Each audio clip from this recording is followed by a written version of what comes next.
to make this climb a land of righteousness. Great Biafrans.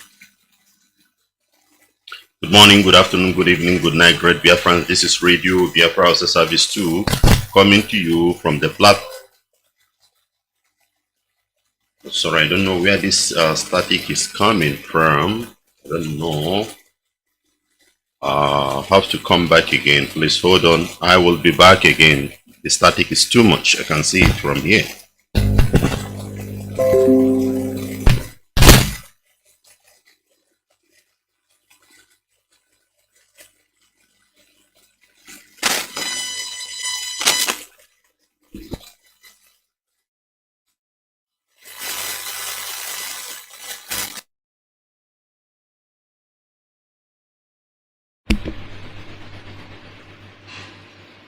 Good morning, good afternoon, good evening, good night, great Biafrans. This is Radio Biafra HAUSA-SERVICE 2 coming to you from the platform of Radio Biafra London under the leadership of one and only Onyendu Mazi Nnamdi Kanu Ohamadike, one of Biafra land.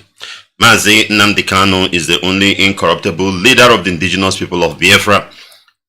He is the director of Radio Biafra and her television, the commander of the armies of Biafra and the greatest man living on this planet Earth. And this broadcast is coming to you from me, a servant of the Most High, a servant of the indigenous people of Biafra, the firstborn of Mazi Nnamdi Kanu, and a proud disciple of our leader in the person of Nwachineke.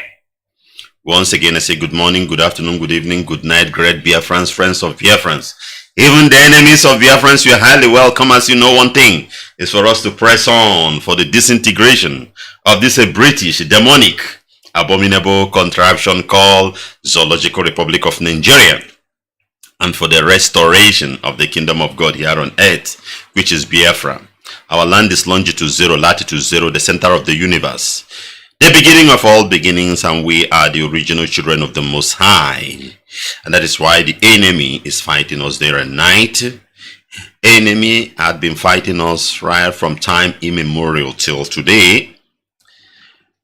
Our ancestors may not know what is fighting them, but we thank God that the time for them to finish their battle has come, and the Most High raised up a prophet that will open up our eyes to understand what we are fighting for. The reason why we are in this condition and all those things is because of who we are. And that is why the battle is so high. Because much is given, much is expected, and much attack will come. The more you win some trophy, the more challenges come. Yes. If you win a trophy now, another person is just like a heavyweight champion, boxing, wrestling, all those events. If you win a particular belt or title, another challenger will come to challenge you. So that is it. And that is what we are into. We must get ready for battle. Get ready for battle. Always prepare your mind for battle. It is not easy. Always prepare yourself for battle. The Bible said the kingdom of God suffered violence, and the violent one took it by force. In the spirit realm is fear of chaos. There are battles. There are battles, conflicts of powers, principalities. The same way it is in the world. But they may deceive you with peace, peace, peace, peace. But if you ask yourself the question, all this while you have been hearing peace, peace, peace, peace, has peace reigned in the world? The same people, Americans, Russians, Europeans, Chinese, that will tell you peace, peace, they have nuclears. Very dangerous elements they have in their custodies, waiting for a particular moment to release it against the people they are telling you peace, peace, peace. And whenever you see those dangerous weapons, have it in mind that there is a potential problem coming. That is it. There is a potential problem, and it will come one day. The same way it is, localize it to where you are. So the best thing as a child is to prepare for battle. Even in the Christian faith, you will be prepared for eventuality. You will be prepared for attacks. We are the original children of God, and hatred are left and right. And we must get prepared for war. Do not relent and don't relax. One of the problems with Igbo man is comfort zone, what we call comfort zone. An Igbo man enjoy comfort zone so much.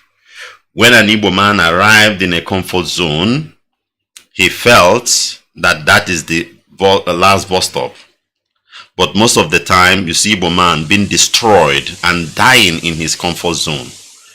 Comfort zone is not a place of relaxation, but is a place for recruitment. Is a place for you to retreat yourself and move on. That is how I see comfort zone. Comfort zone is a place of retreat. But an Igbo man would like to relax there. That is why you see him in Abuja. That is why you see Igbo man in Kanu, in Kaduna, in Mamfe, in Lagos. He will feel that that place is his home, is his paradise, that he has arrived. But unknowing for him, he's at the wrong place. And when the time comes, what normally sweep off those who relax in their comfort zone will do what? Will sweep him off, and he start crying. We need to understand this, very, very important. And that is why we say get ready for battle. Get ready for battle at all time. Today is another Sabbath day, and you know every Sabbath we come to feed our soul, our spirit, and our body. That is our work on Sabbath days. Your soul needed the food from his maker. Your soul need food from its maker. Let no man deceive you, and don't deceive yourself. The real you may not know it, you may understand it, need food all time. And the food, the real you needed, is not rice and beans you eat every time. It is the word that comes from the mouth of his maker. The word of God, the laws and commandments of Jehovah. That is the food for your soul. And that is why it's good you feed your soul at all time by studying the word of God. Digesting it at all time is very, very important. It's another Sabbath day, and I say Shabbat Shalom to each and every one of us, that Elohim will bless us at this time. Before we proceed, let's bow down our head in prayers.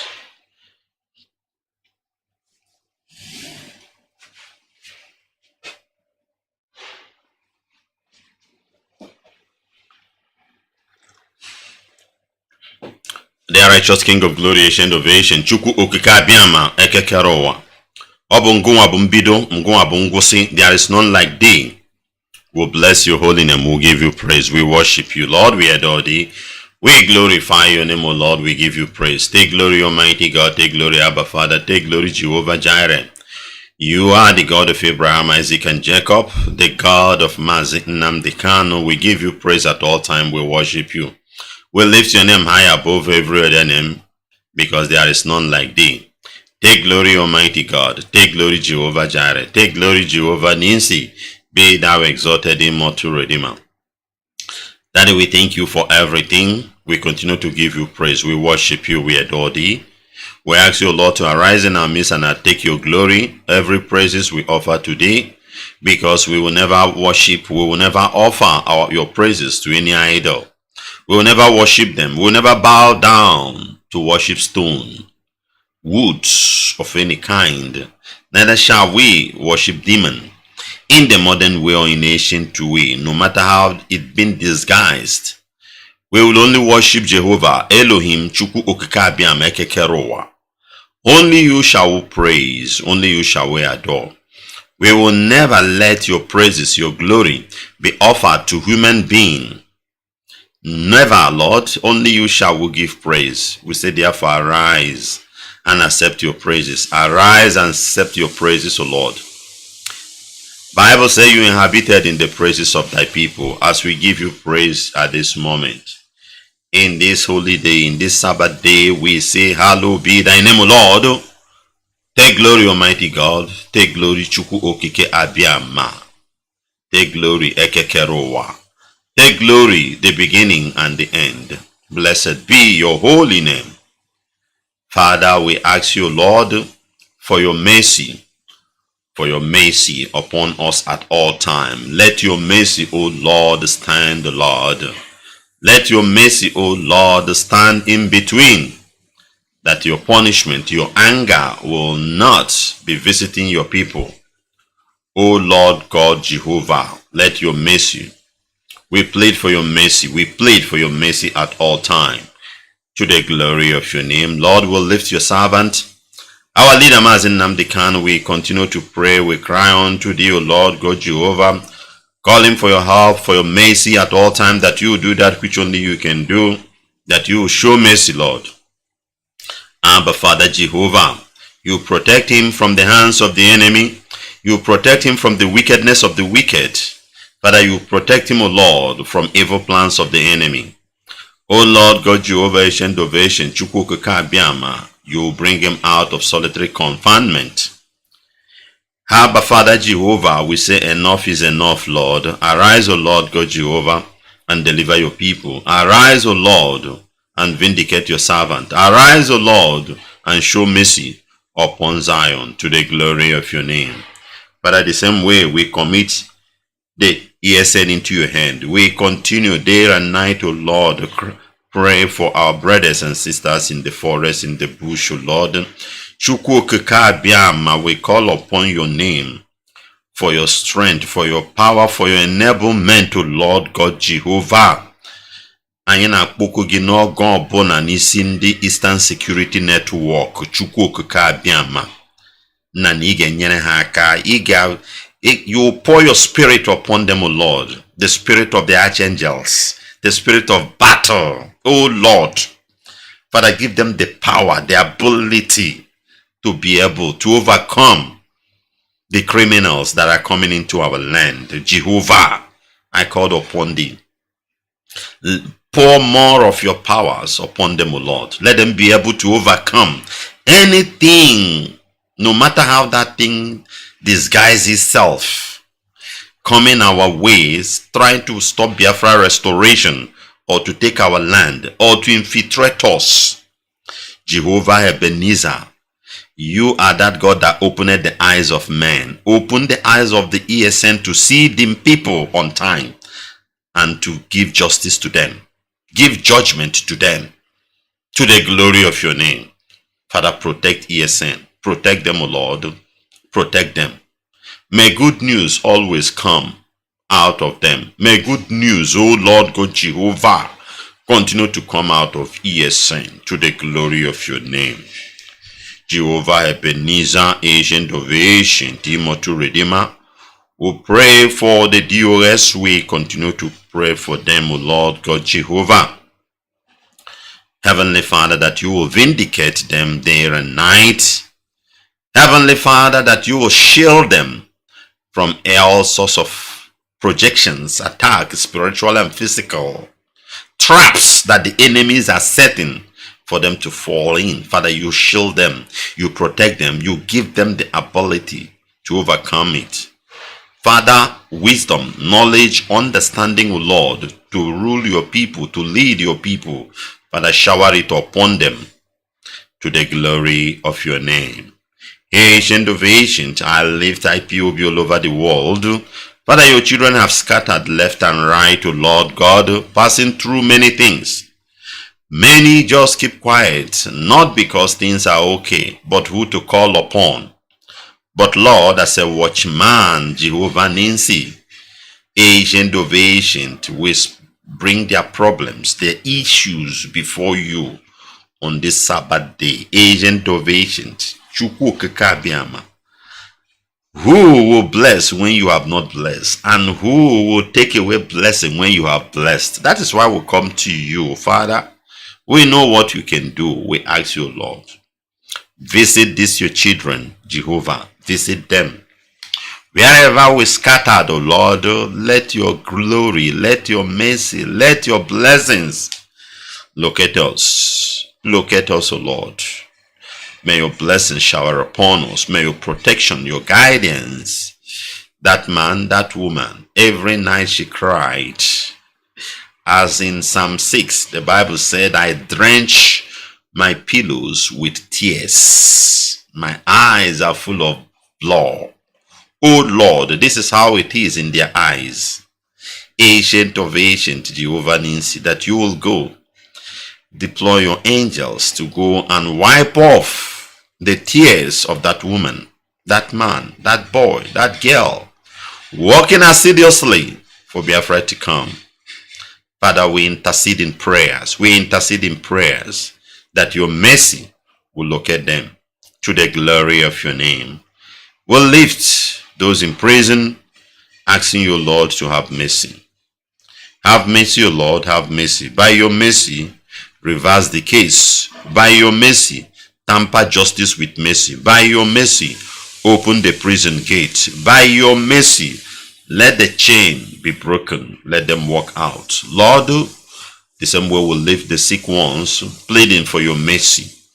By your mercy, O Lord, your healing hands will lay upon them. They will be healed. Your healing hands will come upon them miraculously. By your mercy, Chukwu Okike Abiama Ekekerowa, we called upon thee for your mercy upon the sick, those in hospital, those that are weak, those that their sickness, their own condition have been defiled. Medical treatment. Oh Lord, you are that God. Our ancestors say, Ogworom Buike Wuru Dibie. The DB Oyibo are tired of their cases, so Lord, only you can heal right now. And that is why we are presenting them before thee, that you will do something. The Bible says your right hand is powerful. Let there be healing, O Lord. Let there be healing. Let there be healing. Father, send a helper financially to those who don't have money to heal themselves, to go to hospital. Send a helper, O Lord. Send a helper. Send a helper, Lord. Jehovah Ebenezer, Jehovah Nissi, send a helper to heal them, to give them money for them to go to treat themselves. Father, you will cleanse our land. All these sicknesses, diseases, we don't know how it come. We plead your mercy, that by your mercy, O Lord, it will disappear from our land completely. The same way we plead for your mercy upon the poor, the needy, the ones, the orphan, the widows, those that don't have anything to eat. Oh Lord, by your mercy, Abba Father, make a provision. By your mercy, make a provision, O Lord. Jehovah Nissi, Jehovah Jireh. The Bible made it very clear for us that when Hagar was in the wilderness with Ishmael, as the child cried, you heard the cry of the child. You opened the eyes of Hagar, and she saw a well of water, and that child was fed. Father, a lot are crying in Biafra land just to eat food, just to survive. Jehovah Nissi, how you will do it, I don't know. But I know that you are that God that raineth manna from heaven. If you can bring food from heaven and your people eat in a dry land, in a wilderness, if you can command the raven to bring food for Elijah to eat, ancient of ancient, there is nothing you cannot do to the poor, to the needy, to the widow, to the orphans in Biafra land presently that are passing through hell. There is nothing you cannot do. You know how to do it, O Lord. But our duty is to cry unto thee, because you promise us, you say, call upon me in the days of trouble, and I will answer you. Psalm 50 verse 15. And in Jeremiah 33 verse 3, say, call upon me and I will answer you and show you great and mighty things, secret things you do not know. Father, as we cry for the needy, for the orphans, Lord, may you open their eyes to see where their blessings will come, where their feedings will come this moment, this Sabbath day, to the glory of your name. Thank you, blessed Lord. Thank you, Abba Father. As we pray that the sacred land of Biafra will be calmed, that evil will disappear, that forces of darkness that have been awakened, sucking the blood of the innocent, our youth, Father, that these demons shall be bound and cast into hell, that the earth will open and swallow both those that are activating these demons. Jehovah Ninsi, let the earth open and swallow them, swallow these demons, and let the land of Biafra be cool and calm once again, to the glory of your name. Thank you, blessed Lord. Thank you, Abba Father. Be thou exalted. Daddy will make this prayer in the beautiful name of your beloved Son, Yeshua HaMashiach.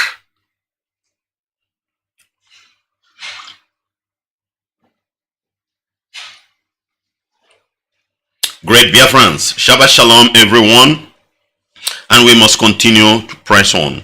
Last Sabbath we discussed about the sin of Solomon, and you know from there idolatry began to enter into the land of Israel. Today we are not going to look into Pharaoh, let my people go. We will bring that message to an end by on or before the full moon of next month, which will be the Passover, because that is the last event that remains, so that that message will come to an end. But today or now we'll be looking into the kings in Israel and how they ruled the land of Israel and what brought the anger of God. Last Sabbath we discussed about Solomon and his multiple wives, and at his old age, how Solomon fall on things he felt that wouldn't have, or he wouldn't have fall for. And the anger of Elohim came upon him, but the grace of his father David covered him. So the throne was not taken away from him. Rather, God sent two rebels. They begin to attack him. This is Solomon, whom in other verses we read how knowledgeable, how the man possessed wisdom. Solomon, as at that time, can even cast out a demon through counseling.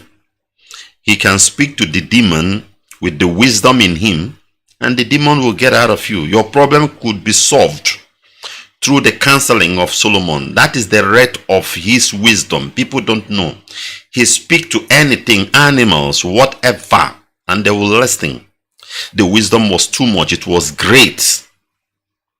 But on the process, he thought that with this wisdom, he can go against the will of God by marrying what destroyed him.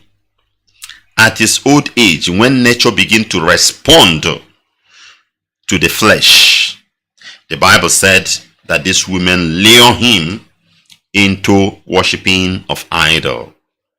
And idolatry is the greatest sin before God. You know, we human, we calculate it from our own angle. Maybe this one steal or fornicate or commit adultery or killings. All these things are sin, quite all right. But there is one that is more detestable before Elohim. It is that the sin of idolatry pains the Most High, because in sin of idolatry you are kicking him off completely. That is what it means. It's just like in your house and you are being pushed out and another man is replacing. That is how it looks like. Idolatry, God hates it so much. That is why in his commandments in Exodus 20, he said, I am the Lord thy God who brought you out of the land of Egypt, the place of your slavery. You must not, Q-E-D, capital letter, you must not have any other God beside him, Elohim. Even when Yeshua came on earth with all his miracles powers, Yeshua also referred to him as our heavenly Father. It's to tell you that there is none like him and there will never be any like the Most High. So it's dangerous when you as a child of God is bowing before things you know that is not the Most High. Demons are very trickish. Demons want you to worship them in disguise that they will take as a mediator, that they will take you to God. But it is lie. Demons had been cast out because they are fallen angels. Whenever you hear fallen angels, they are demons. They have been cast out of the presence of God and they will never reclaim that mandate again. They will never reclaim that mandate again. So they always fight to see how they will draw people out of God. So God had idolatry. And this is what Solomon was a kind of opening the gate. And according to our readings that last week, if you read 1 King 12, you'll see it there. 11 and 12. Those women lured them. He began to build temples, altars, where they worship these most three dangerous demons on earth. These demons are still there. It's called Ashtoreth. That's the goddess.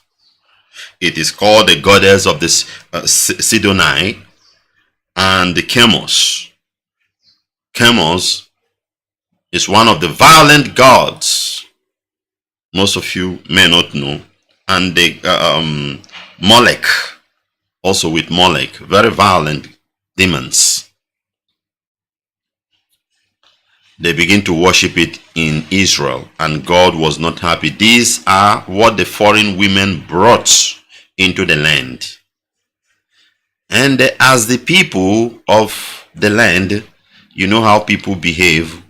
Oh, this is the wife of our king. Is like, this is the place he worship. I think is good. Then people begin to deviate. Oh, that wife of our king, the other one, is worshiping this one. Then let's go. Oh, it's be like is this one that is stronger. Then they go. This is how Israel was begin to lure. God would have struck Solomon, but the grace of his father was too much. David was beloved. That is why it's good to be good. The good things you do, your children will inherit it. And the bad, they will also inherit it. It's good to be good. David has died as at this time. But if you study the scripture, God wanted to strike him. But he said for the sake of your father. Because the grace is still green in the eyes of God. But what happened? God protected him and brought two gentlemen to torment him. With all his wisdom, they were tormenting him. And one of them is Jeroboam. We all know the story in chapter 12. When Solomon died and his son Rehoboam took over, Rehoboam tried to rule Israel with iron hand. The counseling of the elders was given to him, but God has already spoken through a prophet that this is what will happen. So there is nothing that will make him, no grace that is covering him, because Rehoboam is inheriting the sin of his own direct father, Solomon. Solomon enjoyed the grace of his own father, David. Now, Rehoboam is enjoying the punishment of his father. So he couldn't take that advice that would have kept the kingdom because God has already intervened. On the process, what happened is this. Israel were divided. As the prophet said, Prophet Ahijah prophesied, dividing it into two. The northern kingdom and the southern kingdom. The northern kingdom is made up of 10 tribes. Then the southern kingdom of 2 tribes. Then Rehoboam took over the southern kingdom. To confirm to you that the hand of God is there, when Rehoboam, the son of Solomon, want to go and fight the northern kingdom ruled by Jeroboam. In verse 22 of 1 King chapter 12, and I read, "But God said to Shehemiah, the man of God, say to Rehoboam, the son of Solomon, king of Judea, and to all the people of Judah and Benjamin, and to the rest of the people, this is what the Lord said, do not fight against your relatives. Do not fight against your relatives, the Israelites. Go back home, for what is happening is my doing." Elohim is speaking through a man of God then called Shehemiah. He said, "Go back home. I am the one who planned this game. You cannot fight me." So they obeyed the message of the Lord and went home as the Lord has commanded. Because Solomon has sinned. Solomon has brought he has opened gates for idolatry. And this Rehoboam, there's no grace covering him. That is why we must know the importance of grace. As a father, live a good life. Live a good life. All you do will everyone will come through your loins. It will come through. It is called the bloodline. Nothing was covering Rehoboam as at that time. So the kingdom has been splitted. Then Jeroboam took over the northern kingdom. And let's hear about Jeroboam in verse 25, and I read, which is the main message for today. 1 King chapter 12, verse 25. Jeroboam then built up the city of Shechem in the hill country of Ephraim, and it became his capital. Later he went and built up the town of Peniel. Verse 26, listen. Jeroboam thought to himself. Listen. Jeroboam thought to himself. This is the place I would like us to concentrate. But let me read it finish. Jeroboam thought to himself, unless I am careful, the kingdom will return to the dynasty of David. When these people go to Jerusalem to offer sacrifice at the temple of the Lord, they will again give their allegiance to King Rehoboam of Judea. They will kill me and make him their king instead. So, on the advice of his counselor, the king made 2 gold calves. He said to the people, it is too much trouble for you to worship in Jerusalem. Look, Israel, these are the girls who brought you out of Egypt. He placed this calf idol in the Bethel and in Dan at Elda, the end of his kingdom. But this became a great sin. I would like you to underline that place also. It became a great sin for the people worship idol. Bible called it great sin. During the time of Solomon, people were not dipping into it. Those with conscience, those that are mental tough in worshiping Elohim, didn't. But at this time now, king is the one pushing the worshiping, making it official. We will come to that. For the people worshipped the idols, traveling as far north as Dan to worship the one there. Jeroboam also erected buildings at the pagan shrine and ordained priests from common people those who were not from the priestly tribe of Levi. And Jeroboam instituted a religious festival in Bethel, held on the 15th day of the 8th month, in imitation of the annual festival of Shelter in Judea. There at Bethel he himself offered sacrifice to the calf he had made, and he appointed priests for the pagan shrine he has made. So on the 15th day of the 8th month, a day that he himself had designated, Jeroboam offered sacrifice on the altar at Bethel. He instituted a religious festival for Israel, and he went up to the altar to burn incense. This is the message I want us to get from today's Sabbath. Number one is he thought of himself. God has given him the kingdom to rule. Selfishness came in. How to defend it? He didn't go through the way of God. He decided on himself, because every Israel there is only one temple, and according to the Sabbath of God, according to the 7 biblical feasts of God, all these feasts, every Israel must go to Jerusalem to offer sacrifice. Like during Passover, the Feast of the Trumpet, the Feast of Atonement, all these feasts, you must go to Jerusalem to offer sacrifice. So people from the northern side of Israel have to move down to Jerusalem. This man thought of it, say, oh, if they go there, they have moved to another territory, another country, they will be giving paying allegiance to this king. And on that note, this king will take over the kingdom. Not following what the Spirit of God is saying, because God, this is when you are a leader, you don't follow the rulings of the Spirit of God.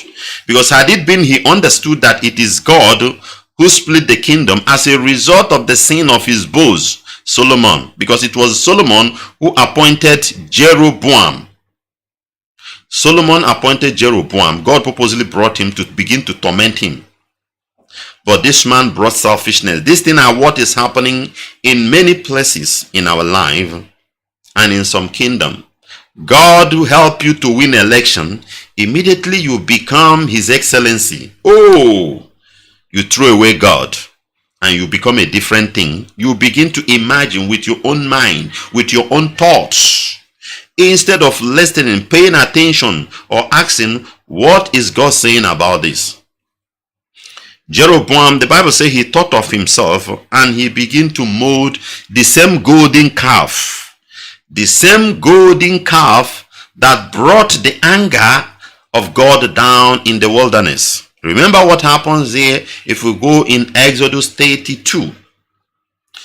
It brought the anger of God down. Because of that, Moses broke the commandments out of anger. They have to go for second chance. And these are the things that made them to suffer in the wilderness. Now Jeroboam brought it completely home. Jeroboam built it and lied to the people that this is the God that brought you out of the land of Egypt. This is the God of your ancestors, this and that, whatever. Like it happened in our days, these days. Some of us will come out and say, this is what our ancestors did. This. You don't know what, you that is following those things, you may not know the secret of the man telling you. It is his own personal intention for you to follow him. Just like Jeroboam. Jeroboam began to tell them that this is the real God. And because he is king, he is charismatic, he is influential to the people, and they did what? They fall for it. And they begin to worship idol in the land of Egypt. These are the gods that brought you out of the land. Nothing make God to be angry, provoke God like that. Taking his glory to idol. The Bible made it very clear in verse 20, in verse 30, but these become a great sin. My own translation say a great sin. A great sin. It is not fornication, it's not adultery, it's not stealing, it's not murder or whatever that made it a great sin. All those ones are sin, quite all right. But the great sin was the sin of idolatry. And that is what is trooping on in these last days, whether you believe it or not. You see that idolatry, the spirit of the earth, because all these gods you see people bringing out to worshiping are the spirit of the earth.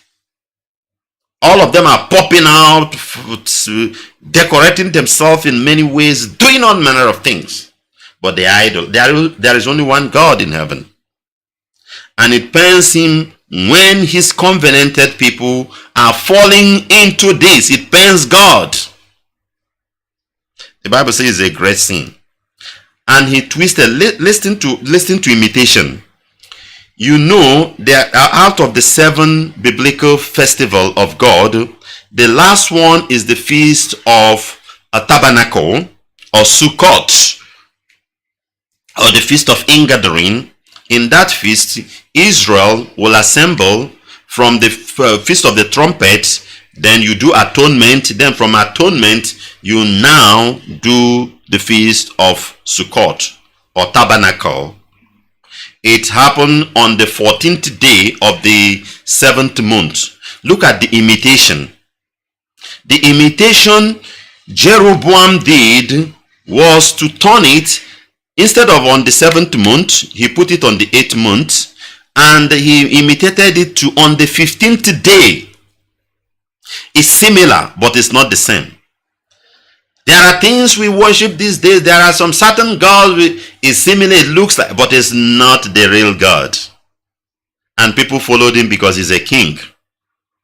He's a king. He has the power to lure people into whatever. Some people don't know, some do. There are those who really know God, as at that time, they may not bow down to those things. But the thing is that the majority fall for it. He himself also goes there to offer sacrifice, and people will believe, oh, our king is worshiping here, let's go and worship. That is instead of us to trouble ourselves. Look at the way he put it. He said, you trouble yourself moving down to Jerusalem.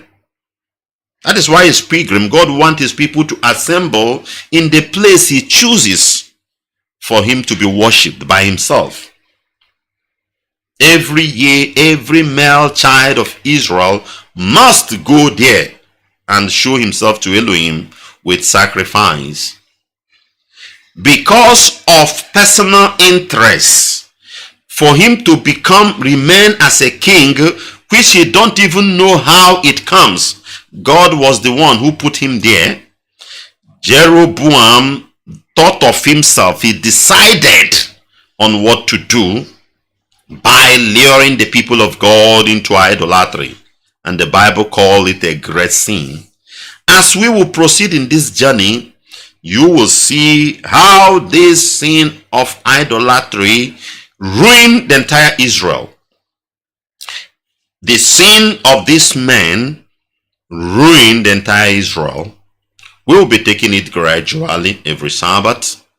We'll be looking into it one after the other. What this man brought in just because of his personal interest. And they destroy the people of God. God can't take it any. There's no how God will, when it's idolatry, it's just like, as I always preach this thing in our Sabbath gathering everywhere. Example for you to understand how idolatry is in the eyes of God. You listening to me, my dear brother, now, maybe you are married, you have a wife, or you are into a relationship, you have a girlfriend, and you see that woman with another man. You are just driving, you see the woman messing herself up. I wonder what they preach to you that will calm you down. I wonder what they will preach to you that will calm you down. Some people may not accept. Some Maybe if she repent, you may, after some time, you may take it back. But at that moment is where I'm talking about. Because it's your altar. Your woman, your wife is like your altar, your secret place. This is example how we have to know when we portray ourselves to idolatry before God. When we bow down to things that is not God. This is how it sounds in the eyes of God. This is how it sounds. It looks like it is very rare for the Most High, for Elohim, to take it. And that is why he will afflict punishment to his people. He will afflict punishment. If not for constitution that are guiding women presently, if you caught your wife or your girlfriend on such acts, maybe if the man escape, the kind of beatings, you might even, maybe on the process of beating, kill the lady. The reason why you not do it now is the law guiding women not to touch a woman, don't beat a woman, don't do all those things. I want you to understand how it felt before God each time we portray our sacred hearts, our sacred body to idol. God always get angry. And the next thing he will do is to remove his grace out. And the moment the grace of God is off, what you see is chaos. What you see is affliction. What you see is problem. We need to look into this. You may not like it, but that is the truth. You may not like it, but that is the truth. It may not be easy to agree, to accept, to believe. That is the gospel truth. We must look into all these things so that in our struggle, it will help us as well to be free from everything that we are passing through. Bring it down to your politicians as I round up. They will come to you, demand your vote, pray with you in the church and whatever. The moment they ascend, that God they pray that time, they don't need it again. It is them, because that is exactly what Jeroboam did. Jeroboam thought of himself. He thought of himself, how he will secure his kingdom, not knowing that it is God that gave it to him. Even if the whole northern people move down to the south and worship God in the temple, they will still return back and be under him, because that is the will of God. Nothing can change it. But when you try to penetrate the will of God, it's disastrous, because the will of God is like the word of God. And the word of God, Bible made it very clear that it's sharper than double-edged sword. And that is what we are passing through in the government and in the land. In the government and in the land. Know it that every politician think of himself. Is their interest. Every politician from A to Z in the Zoological Republic of Nigeria is what they want. Number one interest is them. Is either for it to be that I have answered His Excellency, I have become governor, I have become chairman, I have become senator, I have become president. In fact, let it be that I'm the first Igbo president. Let it be that we are provide with His way that will provide the first. In personal interest, they may not come out and tell you. And when personal interest is put in front, is against the will of God. Because the will of God is the will of the people. Solomon, in his good heart at the early age, were able to draw the mind of God by asking God, give me the wisdom that I will rule your people. God was moved so much with that, and God gave it be. Because what God wants, what are you going to do to my people? How are you going to govern them? How are you going to govern them that they will not go astray? That is always what God wants. Anything you and I must do is, God, how will I do this thing to please your people, not to please me? The area Jeroboam missed it is the moment he thought of himself. He thought of himself, how he will hold these people. He decided to go the other side. But had it been he allowed the same God who put him into the throne. Remember that this Jeroboam ran to Egypt. He was in Egypt until Solomon died before he returned back. Had it been he believed in that God that put him in that position, this thing wouldn't have happened. But this man brought great sin in the land just because of his personal interest. In Nigerian government, in Nigerian system, it is somebody that brought corruption just for him, just like you have seen how somebody just rig election. Even in the modern age with computer, they were able to rig it. If you don't fight it out now, it has been established. That is how it will be moving. Even with computer that you cannot manipulate, they will manipulate it. Just because of personal interest. It's very dangerous. I, me, it must be me, is me, I, is demonic. It is evil. It is destructive. I. Every time it must be me. Ọmụnwa ka a na-ekwu. Ọmụnwa ịna-ehu aka n'obi gị is me. A na-etu gị afa. God don't like you. You're already an idol. You're already an idol. Blocking the presence of God to his people. And I believe that this message today has opened the eyes of somebody. And you will have the understanding on what is happening and what to do at the right time. The sin, the personal interest of Jeroboam brought a great sin to the people of Israel.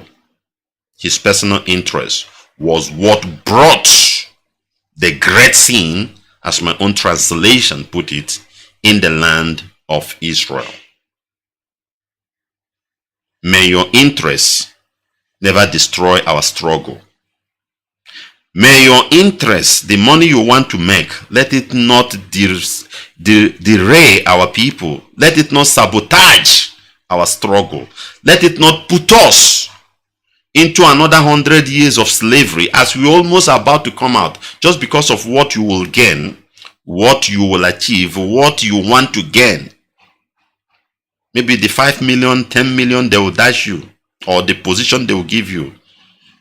You sell us for another generation. Let it not. Thank you very much for being part of our broadcast today on Sabbath day. I say Shabbat Shalom as we bring it to an end with a word of prayer. Father, we thank you for the life of Mazi Nnamdi Kanu, your servant, our leader.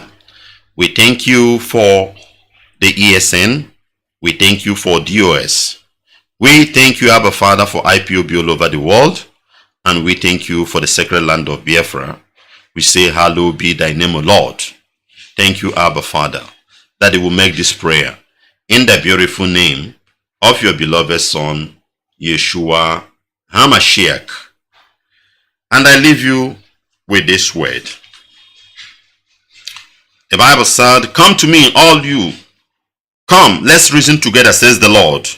Though your sins are as red as scarlet, they shall be as white as snow. Though they are as red as crimson, they shall be like wool.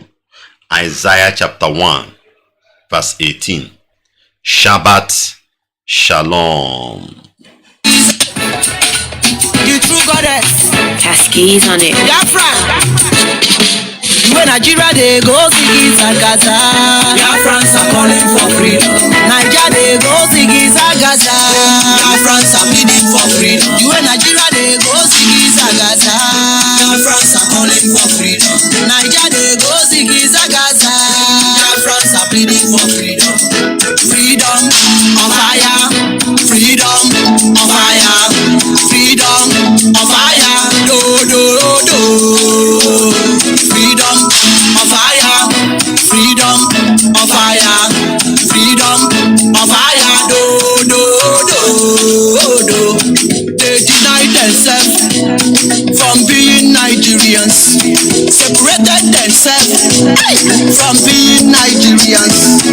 No more presidents.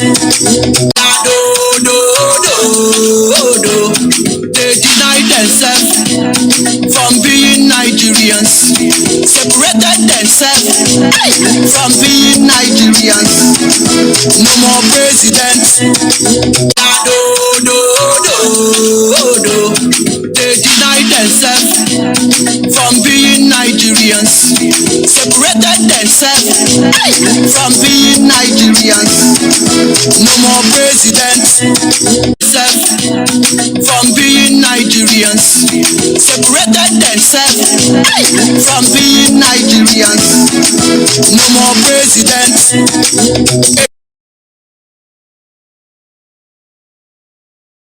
To that statue, I don't intend to cause any damage to your God, just to make him the way he really is, without hands. Understood. So I just cut off the 4 hands. But do you know, can you, What will happen to you? the church committed atrocities in Africa. But do you know why? No apology. You know, they don't even discuss it. You know why? Because Africans themselves don't even know that atrocities were committed against us. Instead, we embrace them, embrace that religion, that slave master. We embrace him. Oh, I love Jesus. Oh, I defend him. I don't want you to talk against him. So, in doing that, we forgot the atrocities being committed with this name. When I believe, so why should Europeans come and apologize? Why should the church come to apologize? Make it a common thing everywhere. We are the people self, the people that the descendants of the victims of these atrocities, they embrace with the whole heart the atrocious religion that was brought on us. Why should they come? Because we don't even know. But here we make it to know. If it is what is failing people, we will continue bringing out facts. Just to save you, not to hurt you. But you will get hurt because any imposition hurts. I say, when you say we are equal to others, why not act like equal to human beings? That is what we always put your brain to think, to reason, to act. Every kind of inducement has been used, isn't it? The church, Christianity, when you study the atrocities they committed, even in Europe, even in Africa, where we are today, where our umbilical cord was, we are buried. Let me tell you, it's highly heinous. You understand? So, the mentality of foreign religion, embracing foreign religion hook, line and sinker, it is highly dangerous, detrimental, because it makes you remove your culture. When you talk about America, so one of our brothers say America is Europe, it's Europeans, they are Europeans that invaded that place and almost exterminated the indigenous people and lived there. The same value they have in Europe, that is what they have in America. That's it. They are Christians. That's the reality. They modernize, they modeled some things, put in enlightenment and remove this monarchy system, and that's it. But they are the same people. Now, somebody that is defending, that is ready to kill his brother in order to please Jesus. Let me tell you, go and study Pope Nicholas V. I have exposed it. Go and study it, please. Make not everything. There are things in secret. Go and study. Make your researches. Pope Nicholas V. He is the person. He's a saint today. There is a Saint Nicholas Day. Nicholas Day. So you are here. That is a program. I say it's a program being inserted in the mindset of people to colonize, so that you cannot rise up. You cannot rise. How can somebody with the mentality like this rise up and know that we are being colonized mentally? No, he's ready to kill his brother for Jesus. That's it. The same way our people, if Fulani successfully Islamize us, Igbos. Let me tell you, in the next 200 years, the people that time will be defending Muhammad with their life, with their blood, telling you how he brought God for us. That is no person should talk against him. It's the same thing. I don't know. Let people understand. That is it. Because that is what we are defending today, or some of us are defending today, taking offense on, is what they killed our people to impose. The same way the Fulanization that is trying to go on today. But because we are alive in this generation to understand it, but people that are coming in future generation, by that time we will be all gone. They will not understand how, if we are Islamized now, the people in future, they will be defending Islam. Even today, Igbo Muslims I have had encounter with Weduru Agolam, which I called because I used to see what he was doing on social media. It's from, I think, from Owerri. The man that declared one time that any person that touches their mosque, any Igbo man, that they will all die. Do you see the danger of foreign religion? Once they bring foreign religion, and some people get it, it's because people will turn against their brothers in order to defend that ideology, that foreign ideology, even if it is to the detriment of their brother. That is, said things fell apart and the center could no longer hold. That is the thing. He said, okay, is it the character in that write-up? Can if I fight against the white people, I pursue them? Okay, they are too small, they are not numerous. No problem. We can do that. But what of our brothers that are being radicalized following them? Or how are we going to kill our own brothers too? It is this our brothers that will even fight us and call the military, the British military, to come and kill us. That is where the danger is. The danger lies there. That is where I say, now things have fallen apart, and the center could no longer hold. A brother calling himself, his fellow brother, an unbeliever, an infidel. I cannot move with you. You are an infidel. What does it mean? Division upon division upon division because of foreign religion. That is why we are talking. It is by conviction. That is the way Mazi Nnamdi Kanu got all of us. Conviction. Now what this man, what he's saying, no matter how you feel that he's insultive or anything, but what he's saying now is truth. Is truth. That is the only thing that attracted all of us into this IPOB. Nothing more. Truth. Nothing more. Pope Nicholas the Fifth, he is the person that first issued the papal bull, the papal decree for Portuguese Christian Europeans to go to Africa, and that it is the will of God. It is allowed to slaughter African infidels and Saracens, slaughter them, kill them, possess them, do not allow them to breathe, slaughter them and take their possessions forever. It's there. Go and research it. It is there. It's a Pope. The first person, the first slavery, coming to buy human being as slaves. A slave. Television in your house is worth more than your slave. You know that. Television, ordinary radio in your house is more than your slave. If you're a slave, you carry him, you cut off his leg, and the children will be laughing how he is shouting and crying. That is how it is. That is what they committed in our land. It is a historical fact. Pope gave them the blessing, official, right up, and he gave it to the king of Portugal. That time, other that it is their right as Christians to go and enslave these sub-Saharan African infidels as Saracens, that is the Arabs. That it is normal. So now he gave them the power. That is the origin of slave trading by the Europeans.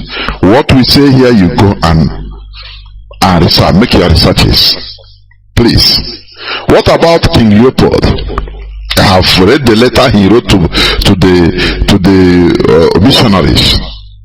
That letter, do you know how it got leaked? According to the story, it leaked in, I think, in early 20th century. When somebody, a Congolese, was given a Bible, and inside, not knowing the person, the missionary that got him the Bible, a copy of that letter was inside that Bible. That Congolese, he took the Bible home and opened it and saw a copy of that letter, and he was shocked, and he published it. That is how the letter is in. Go and type Google, letter of King Leopold II to the missionaries. Go, I think 18th century. Go there, or 19th century. Go there and research. It's there. They wrote it verbatim. The whole things he wrote. Now you will understand the intentions of this religion you are defending on us. You know, we make our case without fear or favor. You understand? And finally, what I will say, the most heinous crime of Christianity or Christian pastors and clergy in Nigeria today is not even, I'm not saying only about raping people, no, because not all of them, I could say, or maybe not all of them are raping. No. It's not the most heinous crime. Do you know the most heinous crime? I used to call it crime against humanity they are committing in Nigeria. Do you know what? They are using their Christian podium in order to mislead people, to focus on God for their miseries, to solve their physical problems. That is what I see as the most heinous crime they are doing. They are removing people's minds from government, from holding governments accountable. They said no. Also, you know, only one person. Buhari is not your problem.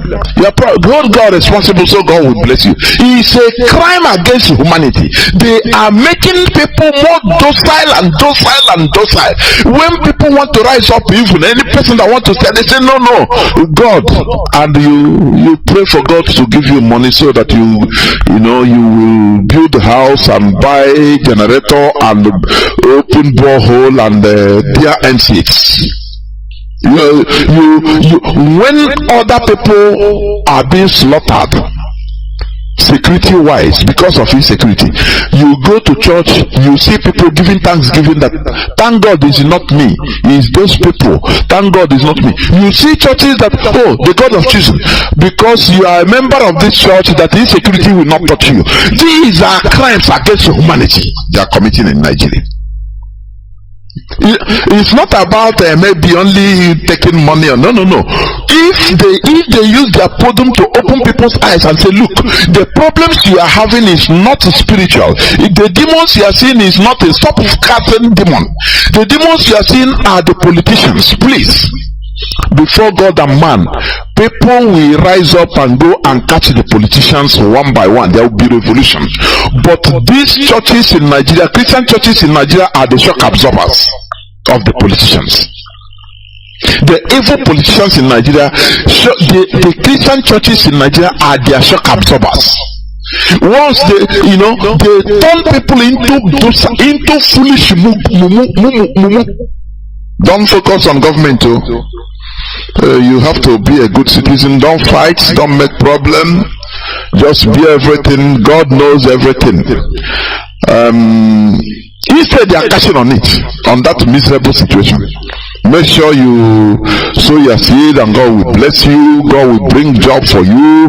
They give them false hope. False hope is worse crime against humanity. That is what they are committing in Nigeria. But you see these people, they don't talk about it. They don't talk about it. They are defending Jesus. I say, do you see this struggle we are in? It's not something only physical. That is why I support Mazi Nwachineke.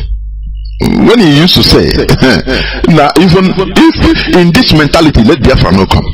Let it go on, so that we become sanitized mentally, because we never sanitize at all. Many of us, we are still far. We are still far.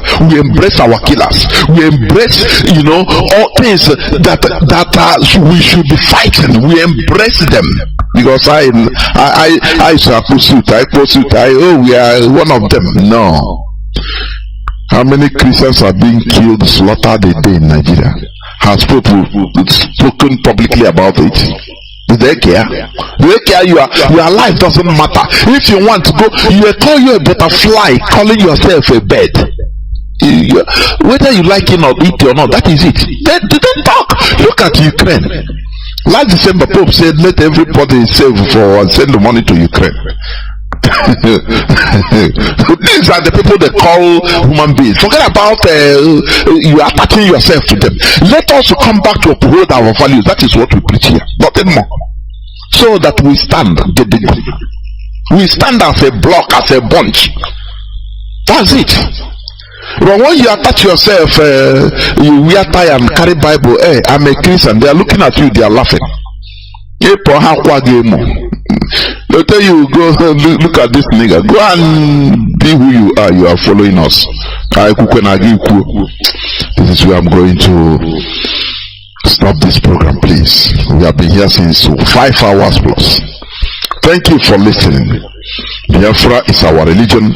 Let me tell you, if you have any other religion other than Biafra, know that you have not started. I'm telling you honestly. The only thing that can annoy me most to make it is when you talk about Biafra. That's the thing. If you are talking against our ancestors, it's just like talking against Biafra. That's it. So we have the right to righteous indignation. That's it. That's the thing. But any other thing, I could remember Uchemofo. Do you know one of the reasons why Uchemofo left? Because they thought he's a Catholic. He's a concentrated Catholic. I have had many times with Uchemofo one-on-one on video on Skype, me and him. I know his mentality. I said, if we finish talking, I try to call. He said no, because he blocked his mind and say, I'm moving nowhere. Biafra no me. Church him attack church. Say no. Don't you see? Sometimes one day we talk for more than 3 hours on Skype. Him and I.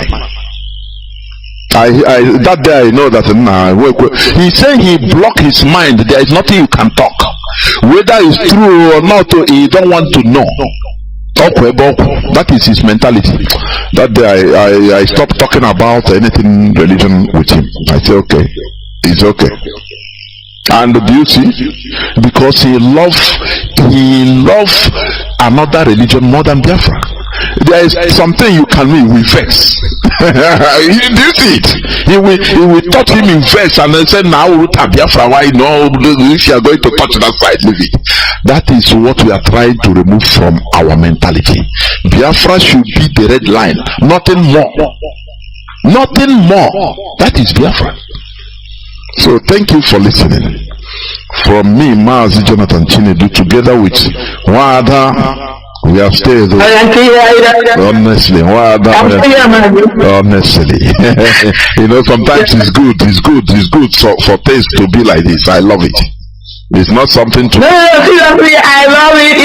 But you have to have the spirit of debate. Yes. That's the thing. People don't come out to debate. You got to have the spirit, because sometimes it can be brutal. Yes. But Yes, of course. At the end of the day, you're trying to make your point. I cannot allow my opponent to, debate me. That's the name of the game. So sometimes it can be very, very fiery. So, but I enjoyed it because, like I said, it aroused a lot of people. We're going to be talking about it. I understand somebody saying that the main theme of the program today was, I don't think it's lost, because all of them are, and it's part of it.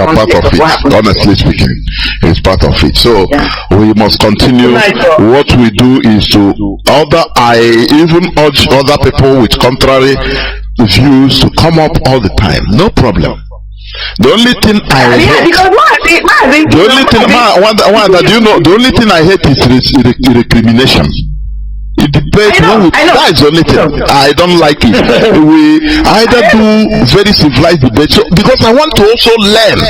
You can talk something that will spoil me into more research. You can say, look, yes. You see these people, I continue to say that anybody that's a fanatic in any religion, they cannot have a healthy debate. Of course. Once you're a fanatic, I'm just telling you, you cannot have that debate. Let me close the program because we're on air. Let me close it, please. Thank you for listening. Thank you for listening from me from here, together with Mwada Mariam Tiheda. It is simply good evening. Good night. Yeah. So.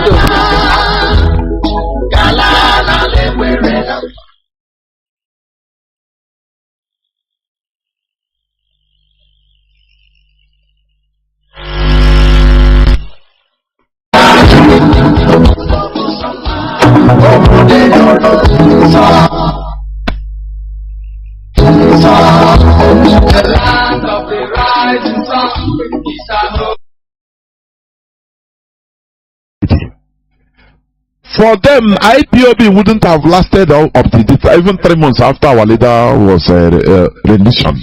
For them, after 3, and they gave them their infiltrators gave them the assurance that don't worry, as long as there is cash, don't worry now, we will destroy IPOB under 3 months. Have you forgotten when that thing was boasting that IPOB, the leadership, I think it was on February. After February, after which month, that there will be no more anything like DOS. Have you forgotten? You know, our people, we shouldn't be like the zoo at 15 minutes. Just, have you forgotten? We don't forget. All those things are in our archives. Why are they boasting? Why are they doing this? Because they are paid to do, they are contracted to do this. And you see this fight IPOB have fought is strengthening us more and more. You know, we are crying that, oh, why this, why this? But after we understand, we are happy that this thing happened. So that it gives us more strength, more power in order to talk, in order to act. People that don't know anything about ESN, all of a sudden they become in charge. They are in charge of ESN.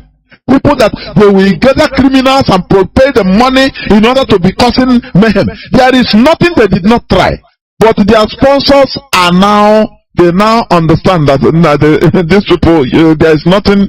You people have tried, but nothing. No. do you hear them again? We must continue. Well, I don't know whether you have anything to say before we continue to the subject matter, please. Mad, over to you. Yes, Mazi, I do. Quickly to add to all the smart things you have said. One is this.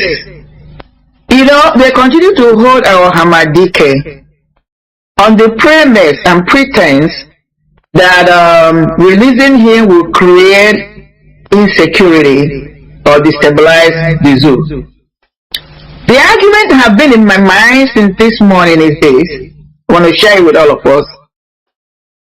The terrorists who are kidnapping people, the terrorists who are running haywire in Nigeria, who are hijacking people on the highway, morning, afternoon, and evening, even midnight in your house, who is creating instability in Nigeria? Is it these terrorists that people now are scared to travel from point A to point B? That people are scared to even assemble in a place of worship because they can be gunned down in cold blood? Or is it a young man who is just using a microphone to speak on a subject matter that is enshrined on the Constitution of Nigeria? Who should people be afraid of? This is a poignant question I would like the zoo and all those gullibles who are following them, who are trying to make arguments for them to answer this. I hope they will be able to answer these questions. I believe they will not. Now, on the subject matter of Britain, like you rightly said, Mazi, you can only protect what belongs to you. Britain, like you said, Nigeria is their farmland. Yes, they will tell you where the terrorists are alive. But now they are moving away. But are the same people have been waiting to hear from Catriona Lang, whatever her name is, to come and make a public statement about the terrorists alive. No. What did she do? She has now, rightfully of course, protected her own persons. Can people now see that even when you have a citizenship of a country, it's not the same thing when you are, that is when you are naturalized as a citizen. It doesn't carry the same weight as when you are a naturally born indigenous. Just what you explained about Ukraine, the war that is going on there. Can our people wake up to understand that we as indigenous people of Biafra, indigenous people of Nigeria, that location, whether it's Oduduwa, whether it's Arewa, whether it's Biafra, should be the one that will stand up and defend our territory to our own benefit, not allowing foreigners in the persons of Fulanis coming in and destabilizing us, creating confusion among us, making us not to see each other as friends, enemies, brothers, and co-existers, but trying to use us to work against ourselves as enemies. Meanwhile, they are ravaging our land. Talking about a Fulani man being a global citizenship or having a global citizenship, one of them made that statement, and that's what you reverence, Mazi. They don't even need to change their names, Mazi. I'm going to add to that. I agree with you, they cannot change their names wherever location they are. They don't really have to change their names. Why am I saying this? Because as you are speaking, there's a thought that came through my thought process. We have to think deeper. You know, when these people are not just playing on a local stage, which is Nigeria as a location, these guys, the game they're playing is international, especially Africa, in African context, international game. What do I mean? I can remember and I recall vividly, it wasn't too long ago, they come up with what they call ECOWAS passport. I can guarantee you that if we dig into this, the people that came up with the idea of having a passport they call ECOWAS passport, which enables anyone that has it to travel across West Africa without check or freely. It has a menet originated from the Fulanis, whether the ones based in Nigeria, based everywhere, because they work in cahoots as a group. Because with that passport you can run across West Africa unchecked. But you know, like they always do, just like the program you did yesterday, I listened. These people will present to you something, an agenda, and they present it from the perspective you will buy it and swallow it hook, line, and sinker, thinking that the projection of that idea is for your own benefit. And that's how they have been getting our people. Unless you're a critical thinker or somebody who thinks outside the box, then you can take a deep breath and think about it, and then you begin to realize that the agenda was not even for your own benefit, but they are forcing it, giving you that side that you think that might be beneficial to you, to rope you in and then go for the kill. That's the same thing that I've done with our politicians. I will make you the president. I will give you this position. And the person will be jubilating and gallivanting. But you don't know that trying to use that particular position of promise to rope you in and then use you as an object or as a person to destroy not just you, but your own community and whatever you think you believe in. This is their game. ECOWAS passport, I can tell us now that, I just thought about it when you began to speak, has nothing to do for the free movement of the right people or the true Africans who want to move from point A to point B. It was solely instituted, carried out for the benefit of the Fulanis, giving them a legitimate freedom movement to continue, to show that they can be able to do what they're doing now. Now, one thing people must understand, And I'm talking to the whole Africa, especially West Africa in particular. What is happening to Nigeria is strategic. They have their sight on Nigeria, not just because of the oil or the things we have. Nigeria is strategically placed geographically if you pay attention. If these guys are able to have their way and subdue that location, then it will be easy for them to fight the whole of West Africa from that point of view. One, will have the resources. Nigeria, like I said, geographically strategically situated, and then you have the manpower. So the people that are playing this game is both international and local.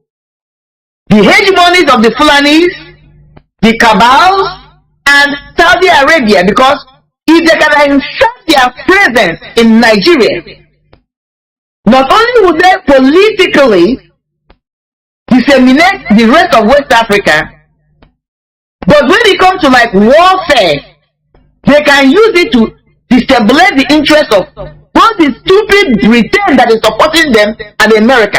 I hope they go back and think.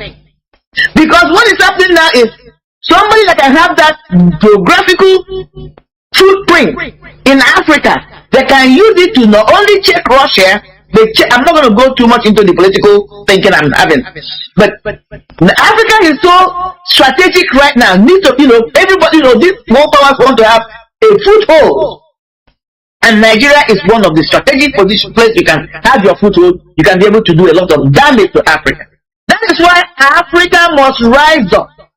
They should stop seeing this fight of Biafra as a Biafran thing. After all, I remember when I was in school, I contributed money to Mandela's quest for South African freedom. That is why when I see things that is happening in South Africa, I'm not exonerating that some of our people that go there and begin to misbehave. But South Africans should understand that the freedom they're enjoying so far, whether it is absolute, whether it is half measured, the rest of Africa, especially Nigeria, especially the Biafrans, contributed immensely, not only financially, in every ramification to the release and freedom of Mandela. So they must understand that. So what we are doing now, I am calling on every West African government. I am calling on every African government to support us, because the downfall of Biafra movement will affect all of them, whether they like it or not. I'm going to rest here as we continue, and I'll continue to express my mind. Thank you, Mazi. You're on point. I'm telling you honestly. We must continue towards the topic of our submission today, which is upholding our values, the second part. Last Saturday, we talked about it. It is on the series of no religion is superior to others. Now, upholding the top or subtopic, upholding our values, the second part. Now, last Saturday we mentioned the Sioux caste system in our land, which we are still digging deeper, and we must continue talking about it, and other things of sort, anyway, because here we don't shy away from anything. They made us to demonize our own traditions, our own values. They changed history. They wrote history for us. I was reading something. The writer was, crying that, look, we lost things forever. We allow foreigners to write things concerning our history, of which we don't even know. No oral, oral transmission of some things that we should have known. That is why they wrote for us. And now they made us to start outlawing Usu, which we're supposed to, normally we're supposed to redo it as it's supposed to be. Because no person Nobody knew the start of this Osu. Nobody. It was not something that started maybe 500 years ago, 300 years ago. No. It was something that is with us as a people. Whereas other people are cherishing their own things, calling them Levites, calling them monks, calling them men of God, respecting them, our own, we outcast them. We take them as outcasts, as a it is mind-boggling. And people that are made to deny themselves, what else can't you, that is why, do you see, anything we are reading, anything mainstream thing that we have been going on since, we have been told that that is how it is. Let me tell you, we need to question everything. I'm telling you, concerning us. Because something went horribly wrong somewhere. Now, I'm talking about upholding our values. Our values are our natural inheritance in this planet Earth. Our values is our natural inheritance. Compromising or selling our values for anything is a crime against ourselves. Is a crime against ourselves. Not crime against others. But the worst crime is a crime you commit against yourself. It's the worst crime. You live to suffer it. You live a miserable life, dying silently, secretly, without even people understanding your misery, what you are suffering, because it's internal. So, compromising or selling our values for anything is a crime against ourselves. We are a people that practice spirituality before the Europeans brought religion with ulterior motives to us. We practiced spirituality. It's different from religion. You understand? Religion is mostly used for ambitions such as conquests. Because there's no, how can you tell me? Foreigners brought their religion to us, they love us so much. And they are the people stealing our things dry. They are the people killing us. They are the people that want us to, Harold Wilson, he said, the dead bodies of millions of Biafran children will not change the British policy on Biafra. But they brought CMS. They brought Christianity to us. Think up. Please think. Think. They didn't bring this in for our goodness. No, they love us. No. It's a political conquest, mental conquest, subjugation and slavery. That is it. It's pure and simple. Our history is full of things that make you cry the more you enter inside. It's just like onions. The more you watch closer, the more you shed tears. I'm telling you honestly. Religion is mostly used for ambitions such as conquest. And this conversion, now convert to this is another form of colonization, nothing more. Conversion is another form of colonization, nothing more. Now, before the period of British colonial rule in the 20th century, the Igbos were politically republicans with a centralized chiefdoms of Nri, Aro Confederacy, Abo, and Onisha. Frederick Lugard introduced the Eze system of warrant chiefs. Okay? Now, I'm coming to something. Listen attentively.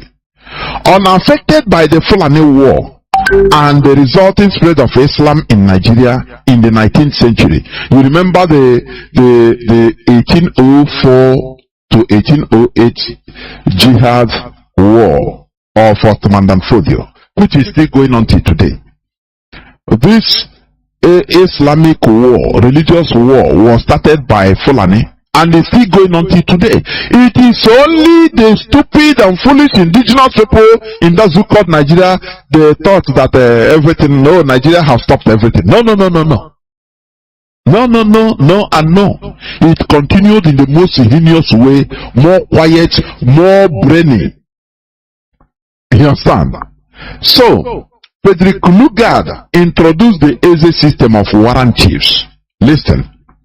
Unaffected by the Fulani War and the resulting spread of Islam in Nigeria in the 19th century, the Igbos became overwhelmingly Christians under colonization. Christians under colonization. The key word, Christians under colonization. Which means, before colonization, we are not Christians. We were colonized because we are softened by the ideology they brought to us. Divided and softened. That is the reality. I'm telling you today. Take it to the banks. On our okay, there were parts of British colonial territory, such as the Igbo region, which had no tradition of chieftaincy intuitions. The British appointed willing participants or collaborators and gave them warrants to act as local representatives of the British administration among their people. That is the warrant chief. You know, we talk about it every day, warrant chief. But have you taken your time to think about it? Listen, I want you to just think. Something today that we use as a, high status in our land, high social status in our land. I don't know how do I express this so that people understand. There's something I want to bring here. Something that people use money, millions of naira to buy. And the people that have the chieftaincy title are respected everywhere in Igbo land. But lo and behold, the origin is bad, is evil. Now, why can you also argue that, why can't we argue that the origin of the demonization of Osu is evil? I want people to understand this. This is something, I want you to be absorbing what I'm saying, just one by one, please. Listen, today, in Igbo land, in Biafra land, if for you to have a higher status or to be regarded as high in status as a man of the people, you have to buy your chieftaincy title.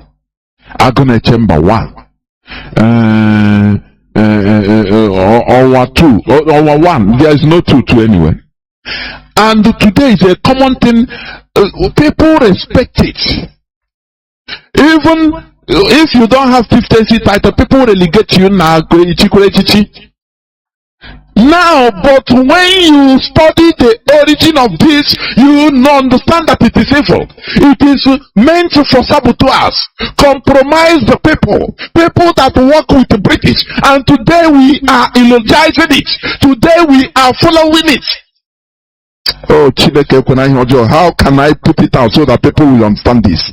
How then? You're making progress. I'm hearing it, but I'm not I don't know whether you can explain it further. It's inside me. I don't know how to bring it out.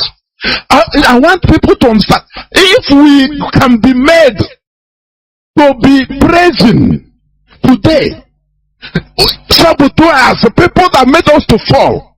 Now that lineage of action of status is still there. People are buying it with millions of naira and being praised everywhere in our land.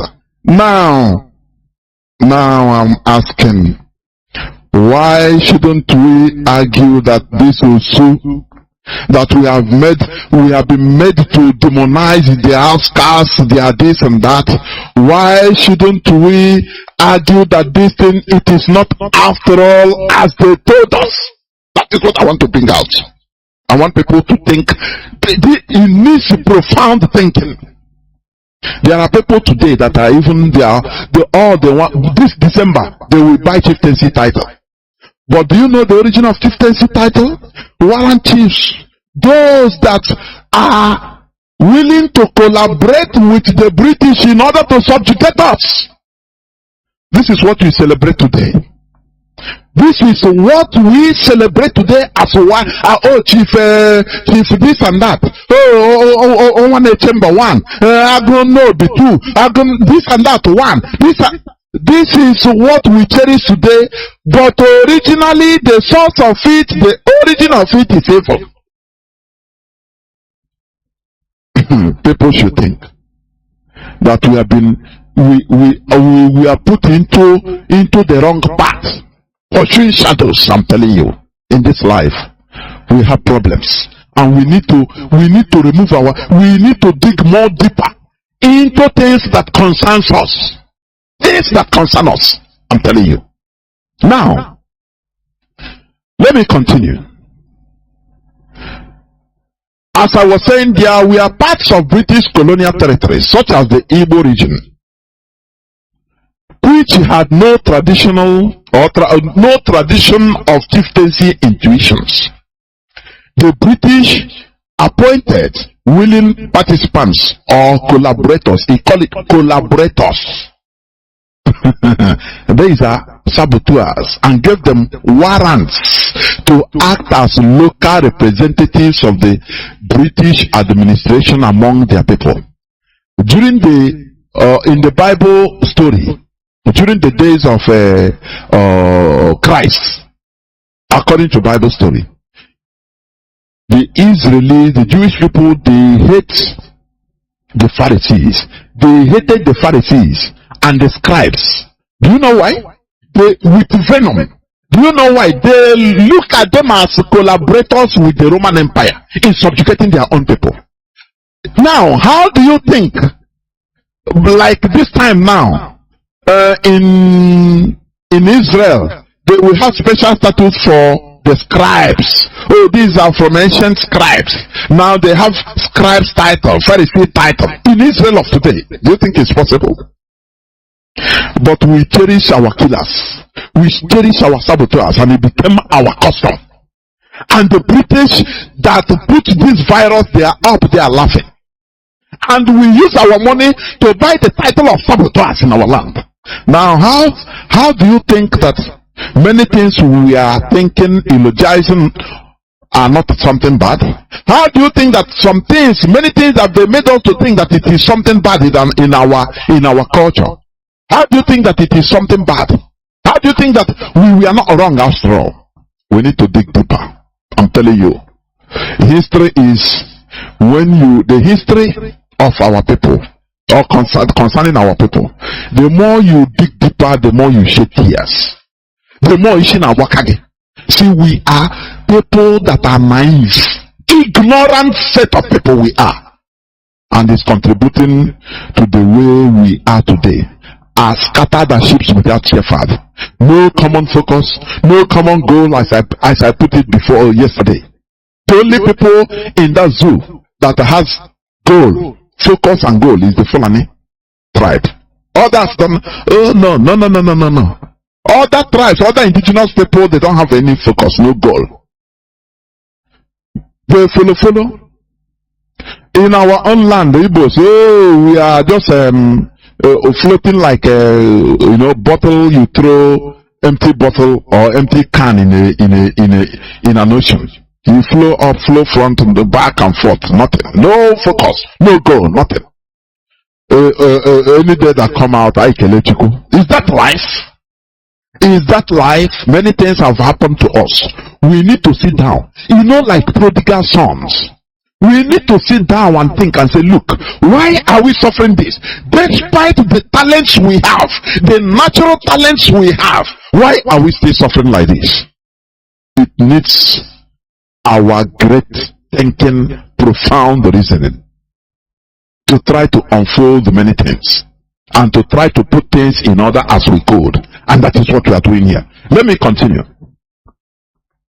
Now, the appointment of warrants and provincial chiefs was an invention of traditions that have continued in different forms today. Do you understand? Invention of traditions. Which means it wasn't our tradition, but Britain invented it, and it is stuck in our lifestyle till today. Something that was used to hurt us, something that is hurting us, it became our tradition. Don't you think that we need to reason?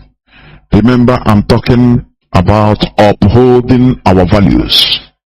When a dog is infested with lice, with ticks, let me tell you, that dog will always be anemic. It will always be suffering, sick. because it's infested with parasites. Do you understand? That's why in order to kill that dog, you need to remove all those ticks. Use medicine. Use drugs to remove all those ticks and lice. Now you see that the dog will be adding weight, doing well. We have many lice and ticks infesting us as a people. That is why we are suffering, running from pillar to post without making no progress. I'm talking as a people. I'm telling you honestly. That is what we are unfolding here. The question remains, why did the British appoint these saboteur collaborators as warrant chiefs?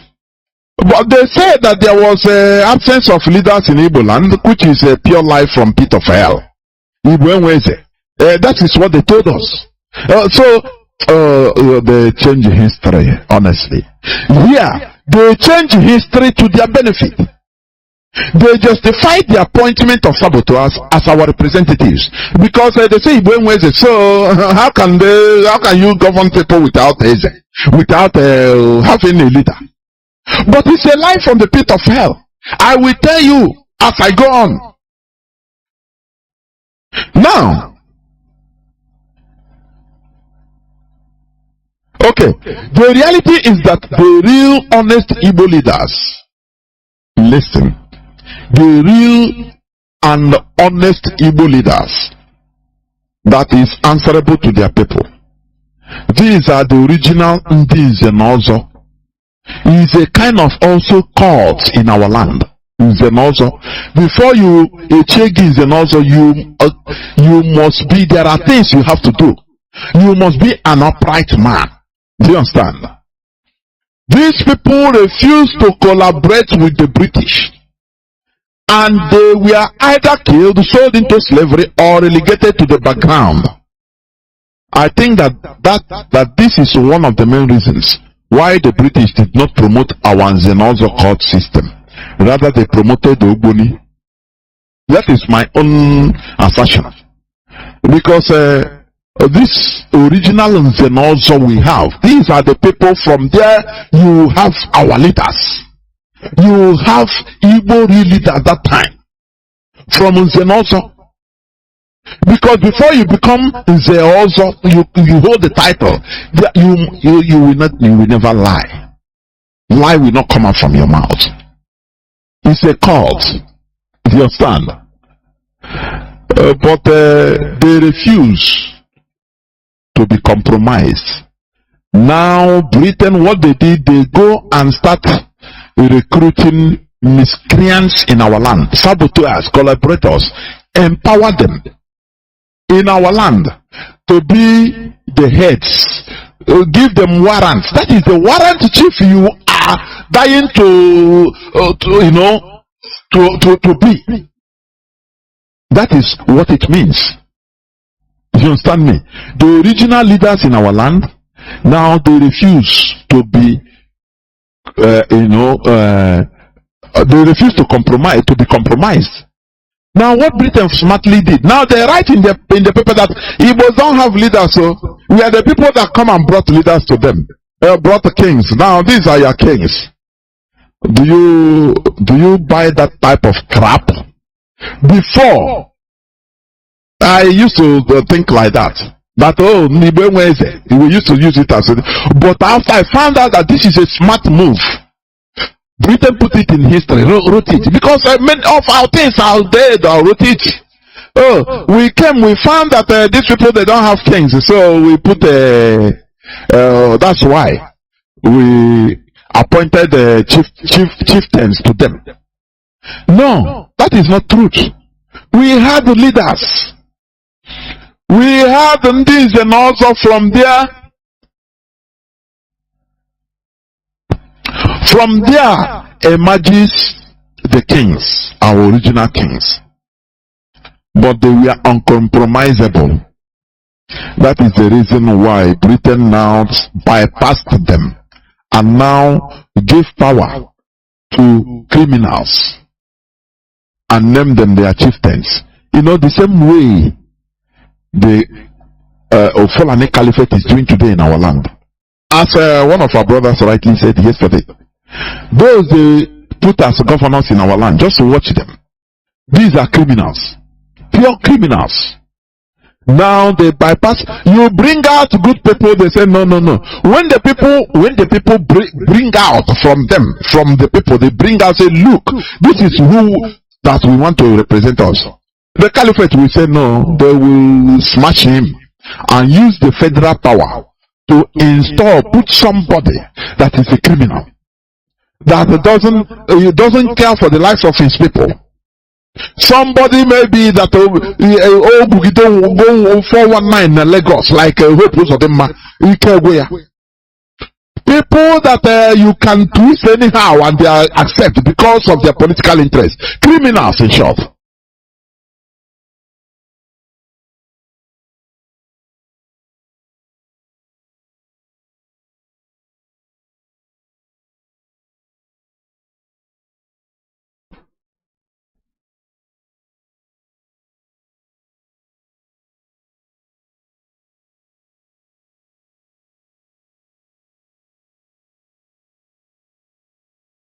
Has now rightfully, of course, protected her own persons. Can people now see that even when you have a citizenship of a country, it's not the same thing when you are, that is when you are naturalized as a citizen. It doesn't carry the same way as when you are a naturally born indigenous. Just what you explained about Ukraine, the war that is going on there.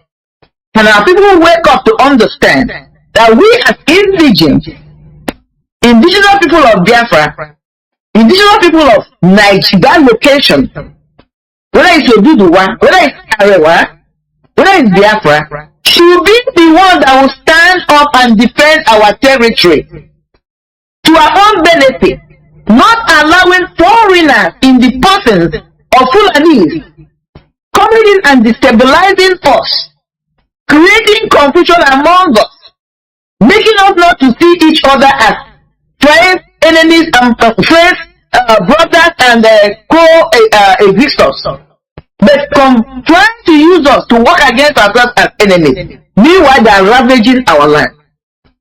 Talking about a Fulani man being a global citizenship or having a global citizenship, one of them made that statement, and that's what the Reverend Mazi. They don't even need to change their names, Mazi. I'm going to add to that. I agree with you, they cannot change their names wherever location they are. They don't really have to change their names. Why am I saying this? Because as you are speaking, there's a thought that came through my thought process. We have to think deeper. You know, when these people are not just playing on a local stage, which is Nigeria as a location, these guys, what the game they're playing is international, especially Africa, in African context. International game. What do I mean? I can remember and I recall vividly, it wasn't too long ago, they come up with what they call ECOWAS passport.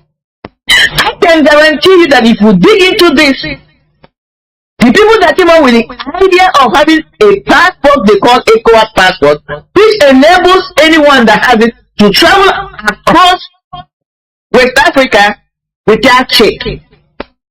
But freely, it has a menet originated from the Fulanis. Whether the ones based in Nigeria, based everywhere because they work in cahoots as a group. Because with that passport, you can run across West Africa unchecked.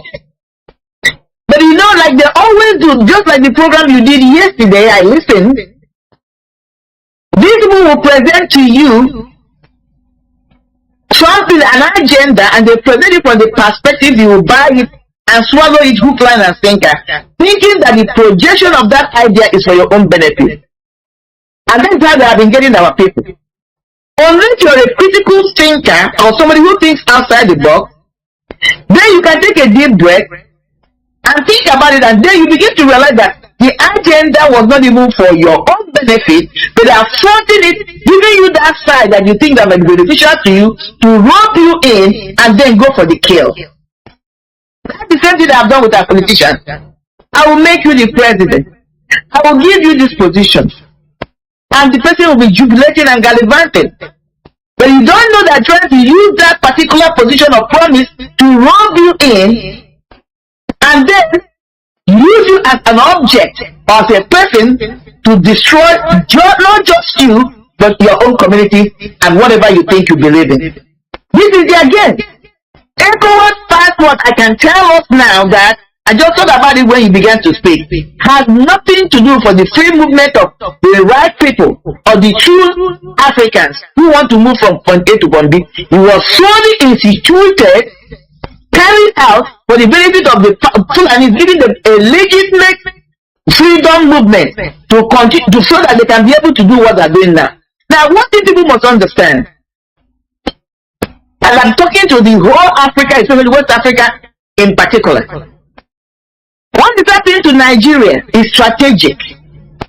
They have their effect on Nigeria, not just because of the oil or the things we have. Nigeria is strategically placed geographically if you pay attention. If these guys are able to have their way and subdue that location, then it will be easy for them to fight the whole of West Africa from that point of view. One, will have the resources. Nigeria, like I said, geographically strategically situated, and then you have the manpower. So the people that are playing this game is both international and local. The hegemonies of the Fulanis, the cabals, and Saudi Arabia, because if they can insert their presence in Nigeria, not only would they politically disseminate the rest of West Africa, but when it comes to like warfare, they can use it to destabilize the interest of both the stupid Britain that is supporting them and America. I hope they go back and think.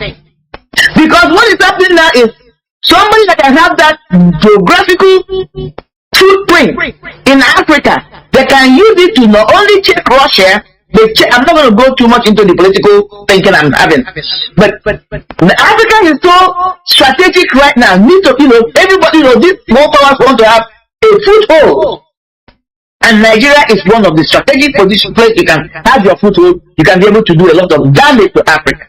That is why Africa must rise up. They should stop seeing this fight of Biafra as a Biafran thing. After all, I remember when I was in school, I contributed money to Mandela's quest for South African freedom. That is why when I see things that is happening in South Africa, I'm not already that some of our people that go there and begin to misbehave. But South Africans should understand that the freedom they're enjoying so far, whether it is absolute, whether it is half measured, the rest of Africa, especially Nigeria, especially the Biafrans, contributed immensely. Not only financially, in every ramification to the release and freedom of Mandela. So they must understand that. So what we are doing now, I am calling on every West African government. I am calling on every African government to support us, because the downfall of the Biafran movement will affect all of them, whether they like it or not. I'm going to rest here. As we continue, and I'll continue to express my mind. Thank you, Mazi. You're on point. I'm telling you honestly. We must continue towards the topic of our submission today, which is upholding our values. The second part. Last Saturday we talked about it. It is on the series of no religion is superior to others. Now, upholding the top or subtopic. So we must continue. I think my voice is coming out. Yes, it's coming out loud and clear. I am sorry for the interruption. It's something that I need to regulate. I will do it. It will be next week. It's lack of time. We must continue. So I was saying, talking about the topic upholding our values. We must continue upholding our values. I gave example how this warrant chief, saboteurs, that is what it means. Saboteurs that sabotaged our collective interest as a people.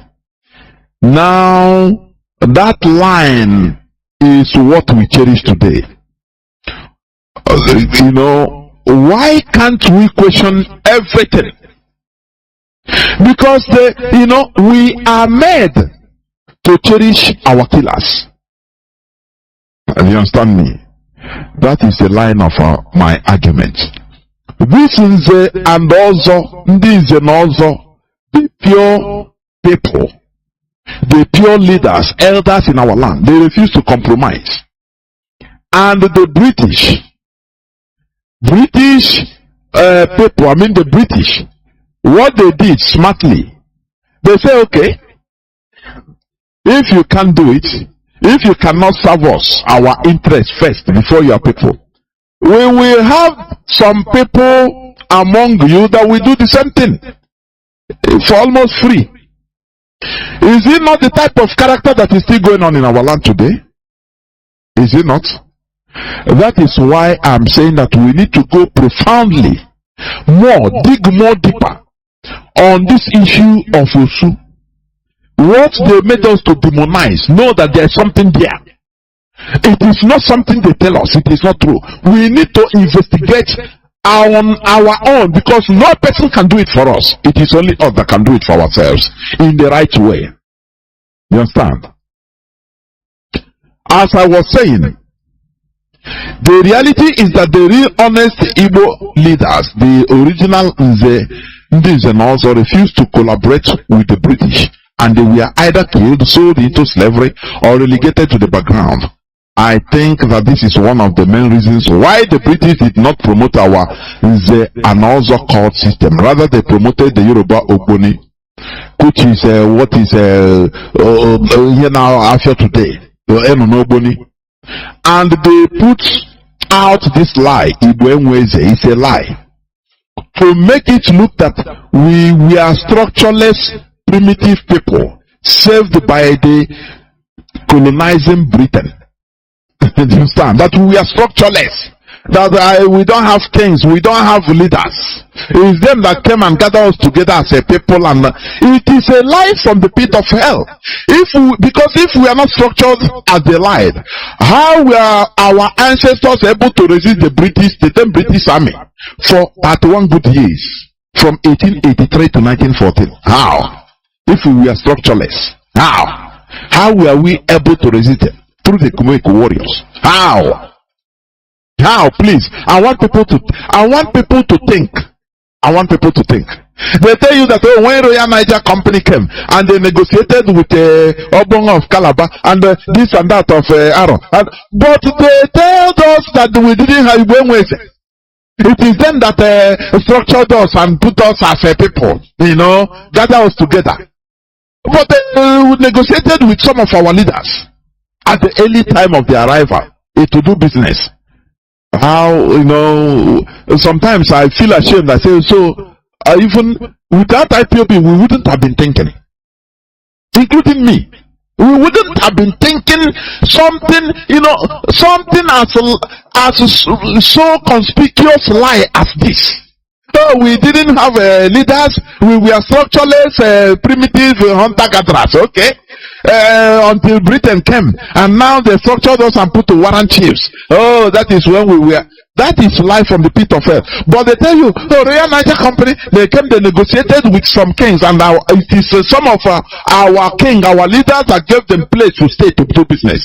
They were doing business with some of our king. Now, but they tell you, we didn't have king. Well, how do you compare these two things? How? I tell you how. I ask how.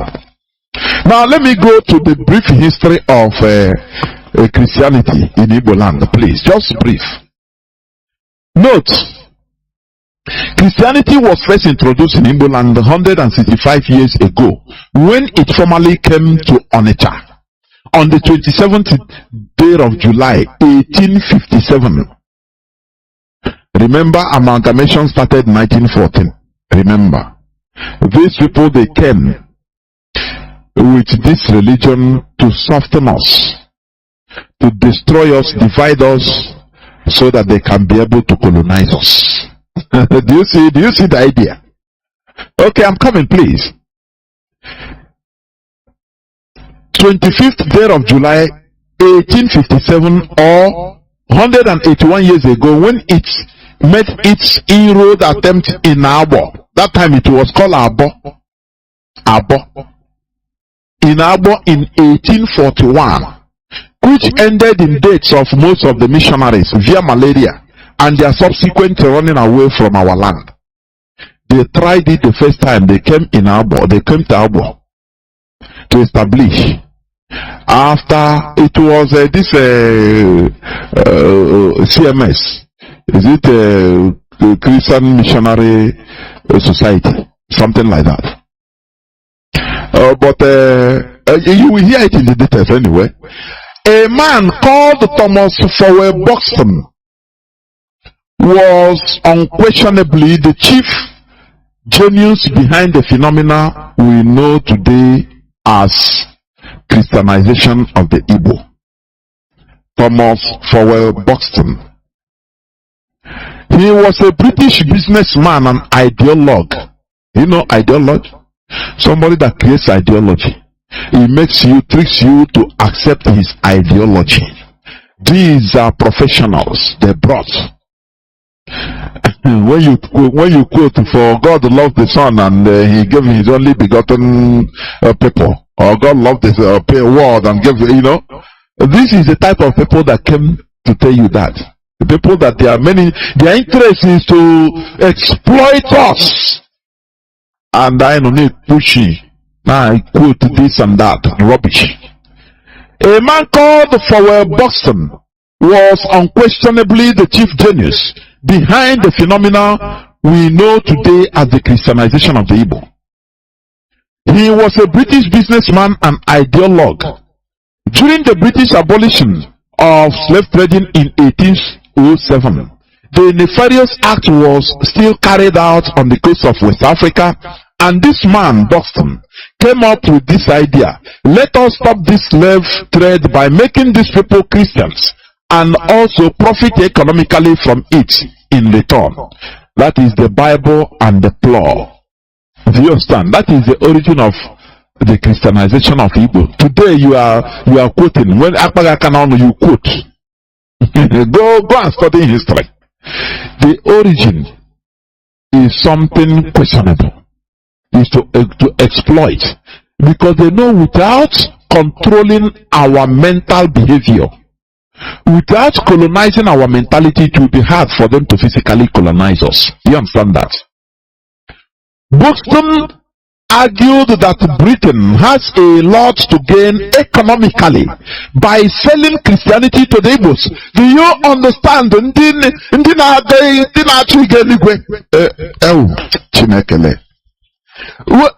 They planned this. That is why at the beginning I said religion is mostly used for ambitions such as conquest. Conversion is another form of colonization, or is a form of colonization. Let me put it right.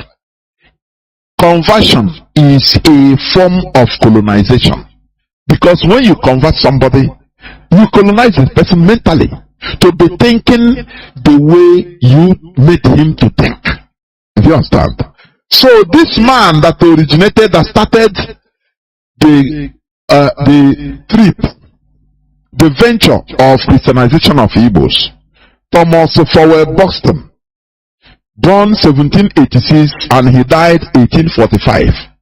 Few years after he came to establish Christianity in Abo, he went back and died of sickness, malaria, equatorial sickness.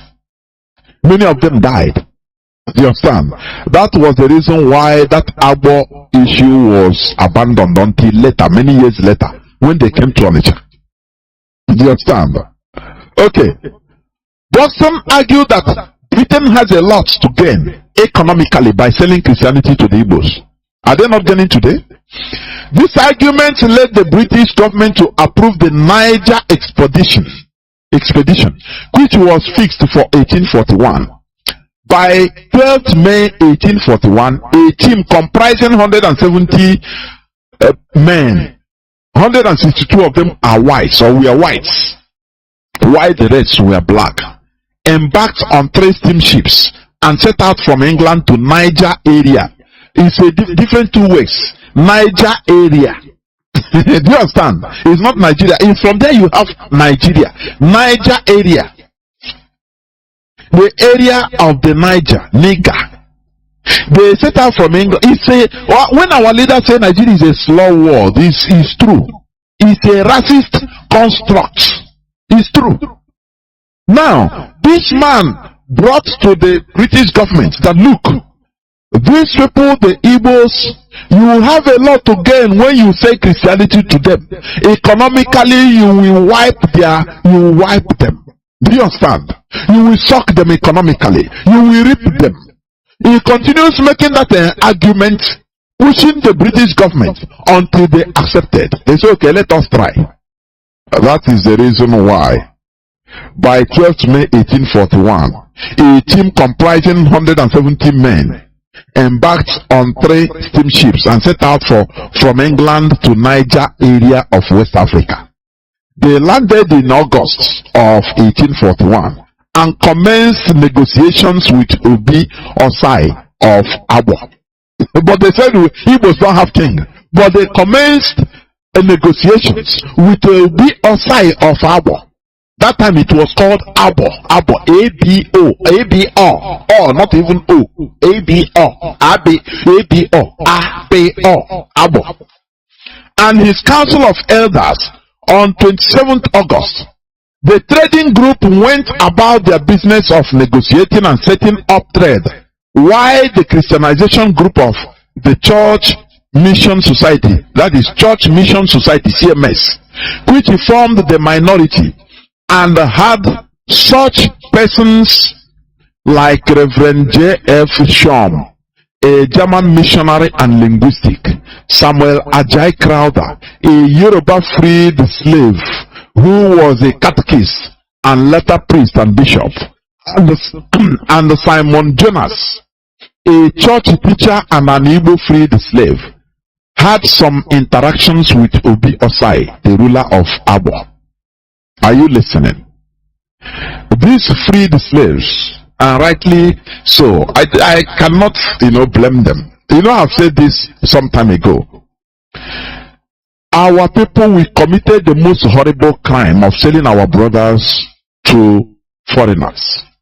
Now, those that we are freed when slavery was abolished in 1807 by the British, because the main reason why slavery was abolished, forget about any other thing. It is not because of morality or anything. No. There is no morality.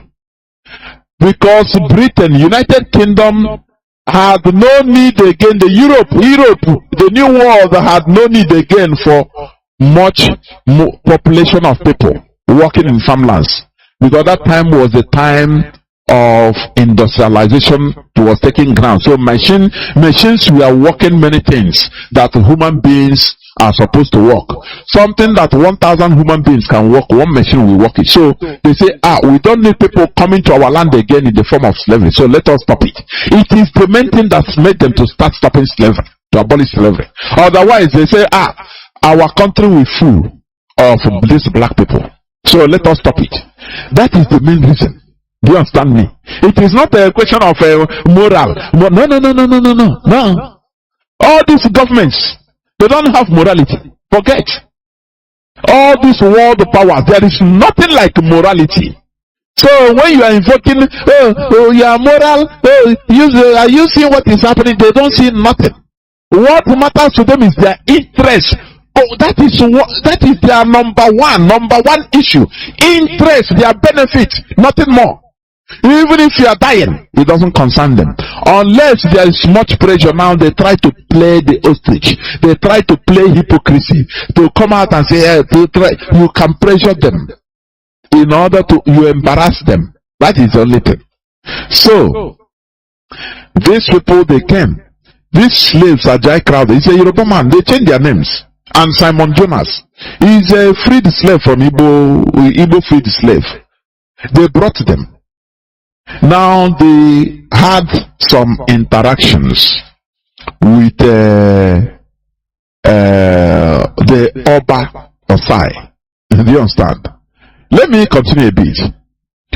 With their robust finances, okay, I want to let you understand how competition entered also in their so-called Christianization. When CMS entered, after Roman Catholics say, oh boy, now things are happening there, let us come. They came. Now, with their robust finances, the Roman Catholic mission agents were able to attract and absorb many of the church teachers and catechists of the CMS into their fold.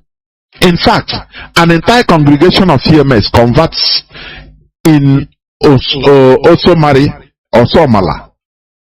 was led by one Jacob Akubeze, a CMS church teacher, to switch over to the Roman Catholic mission when his hands had been well oiled by the missionaries of the Roman Catholic Church. Do you see? People that they bribe people, they entice people to become their members. And you think that, okay, it's because of they want you to go to heaven. Oh, Jesus died for you. You are so stupid by thinking like that.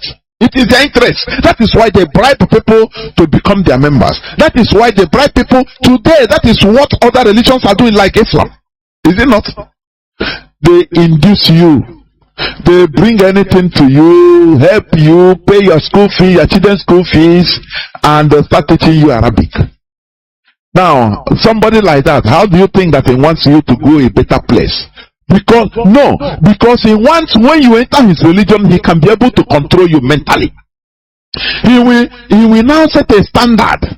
When you say no, this is not how. No, don't do this as a Muslim. You want to perform your natural tradition. Say no, it's not good. Now he kill you. You die. You die mentally. Your mental state will be in his hand. That is what the Europeans did to us. It's not out of they want us to go to which kind heaven. They don't want to go. It's benefit. Now, in our land, they were bribing themselves. They will go and meet this mission and say, come, I will pay you. Don't worry. They pay you money. You carry your members, come and change to Catholic. Catholic bribe CMS. CMS bribe, just like that. Now tell me, what does it mean? How can you switch on your tradition? That is why I say we practice spirituality, not religion. Religion is politically something they used to conquer. Nothing more. Otherwise, how can you be converting to convert if that is the case? Now, okay, Dubai has outlawed even Nigeria from and other African countries, even Muslim countries, from entering Dubai, from giving them visa. What if it is because of love for you to be one of them, this and that? They should outlaw only non-Muslims and say, okay, as a Muslim you can come to our land, no problem, you are brothers. Honestly, let me continue before I bring one other, because I know we must continue. Now, another method deployed by missionaries of Roman Catholic mission in winning many converts within a short time was the purchase of slaves, which they extensively embarked on before they changed strategy by seeking out noble men they considered seducible. One of such men his name is Idigo of Agleri, who received a seductive gift of a horse from them as a support for his other ambition. That time, the time and a chosen before a child girls, they know the type of woman being you are. That is our cause. That is our tradition. But they demonized everything. Itigo fell completely flat for it. He broke the laws of his clan, and for fear of attack from his clansmen, who warned him not to entertain the strange religion among them, ran away. The man ran away. Because his clan, the lord of the clan in also say, you will never change into this strange religion, because we don't know what it is. You must stand with the truth always. And for fear that he will be killed. He ran away. That is how our people were before.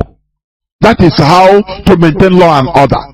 If you ever go against selling our people, selling the oath you took, our people will come after you. And the man ran away. Okay.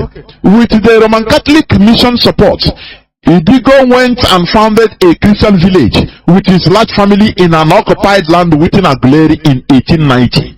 It was from among his Christian village that the first Catholics and early educated people in Aguleri were drawn. You understand it? He ran away. He was bribed to change from CMS to Catholic, from Catholic to CMS, or from CMS to Catholic. But he ran away after receiving bribe.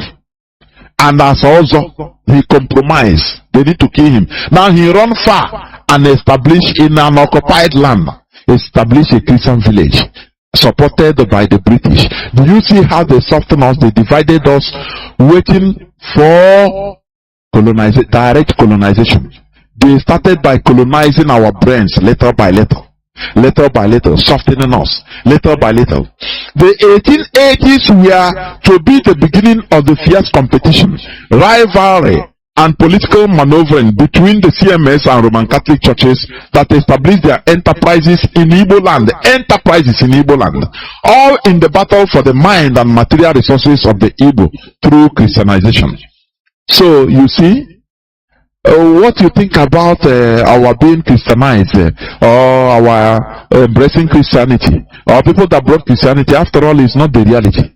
It's what illusion they put on your presence. Oh, we want you to go to heaven. They print Bible and give you. If you open mouth, they send you thousands of Bible. I could remember when if you write any slightest letter, they send you containers of Bible. All we are saying is for us to go back and start profound researches about many things that we should know about our custom. Some things that they made us to demonize, whereas it is the right thing for us. They made us to demonize it in order for us to continue fighting with ourselves. You know, when you are fighting with your shadow, it's you that we tire. We fight with ourselves.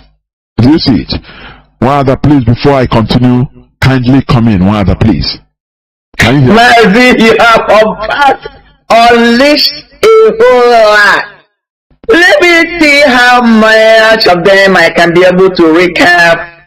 What I would like to do is to highlight as much as I can recall right now, because it's a whole lot to just unpack. Mazi, to start with, one of the things you just said now that caught my attention is this. The first time these colonial masters arrived at our place, from what this empirical research you made that you released right now, they came in, there was a reason they left, and they re-strategized themselves and came back.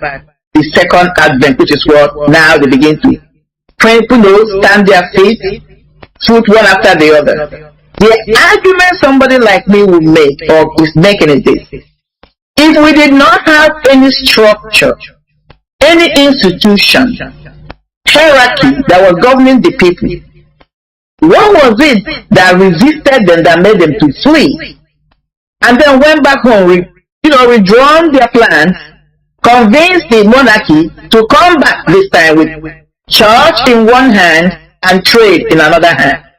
That's a very good argument. And we know it's because there was a resistance. There was people on the ground.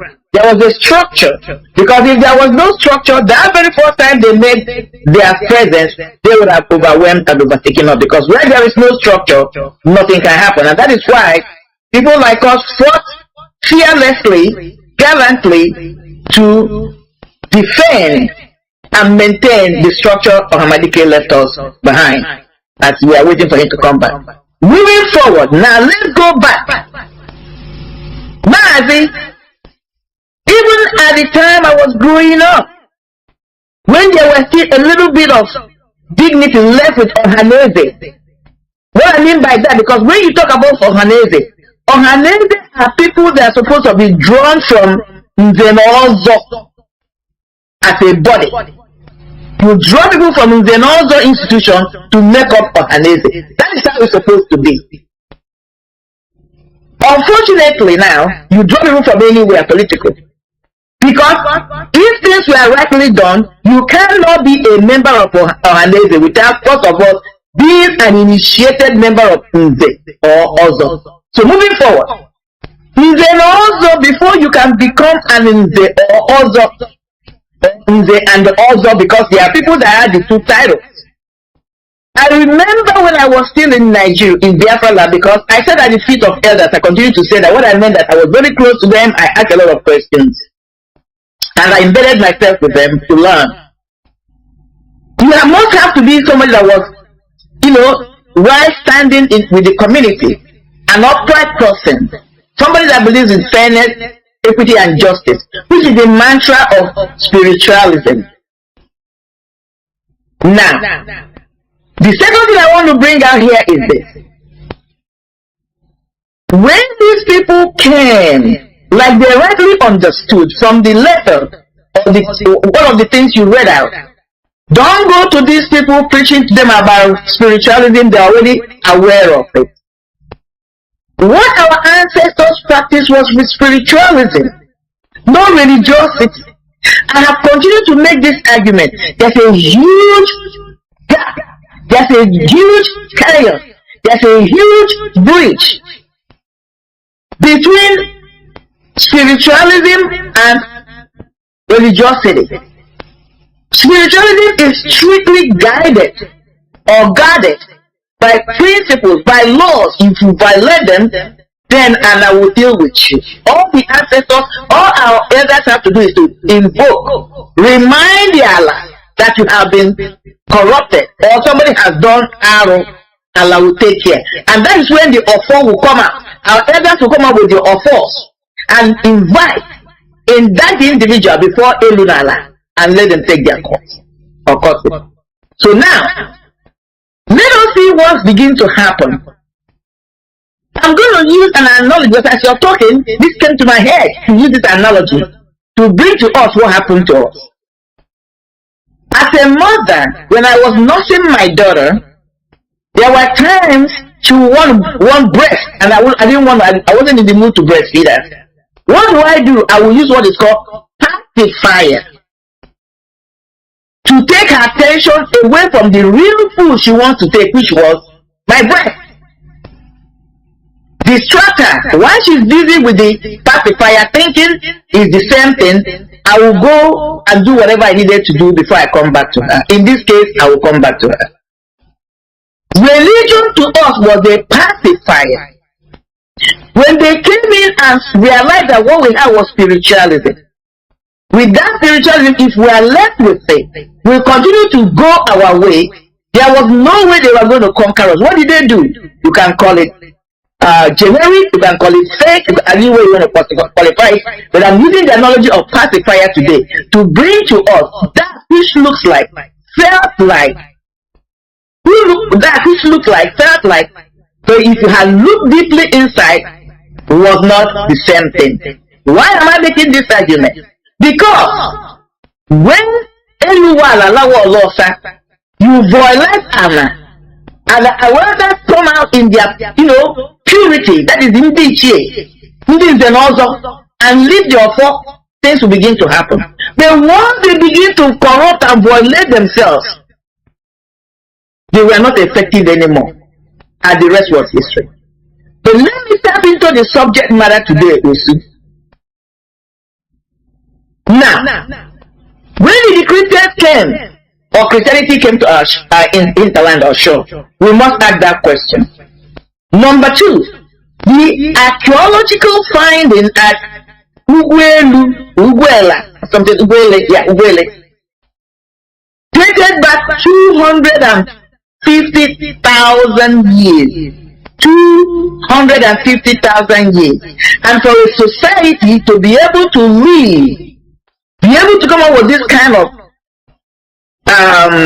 product, which was axes made by hand, they must have lived in that location, or they must have existed. Forget about location. They must have existed for a long time to come up with that kind of beautiful archaeological findings. And then the argument with the archaeologists who did the findings is stating that we have lived in this place, we have lived here. It doesn't mean that that's our origin, but let's talk about this particular location. We, the Igbos, have lived there, our ancestors have lived there more than 500,000 years, 500,000 years. Okay? So now, let's go back. So when we're talking about all these values and rules and regulations of morals, we must go back at least 300,000 years to begin to do our findings. Why am I making this argument? Because it is obvious, if anybody wants to find out, dig it and find that there was a time human beings were moving from one place to another. That was why I said this location we have been there for 400,000 years. I don't know, I cannot tell where we first came, whether we have been living there, I don't know. And let's start for 500 years. Before, because they were spiritually inclined, they were spiritually in tune, they were close to nature. The division between spiritual dimension and physical dimension were not as gap as it is today. In fact, they were so thin and blood that because they had time to be in tune with nature, meaning our ancestors, they were able to dabble into spiritual dimensions and physical dimensions at will, because their spiritual antennas were awake and active. Unlike us today, who are so busied up with things of the world. You have to go to work, we have to provide for our food, do this, do that. So nobody has time to even meditate. I remember, when we used to travel back home, my father was an engineer with Nigerian Railways. Anytime he was on leave, that's what it was called, we'll go home. And I would see the elders there, some of the elders there, very early in the morning, just like as he was stating in the book of Job. They will come out with the Ofo and Ogu, with Oji and Ose and snap, and they will pray, call on ancestors.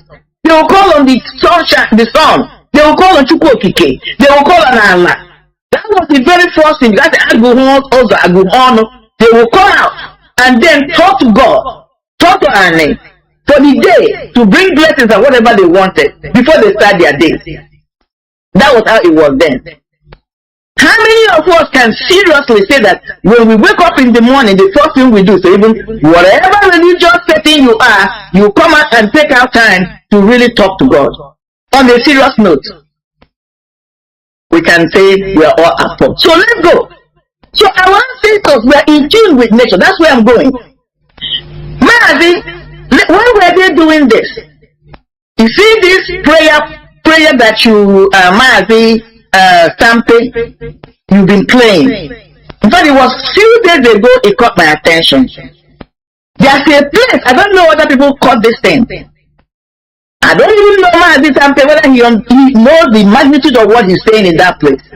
Because I know people like him, when they're praying or when they're saying things, they don't think about it. They just open their mouth and let the spirit inside them speak. That's why I'm making this statement. This place caught my attention where he says,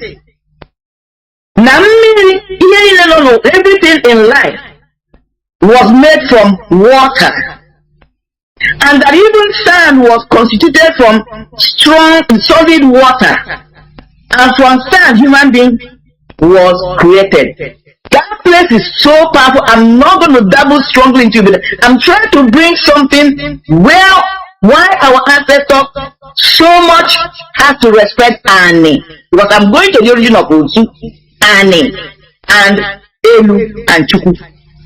Now, what he's saying there is, this is a knowledge I came into many years ago, and I would like some of us, if they like, they can go to Google, Google and research on it. When a certain vibration is played, is based on the frequency, because everything in life is frequency. Even we as a human being, to be solid, there's a frequency that made us to be solid. There's a frequency of vibration you will play on its water, collected water. You see it will start forming into crystals and different shapes and sizes. I'm not teaching that now because that's something I taught many years ago. So that's what my brother was invoking there. When that frequency came, the water, which was the origin of creation, began to solidify part of it. where God wanted it to solidify, and became sand or whatever. From there it began to solidify. From sand or clay or whatever you call it, because they're all sand, humans were created. So that is why you cannot do anything in life as far as spirituality is concerned without involving water and land. Let's go to Osu. Again, like I said, what they did was they gave us pacifier and took the real thing. That's what they did. They are doing it today. Just like what is happening in our presence today. Look at how the Fulanis are bastardizing their judicial system. That was what they did to us. Before I know I uphold it. Because they continue with what they are doing with their judicial system, a time will come. Nobody will see the judicial system as a place where people can have, common man can have justice. People begin to look at it as a corrupt system. Instead of glorifying the judicial system, instead of praising the judicial system, instead of bringing adoration and adulation to judicial system, that is a place somebody can go and then justice will be delivered. You now begin to see it as something of evil, as something of devilish. Now, it will come to a point where when you see anybody that is attached or involved with justice, you begin to rain abuses on them. Because, of course, majority carries the vote. That's what happened to our caste system. That's what happened to our Osu system. What am I saying? In the olden days, if you can go back, that's why I invoked 300,000 years. Every society, when they were migrating, moving from even what we call the first wave, because according to history and evolution and archaeology, human beings started from Africa to migrate towards even what we call the West today, every other part of the world. Before that little gap where they have the Suez Canal, before it was closed. Okay. Now, what I'm saying here is this. Before they settled, because there were people that were involved and immersed in spirituality, and at that time, these two dimensions, the spiritual dimension and physical dimension, were so blood that you could transition from one to another. However it's done, I'm not going there right now. You have to consult the oracles, the deity of that particular place, that particular environment you want to settle, whether it's going to be okay for you or not, whether it's going to bless you, whether it's going to be a cost, this thing to you. So that is where the Osu system begins to take place. When the people arrive at a particular location, they will consult the oracle. Can we settle here? Can we stay here? Even people and individual people, persons, when they were buying a land, they have to appease, make sure that the spirit, because every square inch of this physical and just like in the spiritual realm have a territorial spirit. You have to consult that territorial spirit. Can I settle here? Is that a good place for me? Can it bring me goodness, love? Can it bring me prosperity? Reproduction of children, having children. And then sometimes the spirit might say, I need this to appease me for you to settle. This is where the Osu comes in. There are some people that are going to be in charge to perform those rituals. On the Osu thing now, we are talking about a scale, a community that have come to settle on a particular place. They have to consult the oracle. There are people whose job were to do what? Make sure that whatever they ask the spirit required will be performed as described or prescribed to each letter, so that they can have peace and tranquility and harmony in that place. Sometimes when they're going to war, they have to consult the oracles. Do we go? Do we not? All these things are even in the Bible. There are people, if there are rituals that are supposed to be performed, they're going to perform them. So these people are supposed to be glorified. In fact, I believe there was a time they were seen as, like you evoke the word, the Levite, because they were the custodians of our deities, to make sure that the deities are being attended to. They were looked at the special breed. They were looked at the monarch today in Britain, because they were the ones that stood in gap between us, the physical and the spiritual. They were highly esteemed, just like the Levites say, they have between the spiritual realm. But I believe, just like I said, the pacifier, when these people begin to have contact with us, they study us, because that is one thing with the Western white man.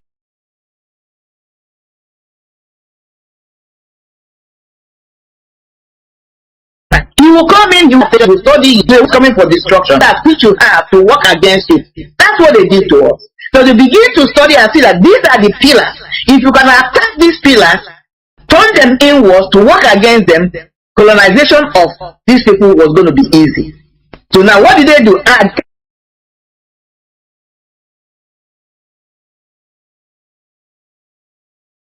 Started on our behalf, going between the spiritual and physical realm. Instead of now them being esteemed on a higher platter, now they now being looked upon as something negative. That is where the problem started. Because the question I ask is this: all these are so-called Ohanebe, are so-called present in the north. Where are their offers? They don't have offer. They don't have Ogu. So our army is crying. Our army is neglected, and the people and that is where the subjugation or the conquering of the Igbo man begins. Because when you abandon your God, what is it that can defend you? Because every physical thing that happens in this life, whether you like it or not, emanates, starts from the spiritual dimension or realm. Anybody can believe me, they may not believe me, but that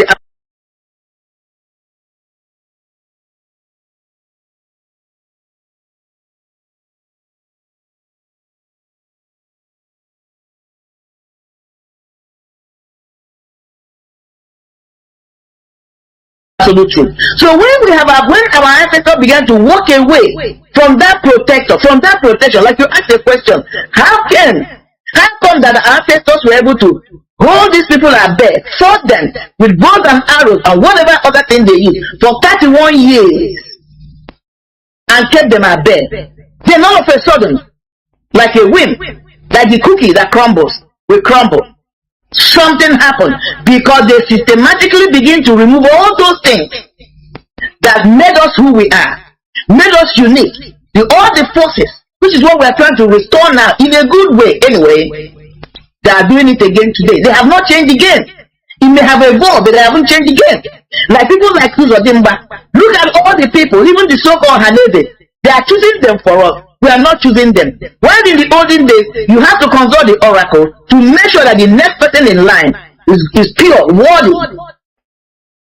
to be our leader. But this today is not done that way. It is done by who is willing to work with the master. Why? They are choosing these people because they know they are corrupt. That is why they are choosing them. Because if you are not corrupt, no amount of intimidation can hurt you. I can guarantee us today that these 3 Supreme Court judges that were removed, I can guarantee us that the federal government of the zoo first approached them to do this nonsense. These 3 knew they suited did, and they refused because most likely they are men of integrity and they don't have, the federal government have not been Yako. So what did they do? They found, if this is a society where you have investigative journalism, if you investigate these 3 judges that delivered this crazy thing they did on Friday or Thursday, you will find that federal government has something on them. They are corrupt somewhere. That is why they were able to abandon what they so-called hold there, abandon their ethics, and came and did this foolishness, which is the sinking of their ship. So what are we saying here? The game has not changed. They might have changed a little bit of the system or the way of delivery. It's the same game. So Osu was not, I do not believe that Osu was a negative thing until it came to a time. And that is why we must go back, find out what it was and ratify it. Because if we are talking about going back to our old spiritual way of life, somebody has to be, there are people that are going to be custodian of faith, who will study and know how to appease the gods, what to do. Who are those people going to be? They're going to be the Osu people. Osu in that sense is not a bad thing. In fact, should be a glorified thing. But let me give you this example, then I will let you come in, Mazi. I was blessed and opportune to travel early this year. I'm not going to say the place. Because in our place today, if anybody is doing like a spiritual work and you want to do sacrifice, there are some of the sacrifices might call for giving an arm, giving a what do you call saraka, giving gifts or cooking for people. Do you know if you try to do it in a society, nobody will take it. They will say you have come to kill me. You have come. Maybe they are right. I don't know. But this society I travel to is a prime thing for them to partake of the sacrifices you're doing to the gods. They look at themselves that they are helping humanity, they are helping you to achieve your purpose. They don't see it as a bad thing. Anytime a sacrifice is called, that people should come together. Probably you cook for them or do whatever. They willingly and joyfully accept it, and those who get involved or participate in your sacrifices are seen as the good people and not the bad people. I'm going to stop here, Mazi, as you come in and take it from here. There were. Honestly, this Osu caste system in our land, I am convinced beyond reasonable doubt it is not a bad thing. It is not what it was purported to be. You know, one thing I believe, if this thing really is a bad thing, let me tell you, even Britain would have helped to promote it. They would have helped us even to promote it.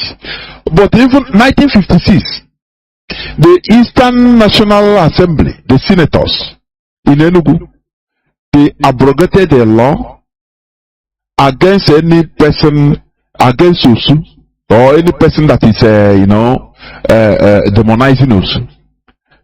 Not any person that is demonizing Osu, against Osu, that Osu caste system, there is nothing that should be called Osu again. If before independence, Britain allowed something like this to be done, which means there is something there in that Osu. It should be highly researched, because there is something good there. They want us to demonize and with ignorance to thwart everything, to scatter it. Do you understand? That is one thing I see. Britain didn't colonize us because they love us. Britain didn't colonize, Europeans in general didn't colonize Africa because they love Africa. No. It's because of something they will gain. Colonization is exploitation, subjugation. Do you understand that? Slavery. That's it. Slave masters are colonizers. They colonize your life. That is the thing. Do they colonize you because they love you? Okay, look at slaves in America. They were taught Bible. They were made to read the Bible. Do you see it? Okay, do they love them? They love them, eh? That's why they want them to read the Bible and go to heaven. Can't you think religion is for subjugation, is for colonization? Don't you understand that? What we practice is spirituality, is our normal value. One of the clips I played, where the man, he said that religion is the problem, in short. That religion comes between human being and God. But spirituality is something that, is between you and God. It links us up with God. It connects us back to God. Yes, direct.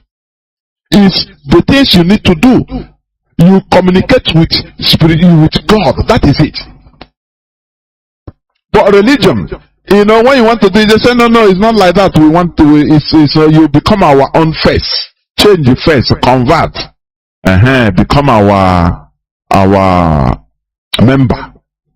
Do you see how Britain, this man, what is his name? The man that brought Christianity, or the idea of Christianity into Igbo land. Buxton, Thomas Fowell Buxton, B-U-X-T-O-N. Thomas, F-O-W-E-L B-U-X-T-O-N. Fowell Buxton. He is the person that brought this idea, pushed the British government that there are many things to gain in Igbo land. If they are Christianized, they will gain many things economically. Do you understand? That they will get many things economically. Are they not gaining? That's what I'm asking. So, they didn't do it, come and bring Christianity because they want you to be good human beings. No, we are good human beings. We are good people. It's not because of that. They want to take charge of your mentality first, your psyche. Colonize you, now tell you what you say that is bad in our custom. They say no, that is devilish. Those people that are saying that thing is bad, they are devil. Don't mind them. Create a katakata in our land, so that if you sleep with the wife of your brother under our law, there are things you have to do, or you'll be banished until you do that thing. But the Christianity, they bring it, they say no, just to confess your sin to Reverend Father. If it's Catholic, do that and all sins are forgiven. Don't worry, he is forgiven. Your penance is pray Ekere Maria 50 times and it's finished. Now, the custodians of our law and culture, you demonize them, you call them, they are the devils, whereas you are the devil, you with those that are in charge of the religion you are. You see how they destroyed our land? With this, we become Obed-Edom to them, servants of Edom. We became their servants. We became, listening to them every day we go. They are the teachers now, our masters. They are the people now to tell us something that is good and bad for us to do. Do you see how smart it is? Do you see how smart they are? Now, something that is good for us, they say, no, don't mind, it's very bad. Don't do it. And something that is bad for us, they say, do it. It is a Bible acknowledges it. Do it. Do you see how they destroy our land? That is what we are talking about today. So that you come back, your senses will come back. I am very happy the response. People are in our land. People are turning back. No matter how imperfect. This Christian religion, in our land, it started with benefit. What Britain can get in our land. That is why today, why you a member of a church is for them to dry you, promising you, blessing in Nigeria, blessing that doesn't come, promising you miracle money. You enter into an airport in France and you come out in Germany, airport in Germany. Abracadabra. Heavy deception. And look at the people that are propagating all these things. Look at the Dadijios. Look at them. Can you compare them with their miserable followers? Can you compare them? They are living grand style, in a grand style, moving with bulletproof vehicles, so that you shoot them, you don't penetrate. But they give you stickers and olive oil. Are you not supposed to be ashamed of yourself? Somebody controlling you mentally. That is what we preach here. Remember, these missionary enterprises were beneath the surface, capitalist ventures of Europe, for they were eventually going to recover in the distant future all they had spent in innumerable folds. Is what this, the purveyors of Christianity, that is what they told the Majesty, the Queen. Now don't worry what you sacrifice today, that you are going to gain in the future. Is it not what they are going today? Are they not sucking our oil? Didn't they create us in one country and carry us and give deliver us to the hands of those that we didn't know? The caliphate jihadists that we didn't know. Today there is a pandemonium in Abuja. Why? Because we are in the same country. Is it not the same thing? Why they are sucking our oil? If we want to tell them, no, Kelem Maria, I know Kelem Maria. Our things are going. Can't we have brain, for goodness sake? Can't we have brain? Do you know that if it is in our original culture, there are things we invoke in our land of Chohoso. You understand that? The same way our land fought for us without even us knowing. When Ottoman Danfodio and his army wanted to cross Benue to come to our land, they were attacked by such a fly. and they were slaughtered by such a fly bite, and they ran away. Now, many people will be, I used to say this, will be saying ignorantly that, oh no, this Christianity brought education. There is lie from the pit of hell. What they did is very smart thing.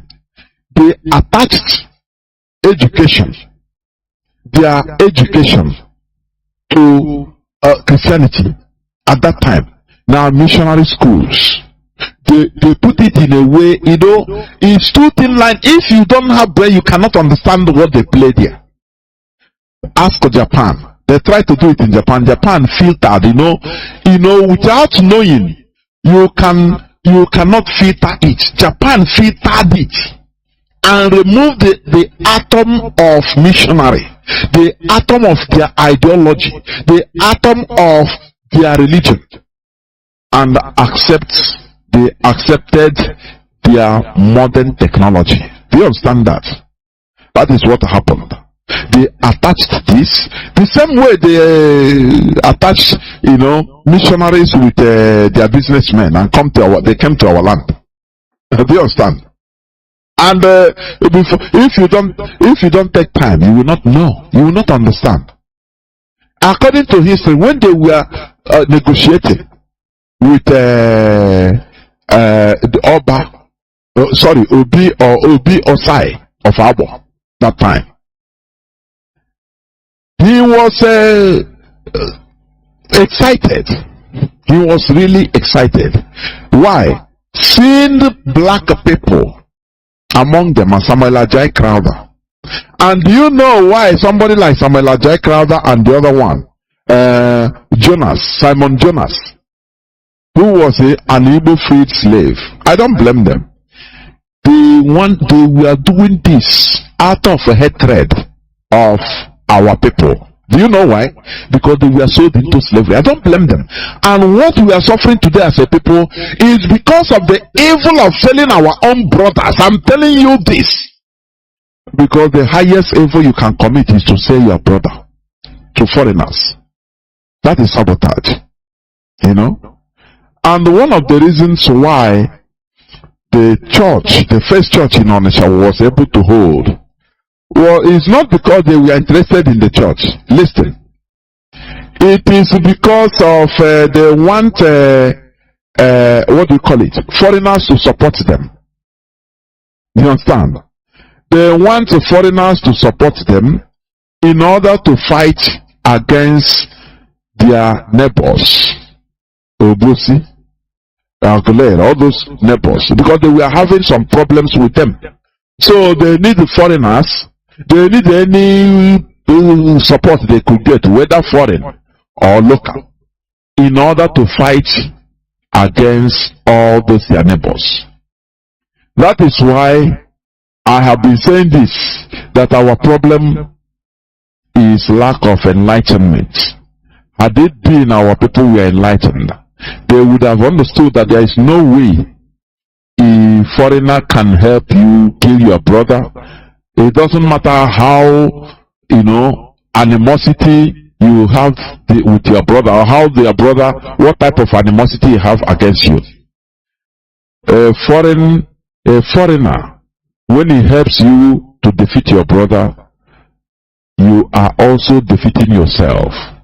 That is the reality. He will subjugate you.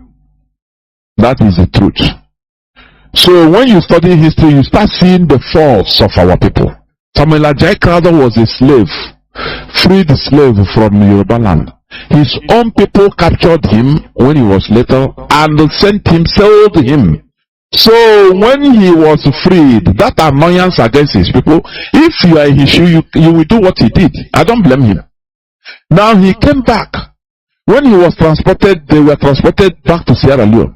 He was contracted, he volunteered to even travel to go and start converting those evil people, evil-minded people, brothers and sisters that we have the mind to sell him.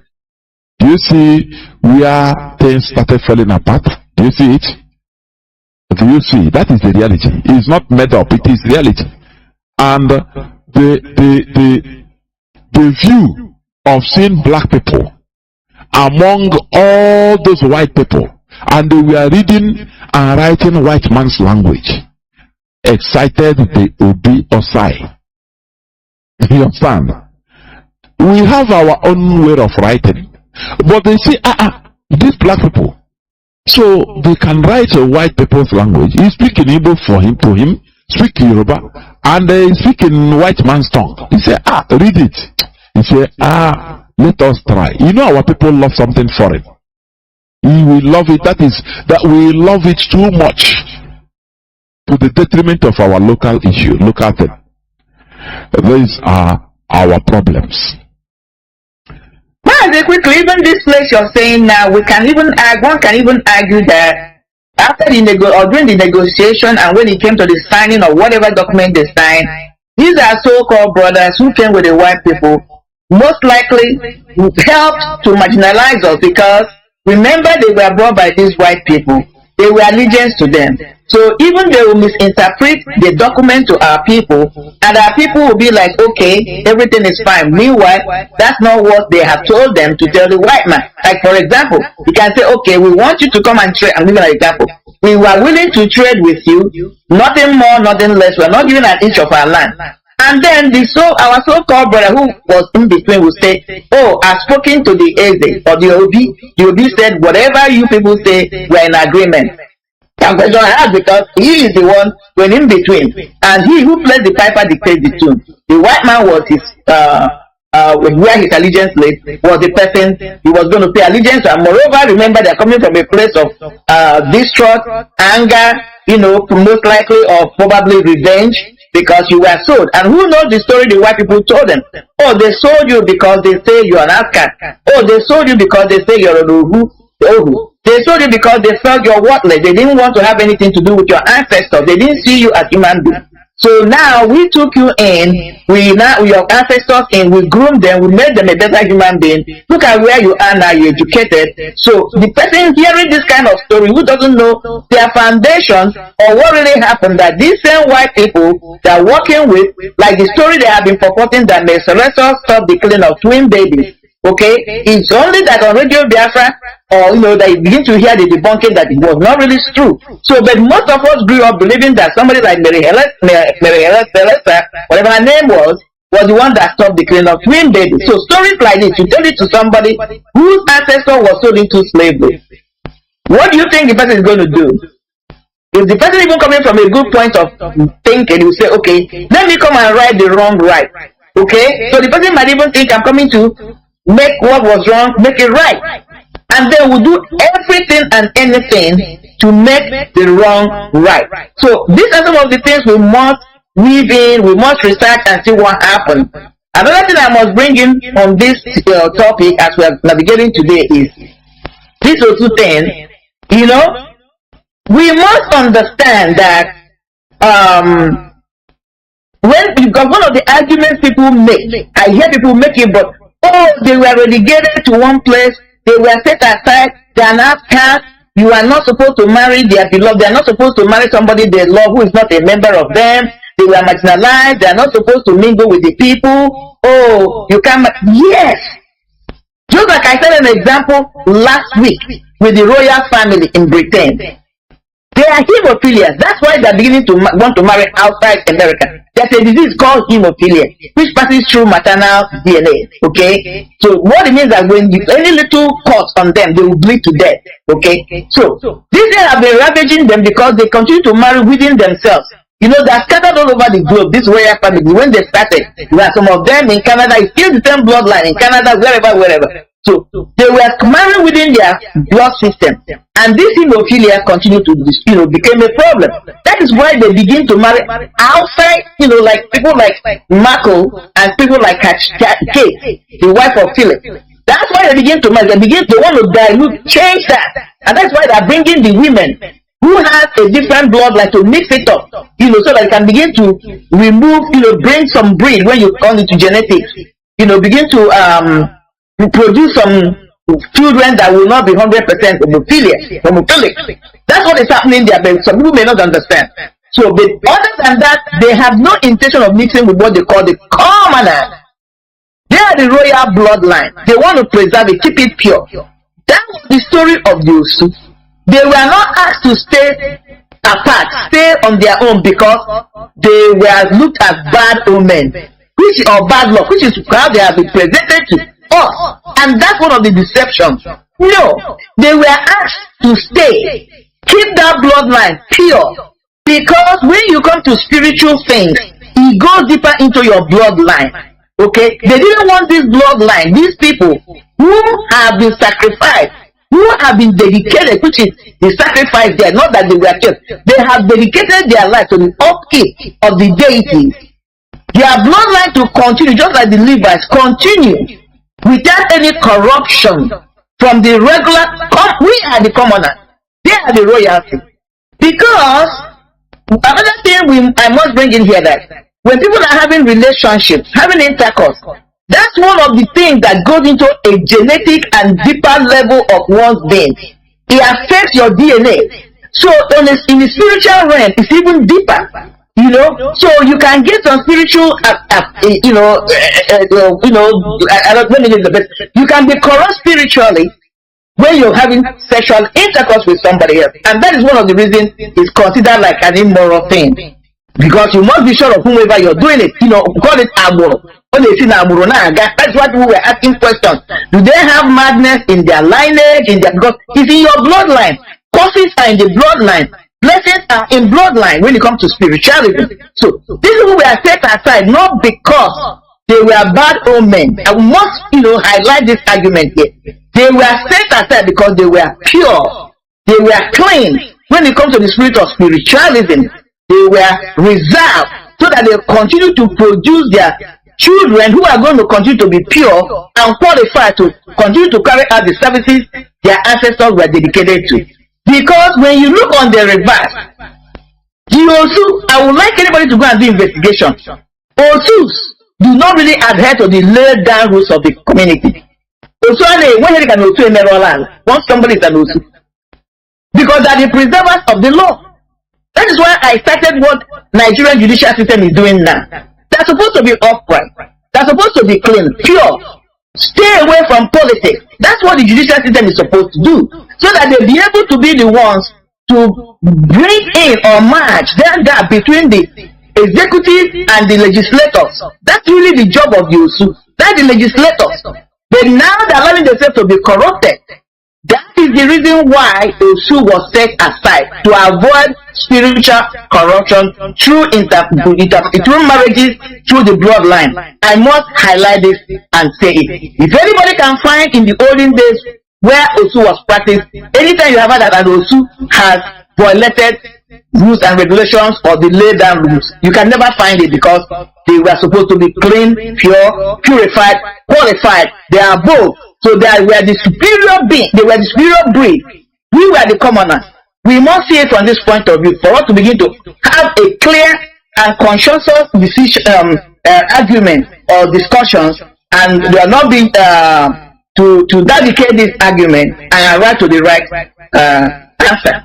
They were the hybrid. They were the special people. They were set aside to avoid corruption. They were not set aside because they were bad luck or omen or evil, as have been purported. I needed to bring this in mind. Before I open the lines, I want people to understand that, remember, the physical colonization by Britain did not come until they used this Christianization to divide and soften us into weakness. The first physical colonization was not there until they used this their ideology they brought to us in the name of religion, in order to weaken us, to soften us, to make us controllable. Because anything you do, you see, you go and make confession. You must tell your father. You must tell your spiritual father. Now you are no more liable to our normal values, our culture. No. Now you are answerable to your new spiritual father. As I said before, Japan is a very wise country, nation. they managed to filter. And today you see how far they have come. You see how far they are going. They disallowed their people. Japan bound, they outlawed Christianity for 265 years. Not 1 year, not 10 years, 265 years at that early time, to make sure that no trace of that religion gained ground. Because there was one thing they found out at their early stage with the missionaries. They found out they allowed the Europeans to land. They allowed the missionaries to go into their start preaching. They found out that people start rebelling against their own shrine, against their own kings, against their own laws. Had it been Japan did not fight them, they will equally right. Britain, Europeans would have equally right that, oh, Japan, we are savages before. They didn't have kings. They were a structureless set of people, because they will appoint their own chieftaincies in Japan. They would have done it. But Japan said no. What type of people are these? They want to bring rebellion from our people. They tell them in the churches, go and destroy your shrines. In Japan, don't disobey your local king. Disobey your local laws. Obey heavenly laws. And what we are preaching to you is a heavenly law, so that you obey it and go to heaven. Japan found out the trick, that they want to manipulate their people into rebellion to conquer them. They said no. They started fighting. It's not easy. They started fighting this. And today you see where Japan is today, with their Shinto religion.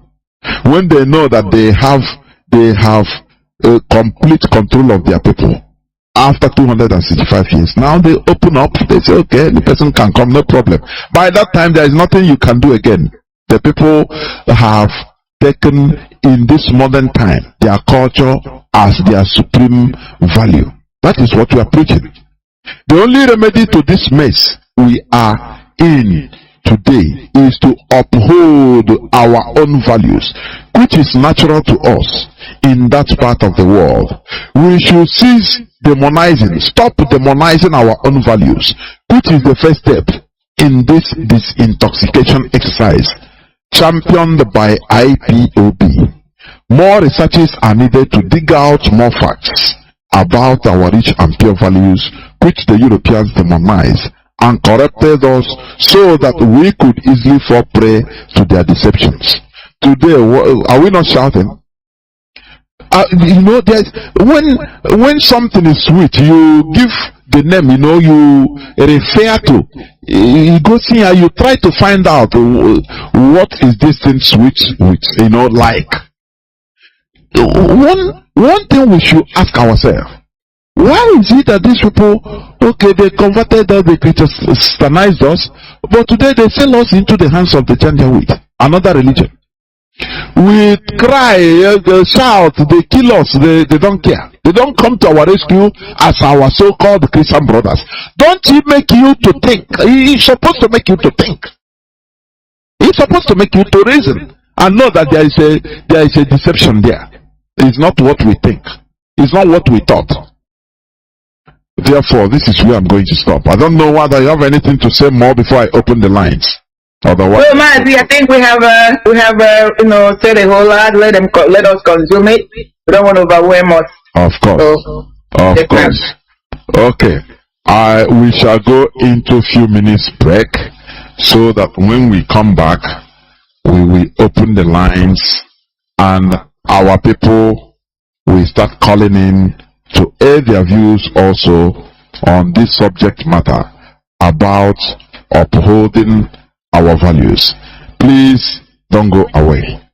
We shall be right back.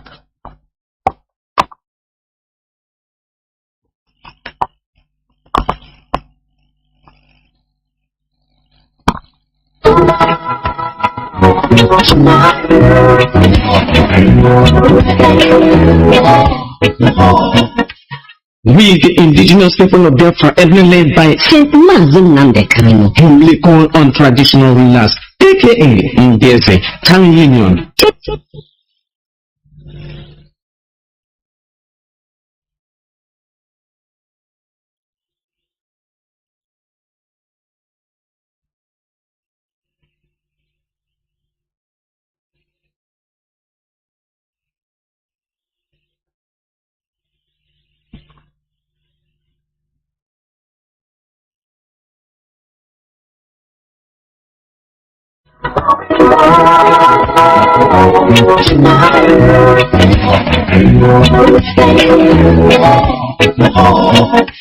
We, the indigenous people of Biafra, ably led by Mazi Nwachineke, humbly call on traditional rulers, aka Ndeze, town union, churches, villages, kindreds, Ndiamala, along paternal and maternal homes to abeg hear our voice and hear our cry in this request to please do the needful now before it is too late.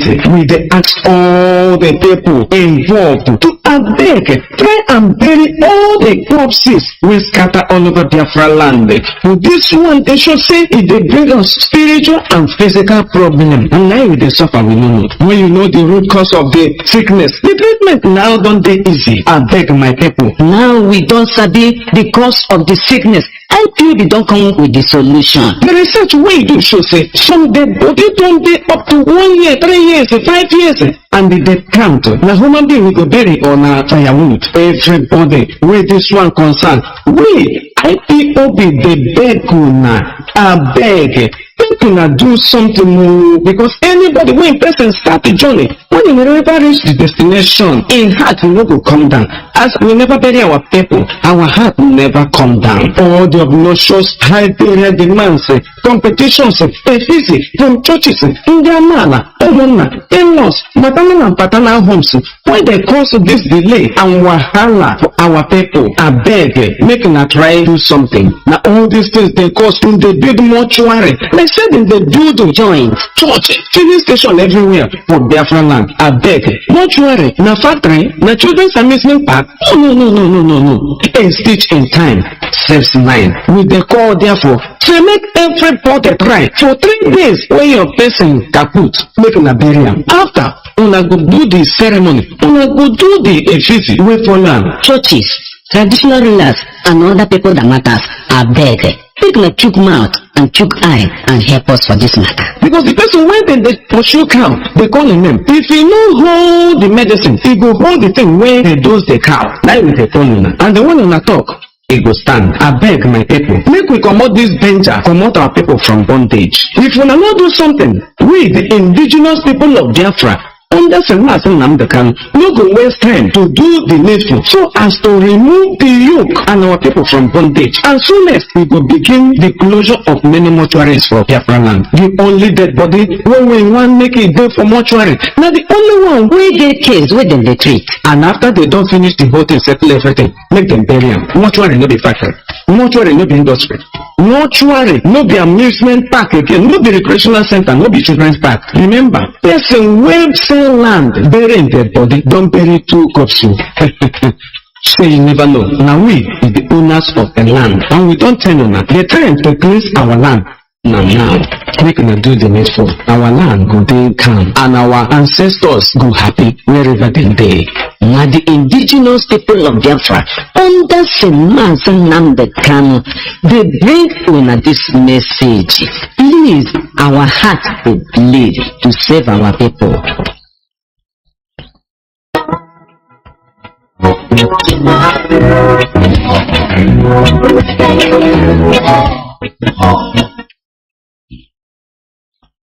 Welcome back. This is Radio Biafra HAUSA-SERVICE coming to you through the auspices of Radio Biafra London. My name remains Mazi Nwachineke from Olu province of Biafra, and I am here with Mwada Marian T. Heather. Today is the 29th day of the 10th month, October, being Saturday, Obochiorie, 2022. We are live and direct, making our discussions on this topic, upholding our values. Our lines are now open, but please know that on Monday, being the 31st, I will be here with Mazi Nwachineke on an interactive session by 7 p.m. Please do not miss that program. We shall be live as usual. Prepare your reasonable questions and ask, please, because we must continue pushing on. What we are doing is freedom fighting, and we will never stop until we get our freedom. That is the goal that we set. Therefore, our lines are now open. Our direct line is +1 213 328 6224. I repeat, +1 213 328 6224. Our WhatsApp and Signal line is +61 405 142 547. I repeat, +61 405 142 547. I have callers already lining up. Caller on Signal, can you hear me? Welcome to the program. Yeah, Mazi Jonathan. Caller on Signal, you are the first caller. Can you hear me? Please go on. I can hear you, Mazi. Am I coming out? Mazi, can you hear me? Please go on. Okay, yes, go on now. It's okay. Our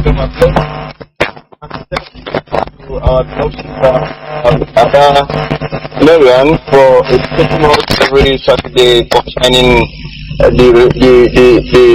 foreign religion they brought to us in the name of trying to bring us at the right track. While we are on the right track, they just came to deceive us. May Chukwu continue to guide and protect our leader Mazi Nwachineke and what is in his infinite goodness and mercy. Release him so fast to rejoin us despite the conspiracy. Come out with good health, body, mind, and soul. Together, all of us must continue to fight until Biafra is being restored. My brother Mazi Jonathan, fellow Biafrans, my name is Mazi Akas. I'm calling from Austria. And by the special grace of Excellency I am serving the indigenous people of Biafra Austria family as a national PRO. The truth about what my brother, you and our sister are saying this evening, and on my own side, what I want to say is that thank you so much for educating our people. And you said something when you were talking. You said I don't know if this thing they understand. We understood what you are saying. Biafrans are listening, and believe me, it is sinking. All of us, the way we reasoned before and now is not the same. This is why when we came here in Radio Biafra, we equipped ourselves. When we go to so-called social media, anything we see there that want to rubbish Biafra, we destroy it.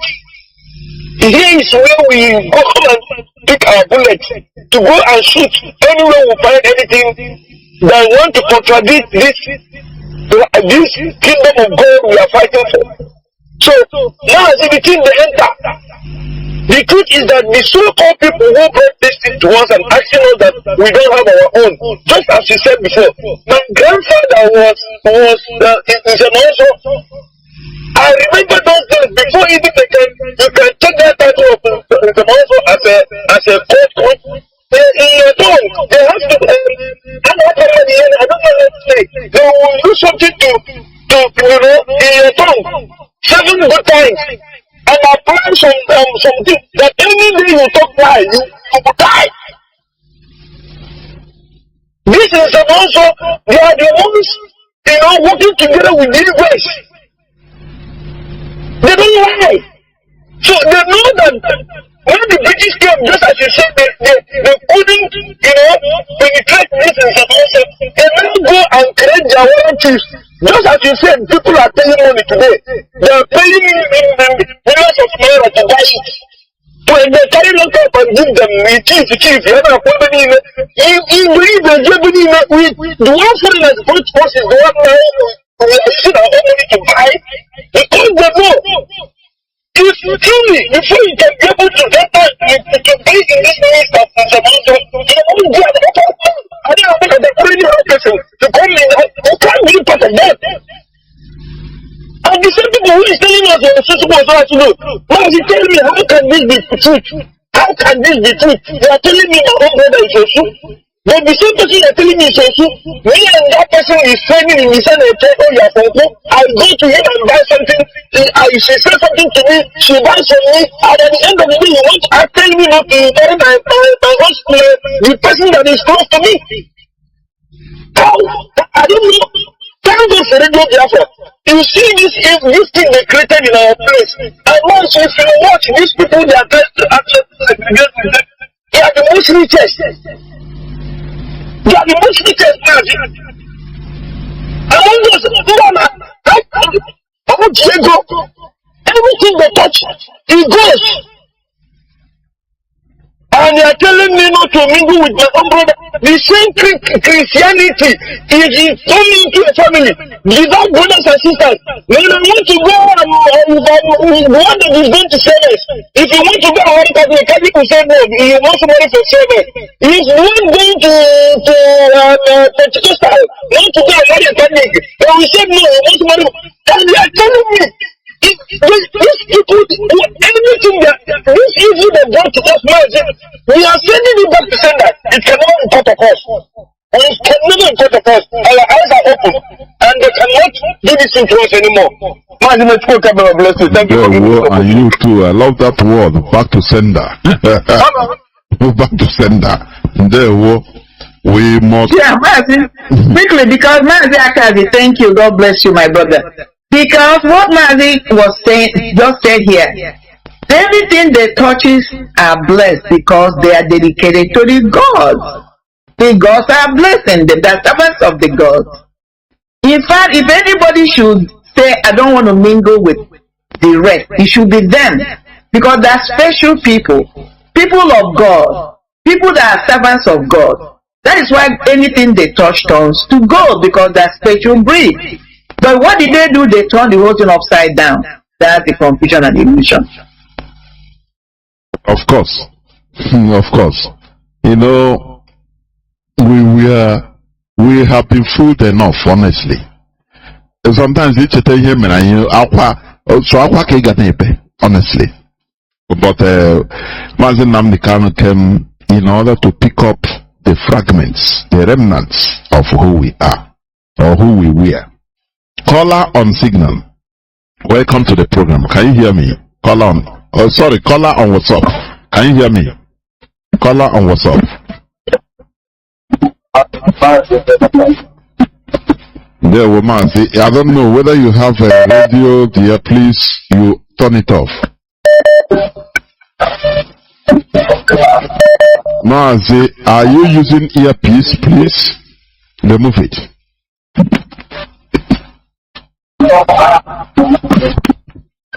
So our sister Mada, good evening, ma'am.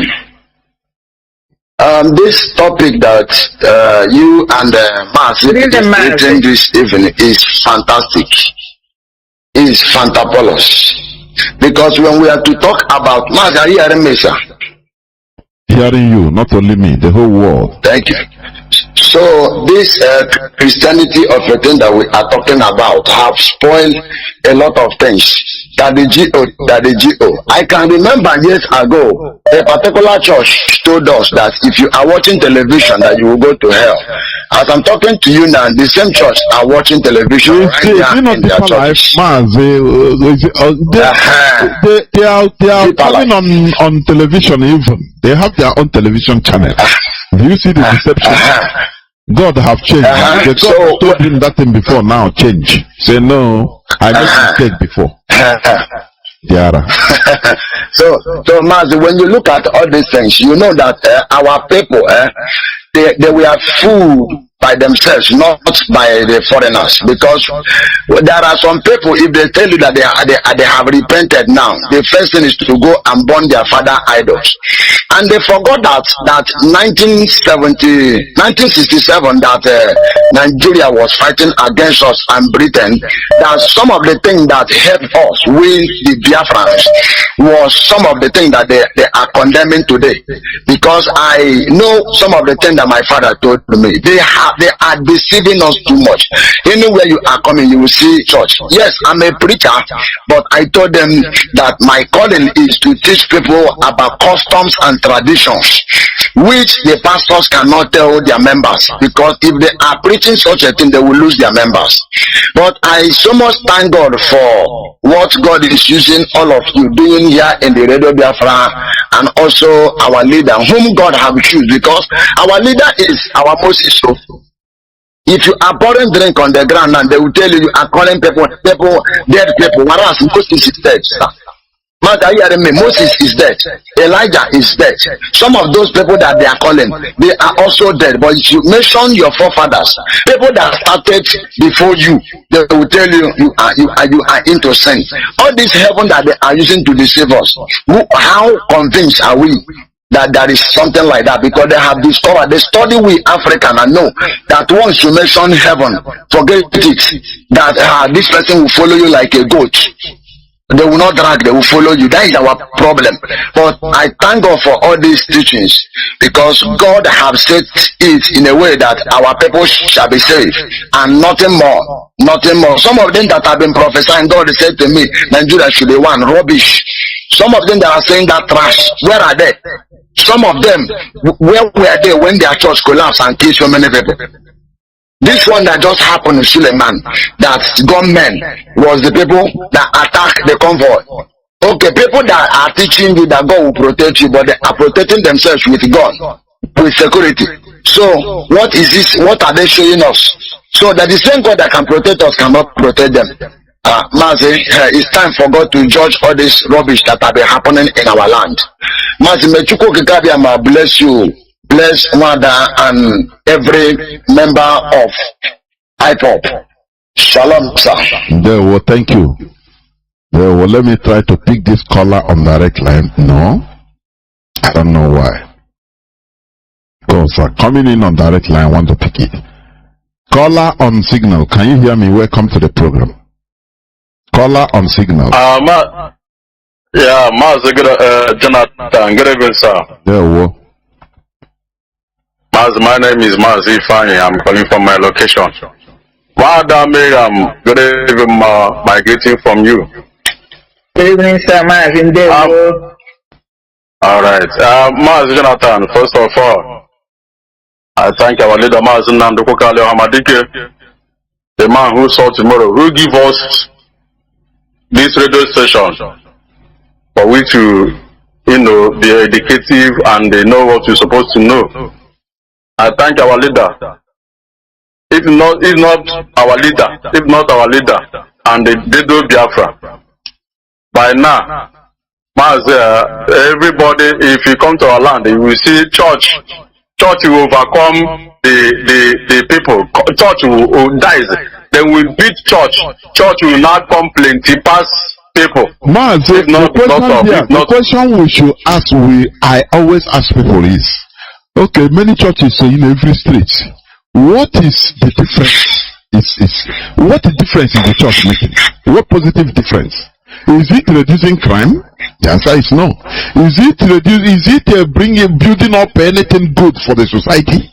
The answer is no. Instead, it's bringing more evil, wicked character, every type of bad thing in our land, and we continue cherishing it because of emotion. We need to say it as it is. Mazi, go on, please. That is it, Mazi. What you said is true. In this program, religion matters. When I called last time, I told you that I could remember the time that I was despising my ancestors. I was talking a lot of evil things against my ancestors due to the deceit of these men of God called, what am I going to call them? People that claim that they are men of God. Because what they tell us in the church, that our ancestors are this, are evil, are that, are this. Mazi, if I want to pray, I will start sending Holy Ghost fire against my ancestors. I will start saying all lot of evil things against my ancestors. But Mazi, in this program, I come up here and apologize to my ancestors. And since that time, I apologize to my ancestors that I'm sorry that the white people makes me to turn against them. Mazi, something is moving well in my life. A lot of things have changed in my life, financially and other things. My business is moving fine. But as I'm telling you the fact, let me just, you're a member of this great family, and you don't devote your time to listen to this Radio Biafra for you to learn something. You are not worthy to be called one of us in this great family. You are not worthy to be a one of us. Because if you claim that you are one of us, you can never come and sit down and listen to this good orientation, good message that coming out from Radio Biafra. Mazi, that person is not worthy to become a one of us. Let me stop here. I greet you people. Continue this good work. We are going to send our own Bible to those white people to read. And we are going to do it when Biafran come. Because they have deceived us. They are going to read about our own very soon. Thank you, Maz. Let me stop from here. You people are crying.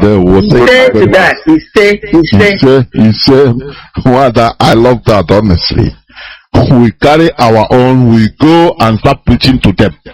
That they should accept our own after all. Now this is all those things they are doing. They are sinners, of course. Caller on direct line, can you hear me? Caller on direct line, can you hear me? Please go on. Please go on. Welcome to the program. Yeah, fine. Thank you so much. For the fact that I am blessed to be a member of IBFB, I want to use the opportunity to thank you and thank Mommy out there.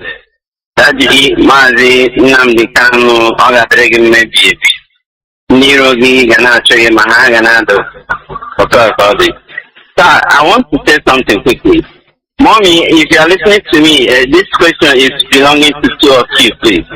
You said something when you were trying to make an analysis of how, where and how human being, migrated from. You said the human race migrated from Africa. I don't know if it was what she said, if I had it right or what. You did. You said that human beings, migrated from Africa. Now, Uncle, on your own side, you said that there is one small boy that was born in 1756 who brought Christianity to Africa. I don't know, before I start making my questions or maybe my presentation fine. No, is it what two of you said? No, I don't know. No, listen, I talked about the origin of the Christianization of Igbo. One man that pushed the idea of Christianizing Igbos. No. Let us be factual and real. Whether he's stupid, he's a man, and he did something. That's it. Today, only his idea and his action made our people to be misbehaving. So he did something. That's it. His name is Thomas Fowell Buxton. That's it. From 1786 to 1845. That is the reality. Not to Africa, but to Igbo land. Go on, please. Okay. So what I'm trying to put in place here is this. I want to know the morality behind that man, from what my auntie said and what you also confirmed, that we, the Africans, or should I say the Igbos precisely, our grandfather have faced 500,000 on earth. And this young man came and introduced this Christianity. And all of a sudden, we are now fighting for what somebody who does not have a value system like us.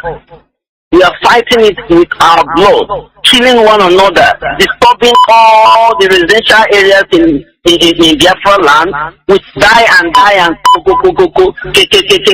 and nobody wants to go deep to understand what these people are doing to us. You see, so I want to know, this man, did he really understand that we have a tradition before? Do they came in conquest? Yes, I know it's conquest. Do they meet our forefathers and have this one-on-one argument that yes, the Osu issue is not supposed to be existing, because I want to know why they stopped this Osu. They made Osu look at it, it's an evil thing against the humanity. Because I've watched those people who are called Osu, even when I was in primary school. These people are brilliant and they are good to go with. And yet people are condemning these people. You know, so I want to know how they managed to rival our grandfathers and push away our tradition, and yet give us a tradition which they seemingly have taken away all our brain. Nobody reasons again. This is just a little thing I want to ask this night, sir. Thank you. There were. You are calling on direct line, so you have to listen through the radio. First of all, as we used to say here, conquest is something that is inevitable. It has been there since human existence. Exploitation in this planet is allowed. When, for example, a lion is hungry, let's say he's praying for God to give him food, what do you expect? Is it a manna to fall from heaven? No. He's waiting for God to bring him a deer or a warthog, a wild pig, in order to kill him and eat. And that deer, while killing the deer, is painful. The deer will be insulting and cursing the dog, say, you are wicked, you are evil, you are this, you are that. Why are you killing me? But the lion has to eat, he has to feed. This is just a simple analogy in this world. For people to be powerful, you must exploit. It's allowed in this world. If you are not an exploiter, you can become exploited. You see Japan today. Japan use their brain. They refuse to be exploited ideologically, because one thing brings another. Colonization is something that it is not a one-day job. It is a process. This man, this Boston I was talking about, that brought the idea of Christianization of Igbo people, Igbo land. He pushed it to the British government, to the Majesty, in order to allow he wrote out the benefits. These are the real intellectuals that are fighting for the progress of their country. For us, it's exploitation. You understand? But for the country, he is a hero, because he initiated something that Britain is enjoying, benefiting heavily today from Biafra land. Do you see how the world is? Do you see it? That is the world we are in. That is it. So, while we are there fighting ourselves, tribal wars, you have people that we are more enlightened. They told themselves, instead of us killing ourselves in this Europe, let us look beyond the horizon.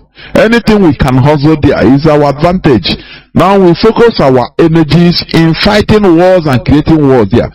That Europe is peaceful, living good standard of life today, is because they put wars in other places like Africa. That is the reality. That is the world we are living. It is the bitter truth. Because we Africans, we couldn't look beyond our horizon. So people came, and ideologically they first of all introduced something to us, and we bought it. And today we are fighting ourselves because of what foreigners introduced in our land. And they made us to demonize ourselves, fighting for ourselves. That is the reality.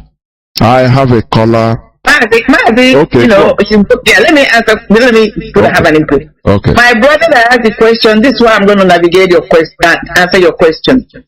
Look at the situation that happened to us, which is happening before our own eyes unfolding, as somebody who has a glass of water.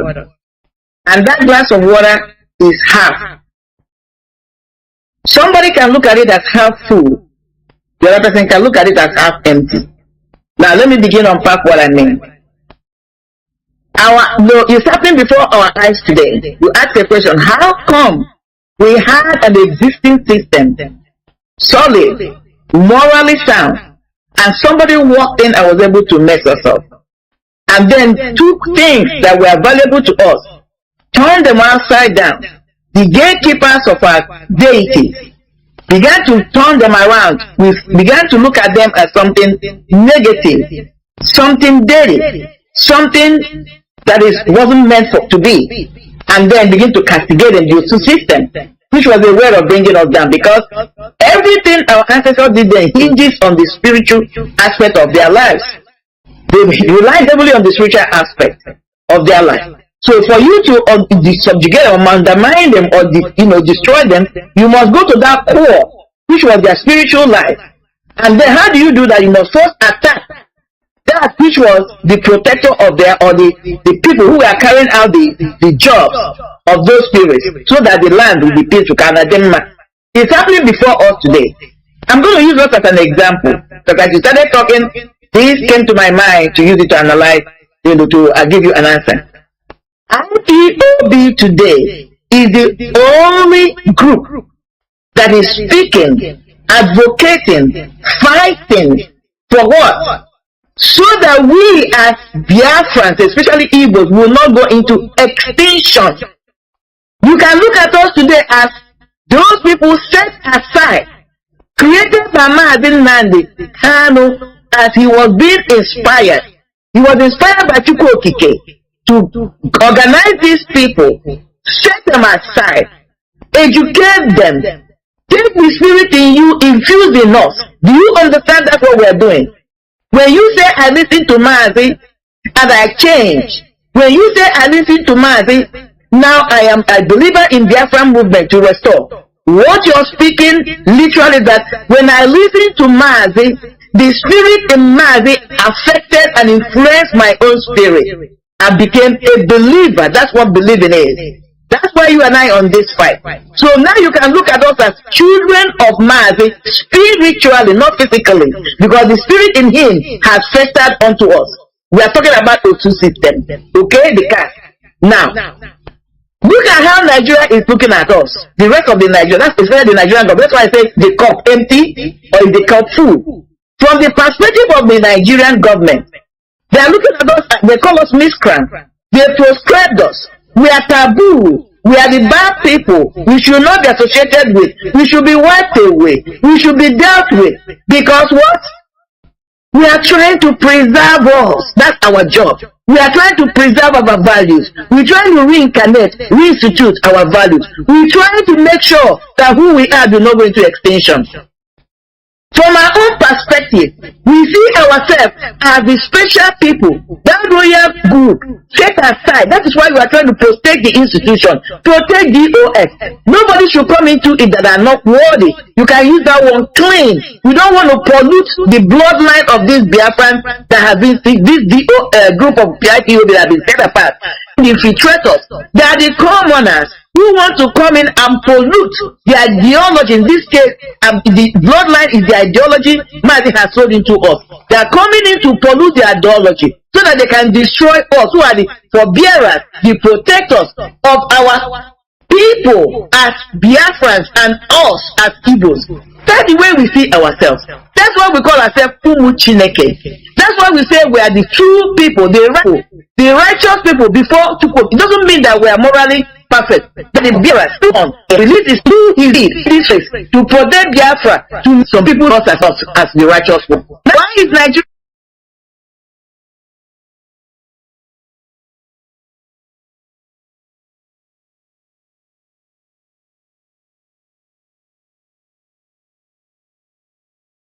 God against us. Exactly what they did.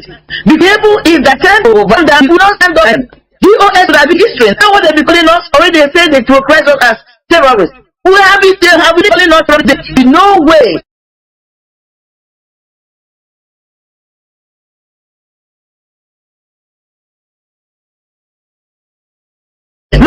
Because Now, and when the history retrospective, we are the righteous ones. That's how history goes. I think I answered. Caller or callers.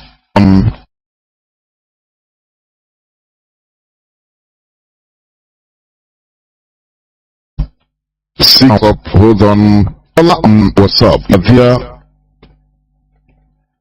Let me hold on, please. Call direct line. Can you hear me? Call on direct line, please. Come on. Can you hear me?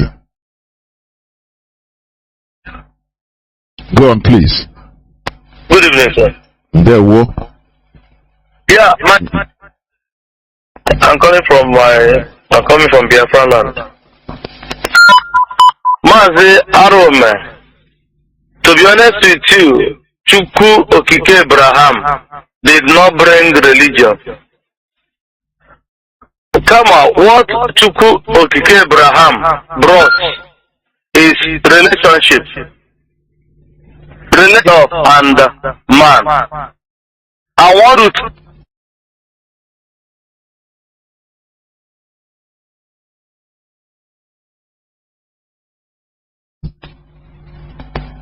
As you happen, honestly. Cause are you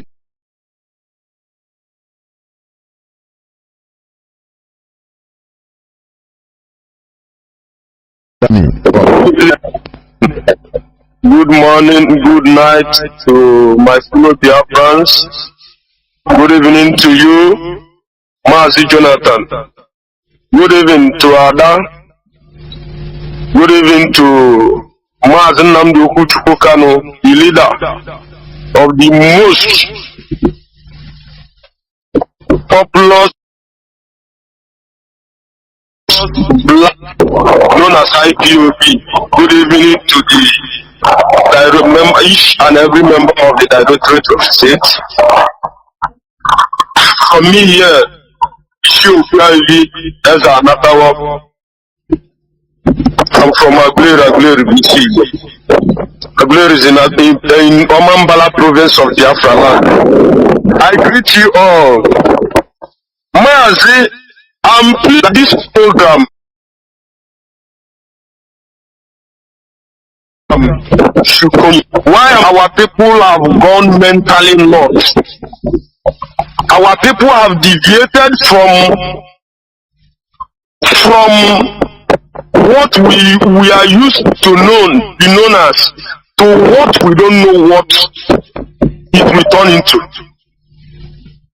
Coming to what you have, the program you are treating this night, I want the world to know that in Biafra is the dignity of humanity. How? Do you know that the LOC in our communities, that they are saying that Christianity came to our land purposely to destroy our life and destroy everything we stood for? That is why when you are praying to our God, to a so-called Christian will be there wishing you. If you see what is going on in his mind, do you know that Omenana is the most peaceful religion in this world? Do you know that LOC is the chief security and the method of governance in our land, the Biafran land? Let me explain in a jiffy. For instance, now from Aguilera, this thing that the Fulanis are ravaging, do you know that if the entire Aguilera population goes to Otutunzu, we have Otutunzu, we don't take Otutunzu, nobody, no man, God of a woman will tell you in Aguilera, will tell you that Otutunzu is God. We have Chukwu Okike Abiama, whom we know and refer to as the most, and it's only God. LOC we know, LOC originated, LOC is the law of our land, our political system of governance. That is our organic system.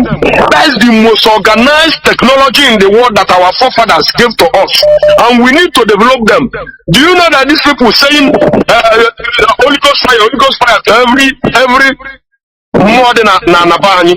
Do you know that they are paying to go and consult more and the author in the name of science and technology? Why the ones in our land, they have totally destroyed them? You use cup of cement. You use a cup of cement to mold one person you call Jesus Christ. Mbosi ya punu na anya ndị Igbo. Mbosi ya punu na anya ya mana 492 na aka. The science email na chiara nu ina de se na de na nye nwanne gị n'ụkwụ. Ibe kwesịrị na ajụ ka ịnata ide atụtụ tia na abịa idebie. You know that chiara that we can develop it. Anyị eji na akụ ndị ọsọ ọrụ. You know that chiara na even chiara na cause even na to kill chiara is also in that thing. Imana anyị develop here. Use one as a weapon of mass destruction and to control the world and tame the world. Because this world, you can't blame Britain. You can't blame Israel. We are not the same thing. We are born and brought up in that Alusi. Alusi is our system. Osukas or whatever. Osu, they are like the Levites. They are noble families. You are going to study. Father, don't you know the history of those people? What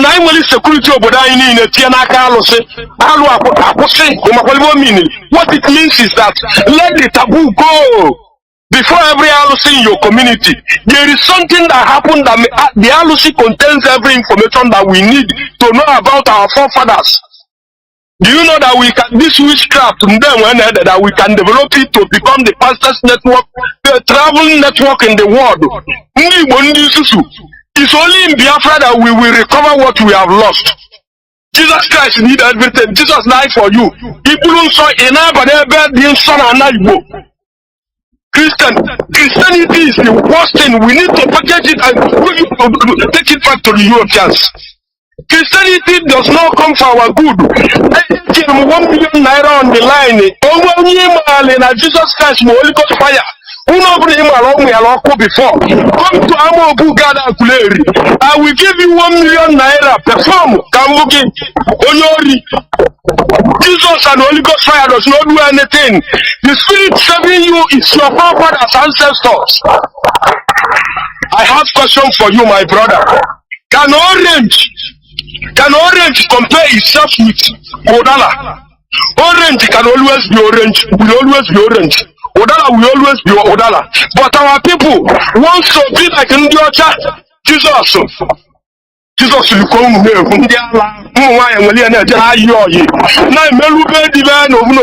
Jesus Asro. That is G.O. Nobody can kill Suleiman. Jesus saved me, I thank God.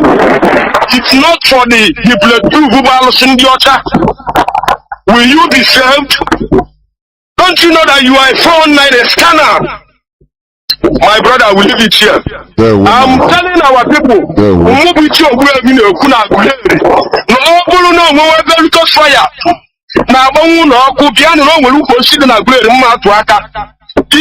People fire we have 1 million naira. More than 1 million. To hell with you and Christianity. Fuck you. Let us mind our use of language, please. This is a worldwide radio, please. We are responsible. Caller on direct line, can you hear me? Caller on direct line, can you hear me? Please go on. Welcome to the program. There we go on. Jonathan and Dewa. Mazi Jonathan, good evening from the holy land of Biafra. And our sister, our mother, Maria Heda. I'm saluting you from the land of Tukwotikapi. And my leader, Mazi Nnamdi Kanu. I am saluting you from the holy land of Biafra. Chukwukika will continue to strengthen you and continue to give you more wisdom. Because you have already defeated your enemies and they will remain defeated. Mazi, my name is Michael Israel. And I'm calling from the holy land of Biafra. Dede Jonathan, Emma. Because you have really lectured us enough tonight. you and Wada. The star is shining everywhere, I'm telling you. You know, one of our brothers to speak on this platform, Mazi Jonathan, he told you that he's Mazi Akas. He told you that you should continue doing what you are doing because what you are doing is entering. What people are doing, honestly, is really entering. It's piercing into the score. On Abadia, you may Franco direct, however, and we are pretend art, like as you say, Mazi, because already we will blame Britain, we will not also blame Britain. Me, like in our Ingwa program, our brother here, also, Konya Beradia Hausa-SERVICE. Jonathan, the foreigner who swam the backyard, and that is where the problem lies there, Jonathan. But one thing that I know is that Mazi Nwachineke, IPOB, the zoo is already done. Our leader is going to be released by fire by force, if they like it or not. Thank you, dear Jonathan. Remember. Thank you. We must continue. We are gradually winding down towards the end of this program. Caller on signal, welcome to the program. Thank you for holding on for 25 minutes. It's not easy. Go on, Mazi. Yes, I am here, my brother. I know. Good evening to you, and good evening to our sister Miriam. Good evening, Biafrans and lovers of freedom. My name is Ifan Chukwumada Abichi, and I'm calling you from the Kingdom of the Netherlands. Today's topic again is, I would paraphrase as knowing and maintaining our values. You see, let me touch this before I go to the main point. I'm telling Nigerians, the indigenous peoples in Nigeria, you can't have an independent and secure country as Nigeria with Fulani of Africa, some of them with weapons, intruding into the country, bastardizing our elections and population census. Governor Bala Mohammed of Bauchi State says that they want to settle the whole Fulani of Africa in Nigeria. That the Fulani is, borderless, grainless, and they belong to Nigeria, of course. Why? They have chosen Nigeria as a choice country for themselves. Now it's left for the indigenous people in Nigeria to know and decide whether they will give it to them or will they draw line on the sand like Biafrans are doing. We don't mind if they settle them in the vast land of the north for us. Biafra is the land of Chukwukika Biama, and nobody will take it from us, his children.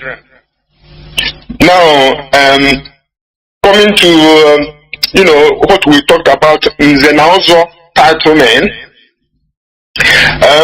these people in the Nauzo, as you have said, are very highly esteemed in morals and the rules of the land, but they cannot form Ohaneze in isolation. But they can be in Ohaneze as a sort of moral compass amongst the Ohaneze people. Ohaneze means, or it can be described as nobles and commoners, or like the English say, ladies and gentlemen. So it encompasses everybody, and it's not made for a court. Now, let me touch a bit about this, the Sukas system.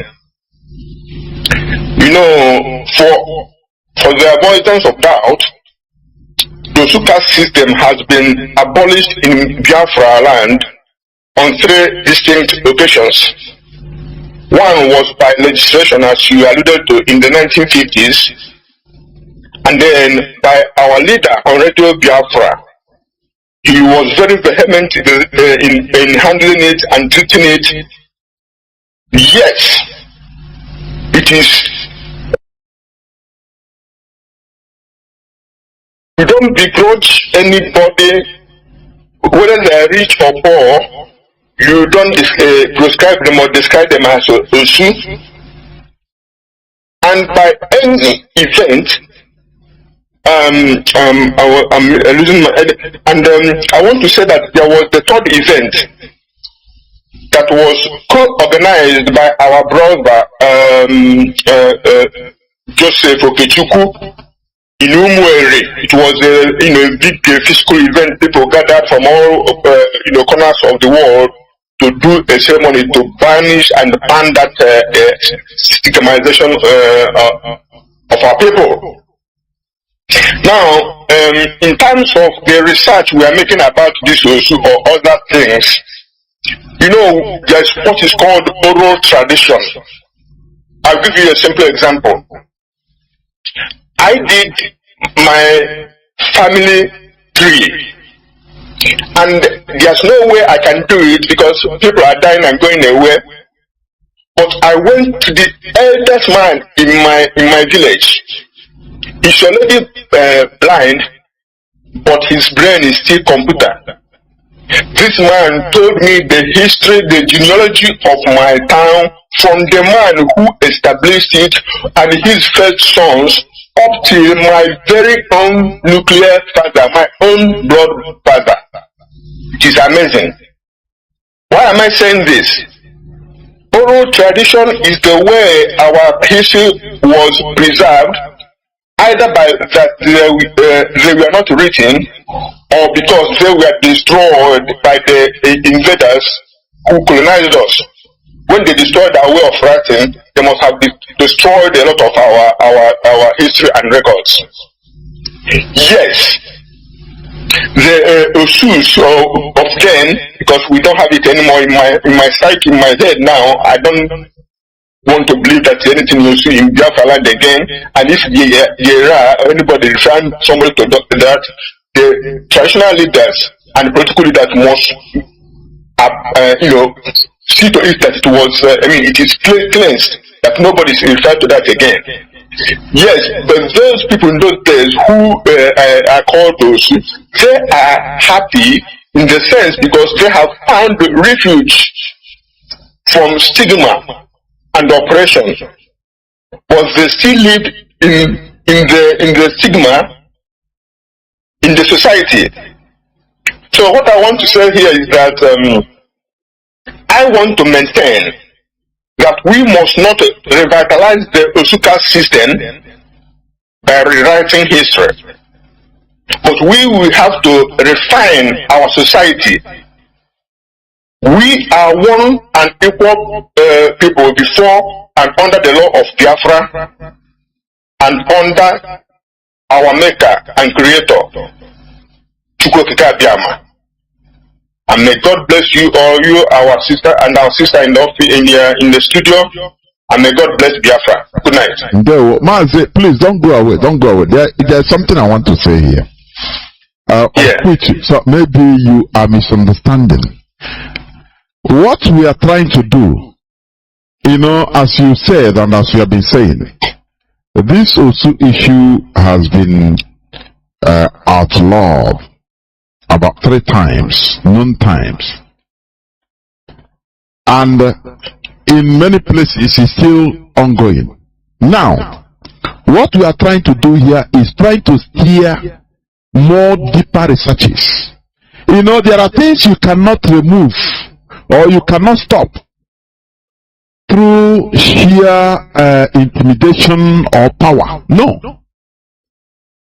You do something through education.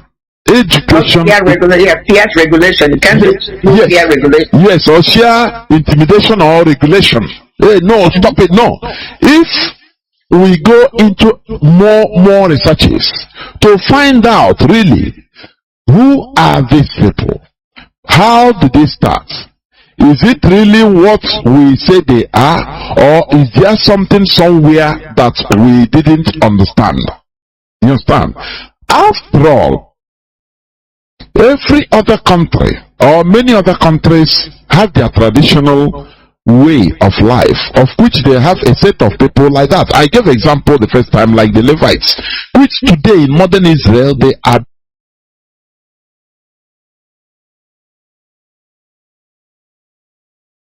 Look, these people are not what we really thought they were.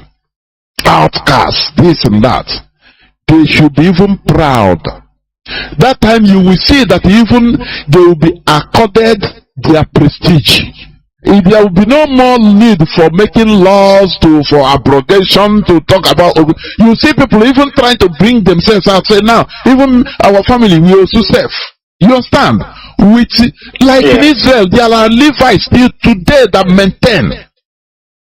But in our own land, don't we think that this type of people, now who are the Levites? What is their job? Oh, they are dedicated to God, to their deity. Yes. Is it not the same thing?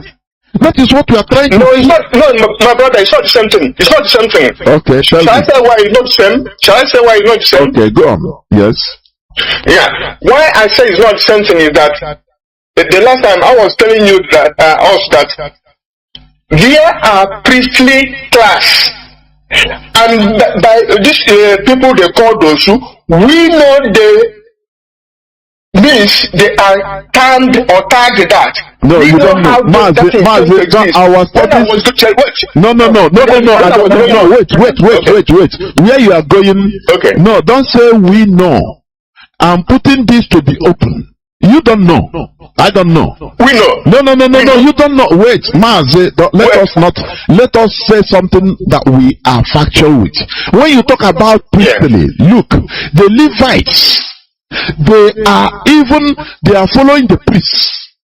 Just like in our land, when a priest, when the na priest or neburu yokoko, this are the priest. Is dedication. So what we are putting out here is for more profound researches. When the researches I read, scholarly researches, the man concluded, he said, look, in all these things, no person know the reality of this also. He puts there for researches to go on more. Forget about what they tell us, what they write, what they say, this and that. Government come and say, now, I gave an example of if we can be made to be cherishing warrant chiefs today, what can't we, how can, we can be deceived in any way. We can be deceived into, castigating something we should cherish. That is my point. So don't say we know. When you talk about priests, there are priests, yes. These people are also part of the priests because they help the priests. Even in the Levites. Yes, they are like that.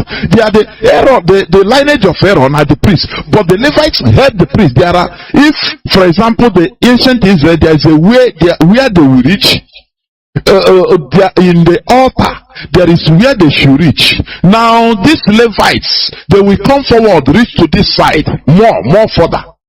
They are the people that helps the priest. So I don't want that word we know. I will not tell you that we know. It's not conclusive. That is why I put it out. Okay. People are listening to my voices. People can come in in order to make suggestions. It's not conclusive. I'm telling you honestly. Anyway, because when people that are met, Mazi, look at our argument here. People that are made to deny the identity. What else can't we? Even sometimes I'm not even sure of anything we are doing. I'm telling you honestly. I mean, as a people, because of people that are made intimidated in order to deny their own identity. What else can't be possible? So when we make this. For example, this was if we find out that it is not people, it is not what we thought. Now these are people that are blessed. These are people that should be accorded this type of respect. without education, I'm telling you, everything will die a natural death, and people, you know, it will follow its course, because the way you are going, you are still, you know, discriminating that these people are this, you know, although they are this, but let no person talk about it. It is not what I'm talking. Yeah, that is the point you are why I'm saying that. Why I'm saying that is that when I was in my town growing up, I was involved with a lady, and somebody who wanted to contest the lady with me started spreading rumor that somebody who they call Osu had the canal knowledge of that girl, and therefore I shouldn't be going with her. So I went into research and asking questions, and even confronted the girl, of which I regret today knowing what I know, because she denied flatly that she had anything to do with him. And people in the area of that guy who was accused told me how that thing came into existence. Now, if Biafran kind of council of Biafra will come up and give those people a priestly status, that's fine. But mass servers are not priests. I want to bring out here. You are even promoting the discrimination of these people. You know what? You know? No. Mazi, let us be, you know, when we talk, you know, you are even promoting what I am not either for or against, but I want us to go more deep. Now, if we are able to find out that, look, these people is not what they are said to be, and these people are these people that should be respected, dedicated to our deity, that should be respected, doing the work in our own local value traditions. Now, even if somebody sleeps with if an so-called Osu sleeps with a woman, do you think that somebody will take offense because of it? He will even like it. Do you see the point where we are going? You are with the what I know. I understand the point you are trying to make, that we should stop talking about it so that it will die a natural death. It cannot. It's impossible. Mazi, I would like to, you know, because this our brother, this Mazi, he tried to say this the last time we had this. Yes, I know. And it's coming up here. But I want to ask him one or two questions, then I will make a statement. My brother, you tried to invoke the priest. I want to ask you a question. When it comes to Christian religion, who are the priests? These priests, and can you explain to me what are their jobs? Quickly, please. Well, it goes without saying that priests are, you know, especially in a Catholic setting, priests are very well learned in the theology, and then until that time they are ordained to become the priest of the church. And now, when you use the word prayer, my question is, what is their job? What is their real main job? Forget about it. When they qualify, what is their main job between human beings and God, the deity? What is their job? Well, the priests are the representative of Christ in the service of of the church.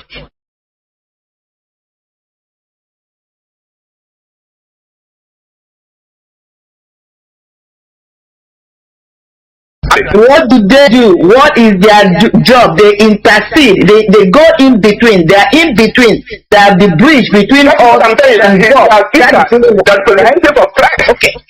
So the Levites, when you come to Torah, what is their job? Listen, the Levite is a tribe that is priestly tribe in the children of Jacob. That is a priestly tribe. What is their job? I'm not asking the origin. The argument I'm making here, the same thing. They are the people set aside to do the spiritual work, intercede, go in between or connect, be the bridge between we, the common humans who have not qualified to have this ability to interact or intercede on our behalf with God. That's the job of the Levites. I'm not asking the origin. Now they are set aside. The priests in the Catholic Church are set aside. They're not marrying anybody. They're not supposed to marry we, the commoners, because they are supposed to be pure, holy. The same thing with every church. No, even forget about that. When you come to like the denomination of Pentecostal or whatever, they get married. They are supposed to be with their wives. They're not supposed to go outside their marriage. because they're supposed to be pure, they're supposed to be holy, they're supposed to be righteous so that they can have access to spiritual dimension. That is why they are set aside. Now, look at what is happening now in all this priesthood. Even it happened in the time, according to the Bible, the time of Yeshua when he came. These priests they were supposed to set aside begin to get involved with corruption. People did not see them as pure anymore. People began to see them as bad omen. Even Yeshua himself began to call them out. John the Baptist called them out. That is one of the reasons Yeshua came and said, I have come to make the crooked way straight. The argument I'm making here is this. You are willing, you are proud to call the Catholic priest, the Christian priest, the imams of the Muslim church, the gurus of the Hindu. We are proud to talk about them, that people set aside because they have attained certain level of spiritualism. They should be the one to intercede on our behalf. My argument or question is, who were our own? When you come to our traditional religion or spiritualism, who were the people that are supposed to stand in gap for us? That's what I want to find out. There are more. Those people are more that attend that status. You know what they call the more? Just tell me what you say. Them how to become an more? By starting. It's not by running into the thing. It is by following the rules of that more. No. How do you first become an more? That's what I'm telling you. That you first of all you have to be kind of called for that, and then you follow the rules. Until you become my dear brother, without let's not feel so much. If you feel you have a calling to be a demo, first of all, you have to find out through consulting deities, and then the deity will tell you what to do.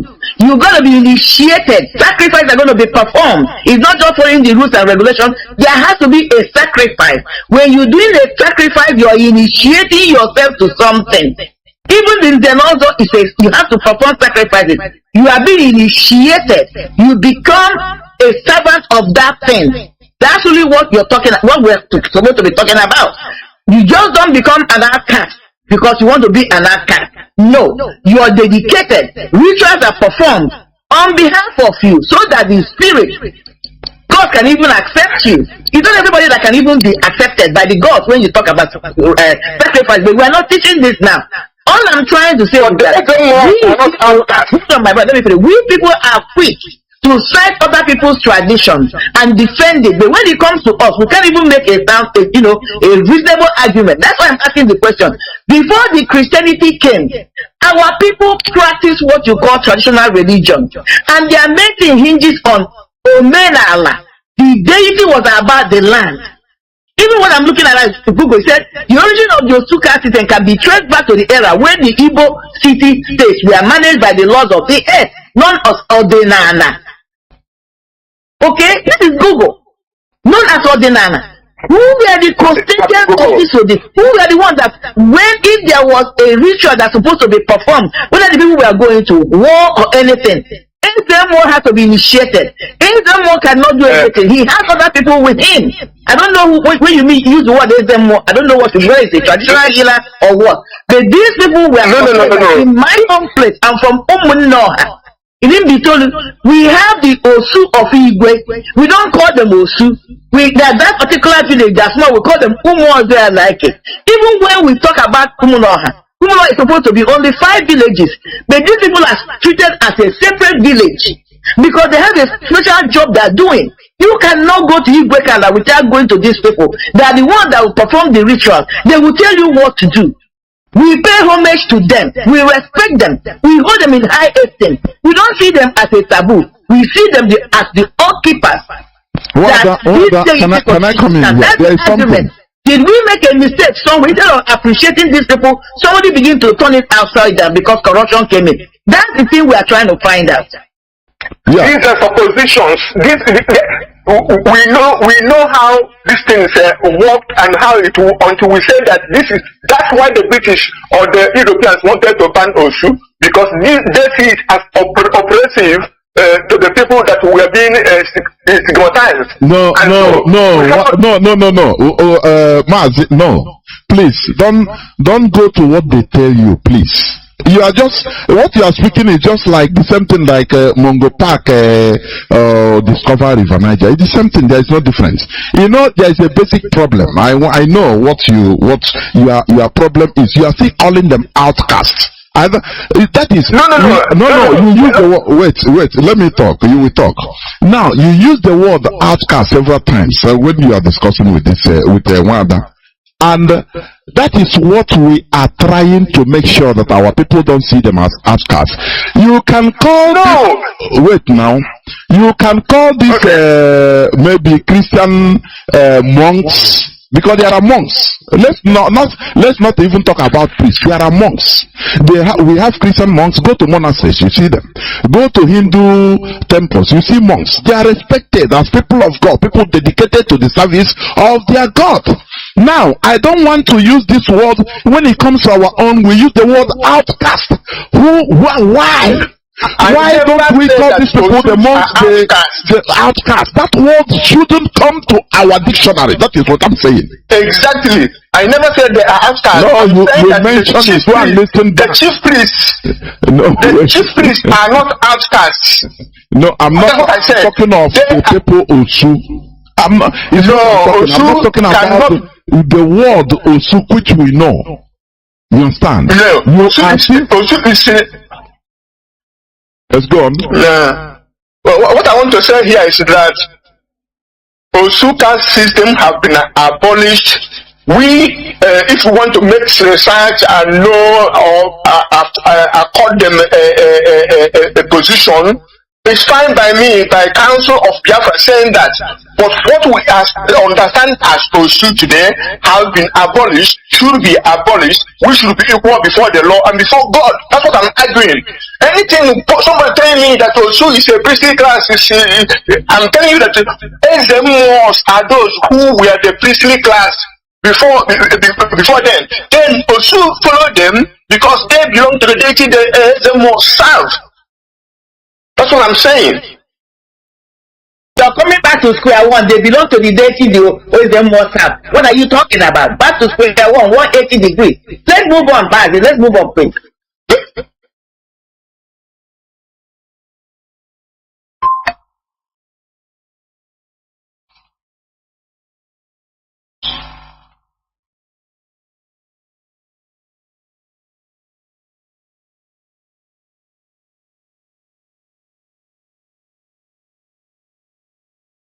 The problem we are facing as Igbo people, because we don't want to dig out who we are and make corrections where needed. We don't want to find out who we were. We just want to continue to move. When you don't know your past, how can you know where you're going?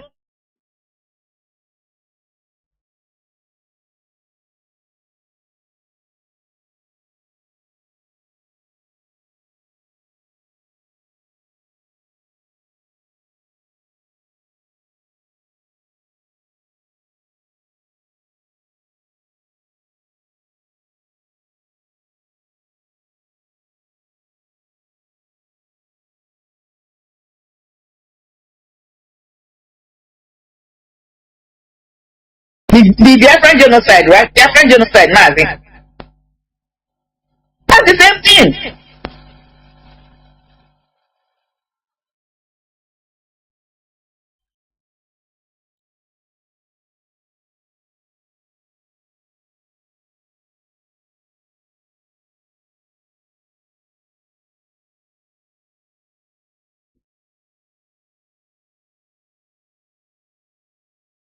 What they have been tagged to be, what they have been tagged, because even this argument you're making now is the same argument some of the elders are making with this Biafran agitation. Did you guys see the war? Did you know what happened to the war? Why do you want the war? Forget about the war. Let's move on. It's the same argument.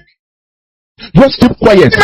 Keep quiet. Don't talk. Let everything die a natural death. So why is Mazi Hamadike going back and talking about the Biafran war? Why do you talk about the genocide? That's why they remove history in a whole country, so that we will not know our past. Because if you don't know your past, you can't know where you're going. It's the same argument my brother is trying to make, and that's why we're saying no. He's talking about Christianity, all this This is a society that has been existing 500,000 years ago. What happened before even the Spanish came before the Western civilization? Do people know? The first people that set foot on the coast of Biafra or near us were the Spanish.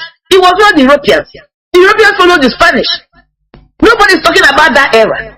Nobody's talking about 200,000 years. We just want to start at the middle when the Christians, the Western came. This is the thing I don't understand. Why is it we don't want to find out who we were? Whether we're going to make use of it or not. Let us write out the story, because the victor, when he writes the story, will write it to benefit him. He will not write it to benefit you, the conqueror, the conquered one, I meant to say. When you have in a war, whoever comes out victorious will write the story to benefit him or her. They're not going to write it to benefit you. They're not going to tell you the atrocity or how all the way they use in manipulating and conquering you. They're not going to write that. They're going to present themselves as the right people who came to and delivered you or did whatever to make you a better person. We want to find out who were we, and we continue to claim we are Ndigo. How old are you then? How is it that people that just started yesterday is coming to influence us and tell us who we were? And we are supposed to be Ndigo is not willing to find out who we really were. So how can we be Ndigo? These are the arguments. Of course, Mother. You know, this thing is something ingrained. It's not easy to remove some certain things from the way we reason. It's not easy. Because if we can, talk about others in a eulogizing way, praises. Oh, these people, they are priests, they are massacres, they are, we respect them. But when it comes to our own, we say, no, it's abolished, don't talk about them. Because we were meant to castigate them, call them outcasts. Now, because of that, owing to that, you don't talk about them, it's abolished, stop. No, that is not a solution to a problem of a people. It's not a solution. The solution is to dig out, to find out the reality about them. Now, that thing will clarify everything.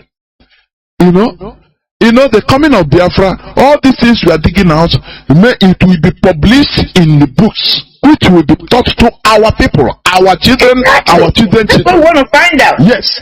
Make all the crooked ways straight. Exactly. Because they use the crooked ways to subjugate us. We can't leave it that way. You continue to fight up, and most of claim, okay, we came to oral history. Even the Israelites you're talking about, their story was passed down through oral history before they started documenting it. That's why you hear somebody like Moses.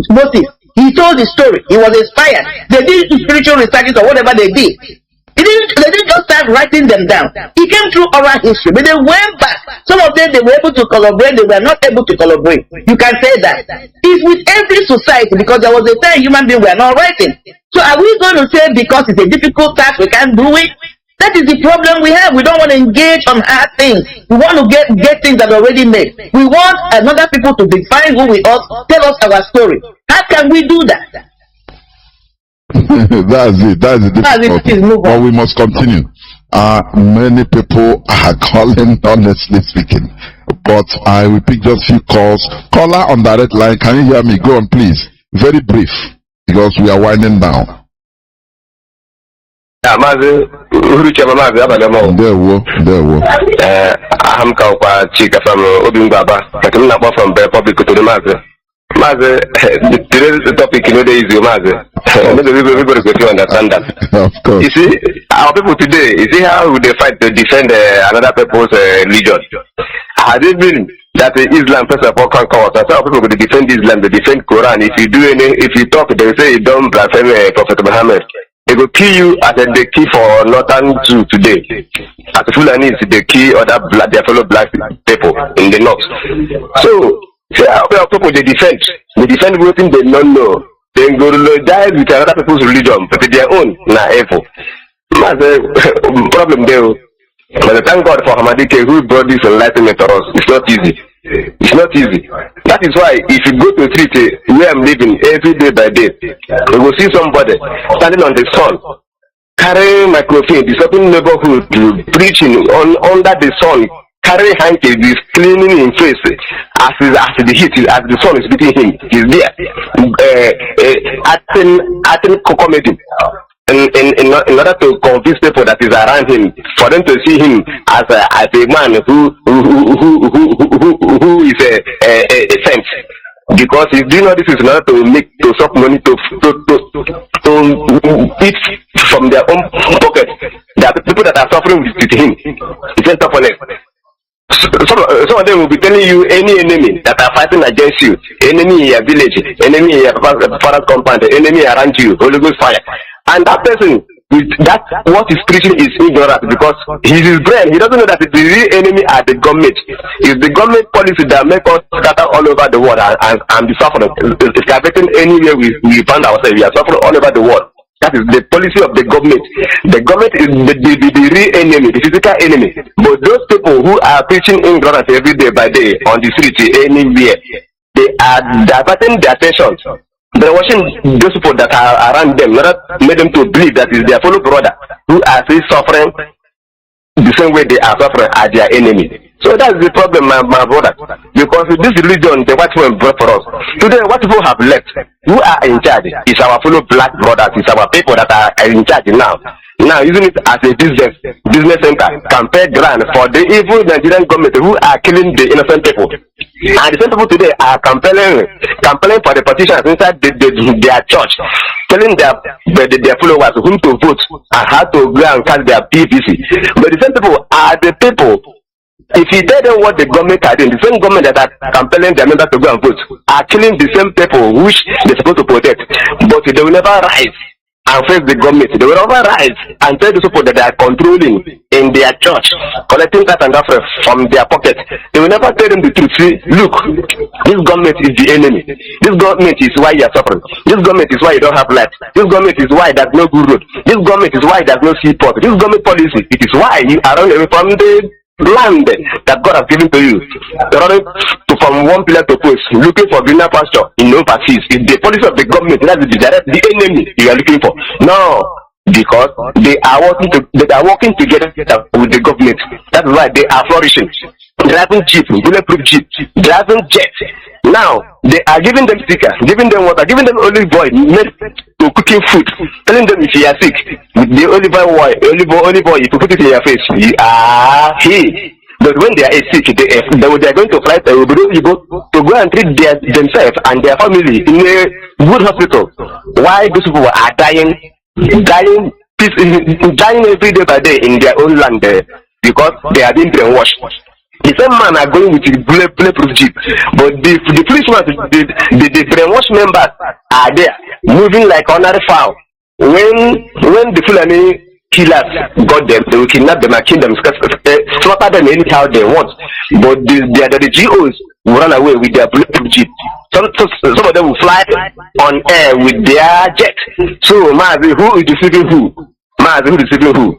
Mazi, this institution now is a oil well in Nigeria. The religion in Nigeria is an oil well. The government is supporting it because they are protecting the interest of the government by holding the people down. They're watching them, telling them to continue praying that one day the truth that there's a God which they have never seen in a day. Or if they ask them to describe, is God fat, is God black, is God yellow, they can never describe it. You will not come and bring a good man who will change their conditions. But the same people are telling you to go and get PPC. But they have a chairman who decides who will go to the office.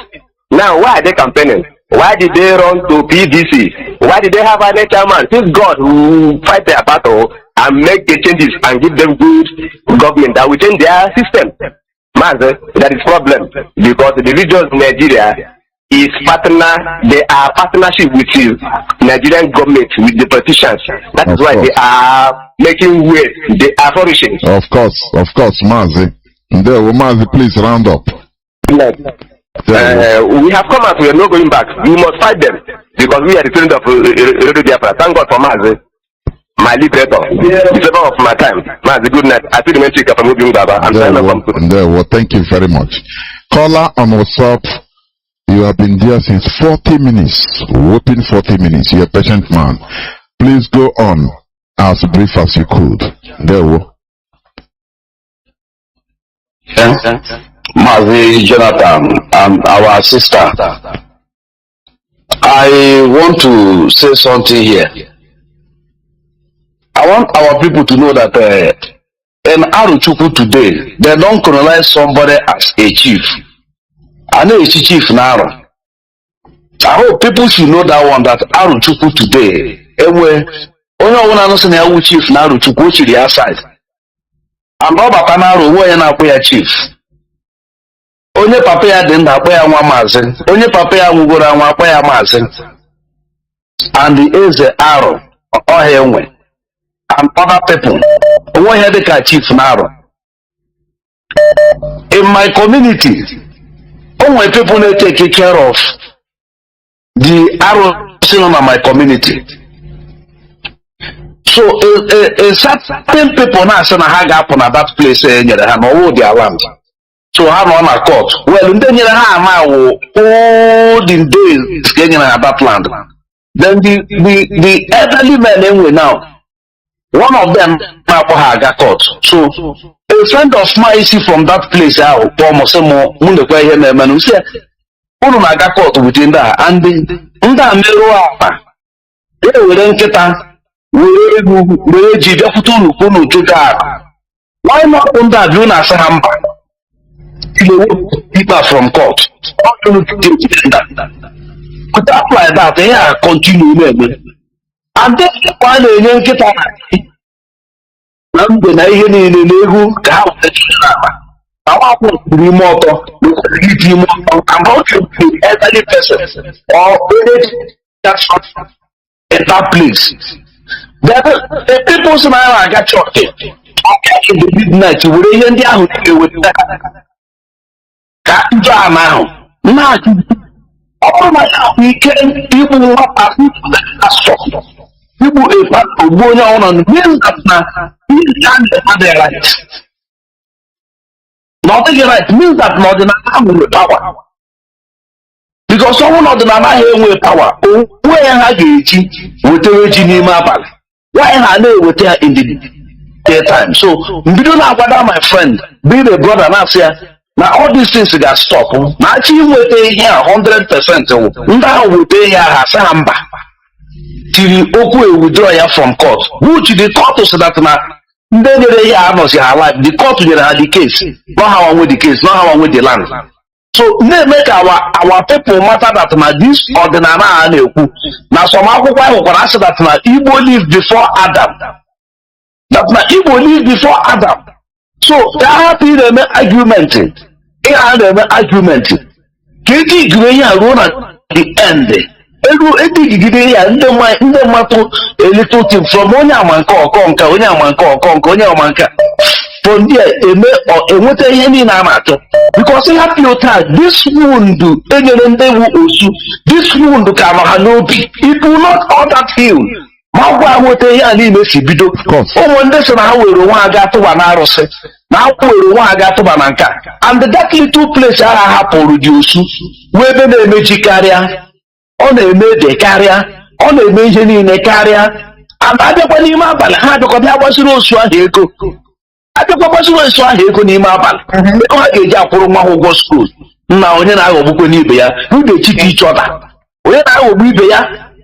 Ije ndị abịa n'ime abalị bịa nara osu ego were kpọrọ nwa gị ụgwọ skuul eri the data nga akpọ ya osu eri the data ma ịkpọ ya osu asọkpọ that rubbish ime ihe ala ga-ewetara ya osu si akwara gị ala osu akwara gị ala nwaanyị na-eji aka ga-aga akwa ya nwaanyị na-eji aka ga-aga akwa ala hụjọ dị ala na onwe gị ebe isi nwe pawa ka ahụjọ dị ala ka mma ga-ewetara ya osu si osu ya mee ya Juto suma ntọala osu emere gị ya gara wuli elu gaa wuli elu si n'iwu inye na achọrọ m ka atụwa ntụtụ ihe a ka atụgide ruo ebe ọ gwụrụ just like this genocide I committed against our people. Ma ọ bịa sị anyị sorry na-echetara anyị ya pains a ga-apụ anyị n'ahụ because this radio Biafra I mean anyị this pain can never go out in our body till ndị niile biere anyị ikpere sa anyị na-ekwu osede anyị enweta obodo anyị ọ ya wụ anyị adị happy. Our generation to come are happy. Without so they will not be happy. Onwe onye ga-adị happy.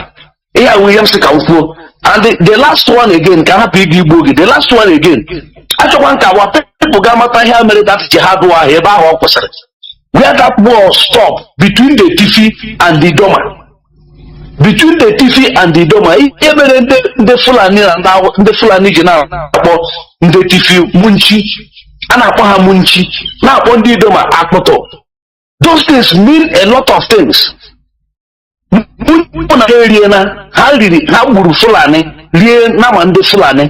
Then coming to Idoma how would I wait in about a hallow put to Cabionyo. Where are those Idoma people and the Fulani people today? Who can stand and hit it? Yes, and tell Fulani that I have eat your cow. In your presence, and Fulani will not do anything. Is their ancestors do? And you are saying that the ancestors should die. The ancestors that do that land where you are, fought for you where you are, is where you are telling the ancestors to die. And all of us are living ancestors. If they didn't know, let them know. We are all living ancestors. And one day we will pay that price of nature. God bless you. God bless you, sir. I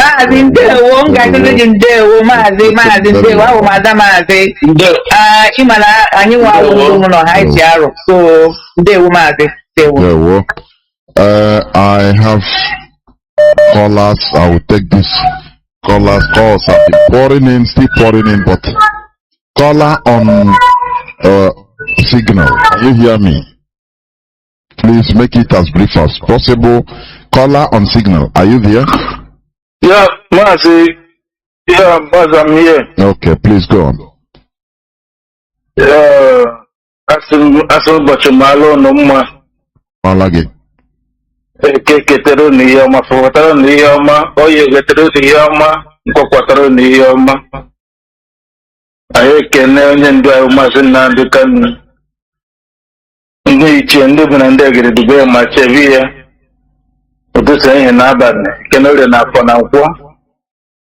On the Banama, Ofianama, on the football and enjoy Yawarisha Weburu. Mazi, according to the what I've been hearing this morning, mostly about Osu. In Igbo language, we are people that their surname is Mosu. These people that are called Mosu, in my area, we don't avoid them. We associate with them. We don't have Osu in our community. And why things are getting wrong and wrong and wrong every day in our community? In a community or in a town, every town have their OB. In this OB is where every gathering is being done for the town. OB is different from who we call Eze. Normally we don't have chief.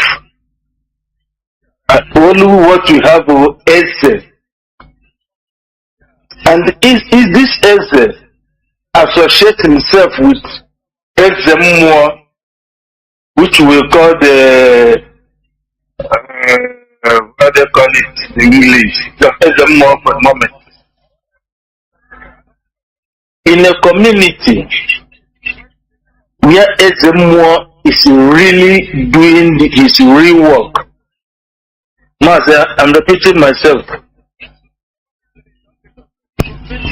Mazi, go on, please, go on. You are not repeating. Okay. So I'm hearing myself, that's what I'm saying. Okay, in a community where they have Eze Mmụọ is the spiritual guideline of the community, of the town.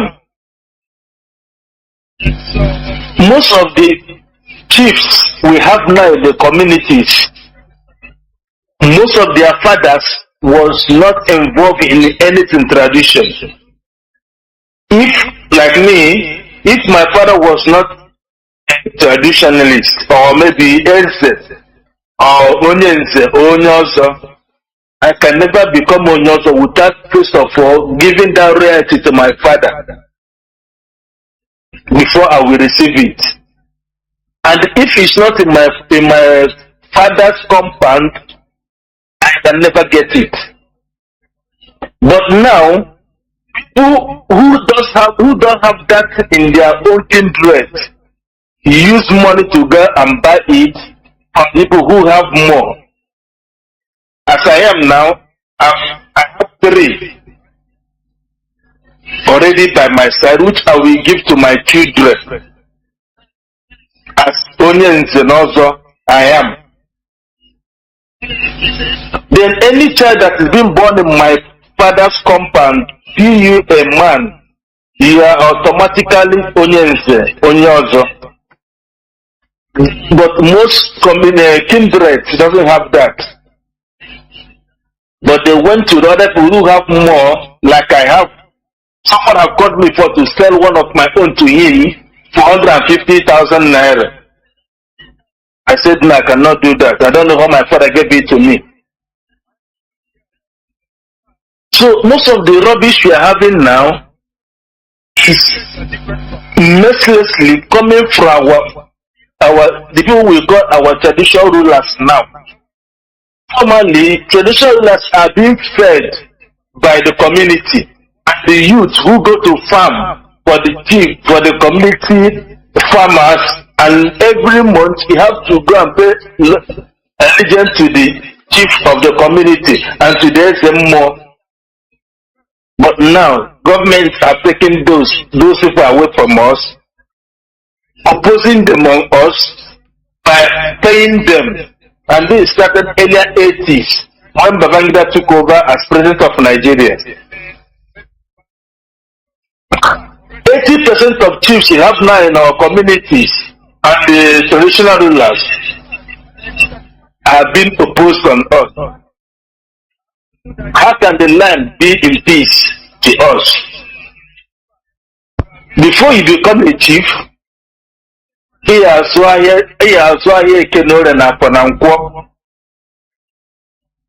us we go to Ibuku,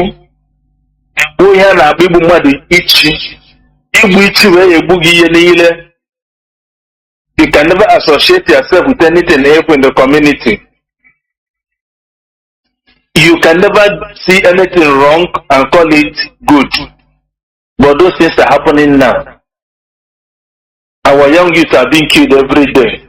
None of them is talking. But if when they are the real guidelines of the land, that would have a long time strike them. So for us to accommodate all these things near to us, Osu is not even, those who are called Osu, when I heard about Osu on my childhood, there were people who ran to the community shrine to guide them. So most of the people who didn't go there because of Christianity, one thing or the other, they are being killed. Then for them to give them the bad name, they have to call them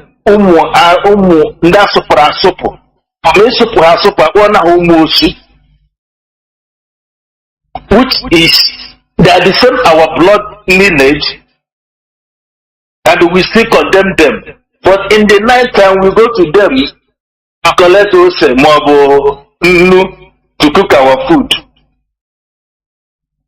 How can we associate ourselves from our immediate brothers and sisters and we accept the land to be happy with us? It doesn't work that way. Of course it doesn't.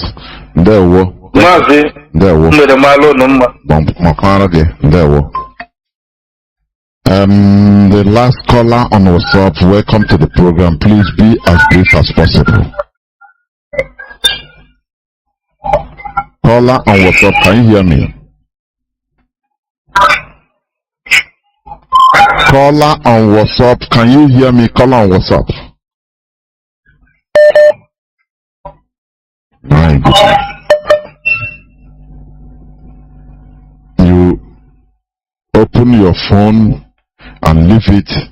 I don't know. I can't understand. Caller, let me replace you with somebody. Caller on WhatsApp, can you hear me? You are the last caller, please. Make it as brief as possible. Can you hear me? I can hear you, Mazi. There, Mazi, go on, please. Mazi Jonathan, there were Dalorin Ekenengi, Gina 191, Wada Miriam, Makunako, Onunako, Manistin. Mazi Jonathan Chinedu, I come from Mazi Maloko from United Arab Emirates. Nkebezoko na ife melai mana ife melai ndoche emeka anyị ife ndocha chonikpochapa anyị as a right. They bring their systematic of evil government and their evil religion and their own language to destroy our race. That is what white people did to us. Understand? This Christianity religion is a part of slavery because we call it conquering and dominating.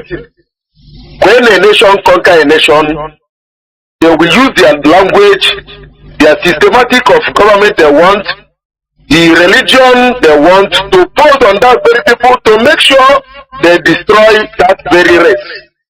That is what Westerners did in Africa.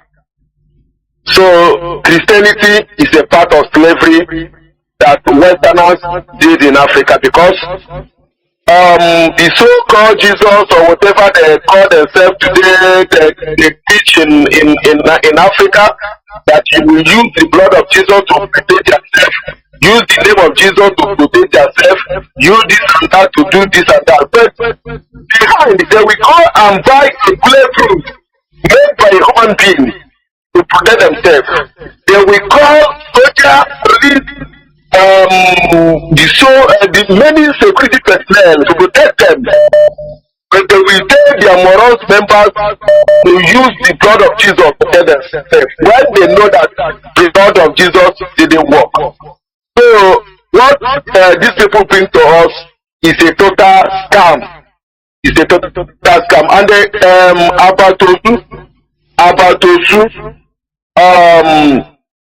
our people need to deep research. Any research. Because why am I saying this? In my own community, we have people they call Usu. You know, I'm a little child. I don't understand how those things started. But there is some people they call Usu in our community. Those people born many children, fine ladies. But our people refuse to go and marry those people. Call them Muslim. But some youth in our community will go and make a friend, girlfriend, having a sexual intercourse with those people. But they cannot marry them. They go to them and borrow money, just as our brother says. So we must short. Only Melono and you get research of these things part of the coming of Biafra. Oh, you want to get research all these things back. Understand? Unlike the program, but this program is very good. This thing will take our mind back. Take our mind back to our origin, how we immigrate. Because white people came to destroy everything about us. You can see some of our people will start to defend white people. Defend white people. I want to ask our people in this white man religion a question. Do you people know that Abraham, that we are called God of Abraham, God of Isaac, God of Isaac and Jacob? Do you know that Abraham is an Arabic man? Do you people know that Abraham is an Arabic man? That you are calling the God of the ancestor? When you don't know your origin, it's a very shameful thing. But thank you, Kadama, for the coming of Biafra. Thank you, Kadama, for Mazi Nnamdi Kanu. Thank you, Kadama, for people like Mazi Jonathan Chinedu and the Wada Miriam and Isaac Matthias. I thank you, Mazi. I will stop here, my brother. Thank you very much for the opportunity. the Chukwu Gosiege. Well, this is where I'm going to stop taking calls. You have to make your closing remarks, please, before we go. I'm going to make it quick because a lot of people will be sitting in the place sometimes.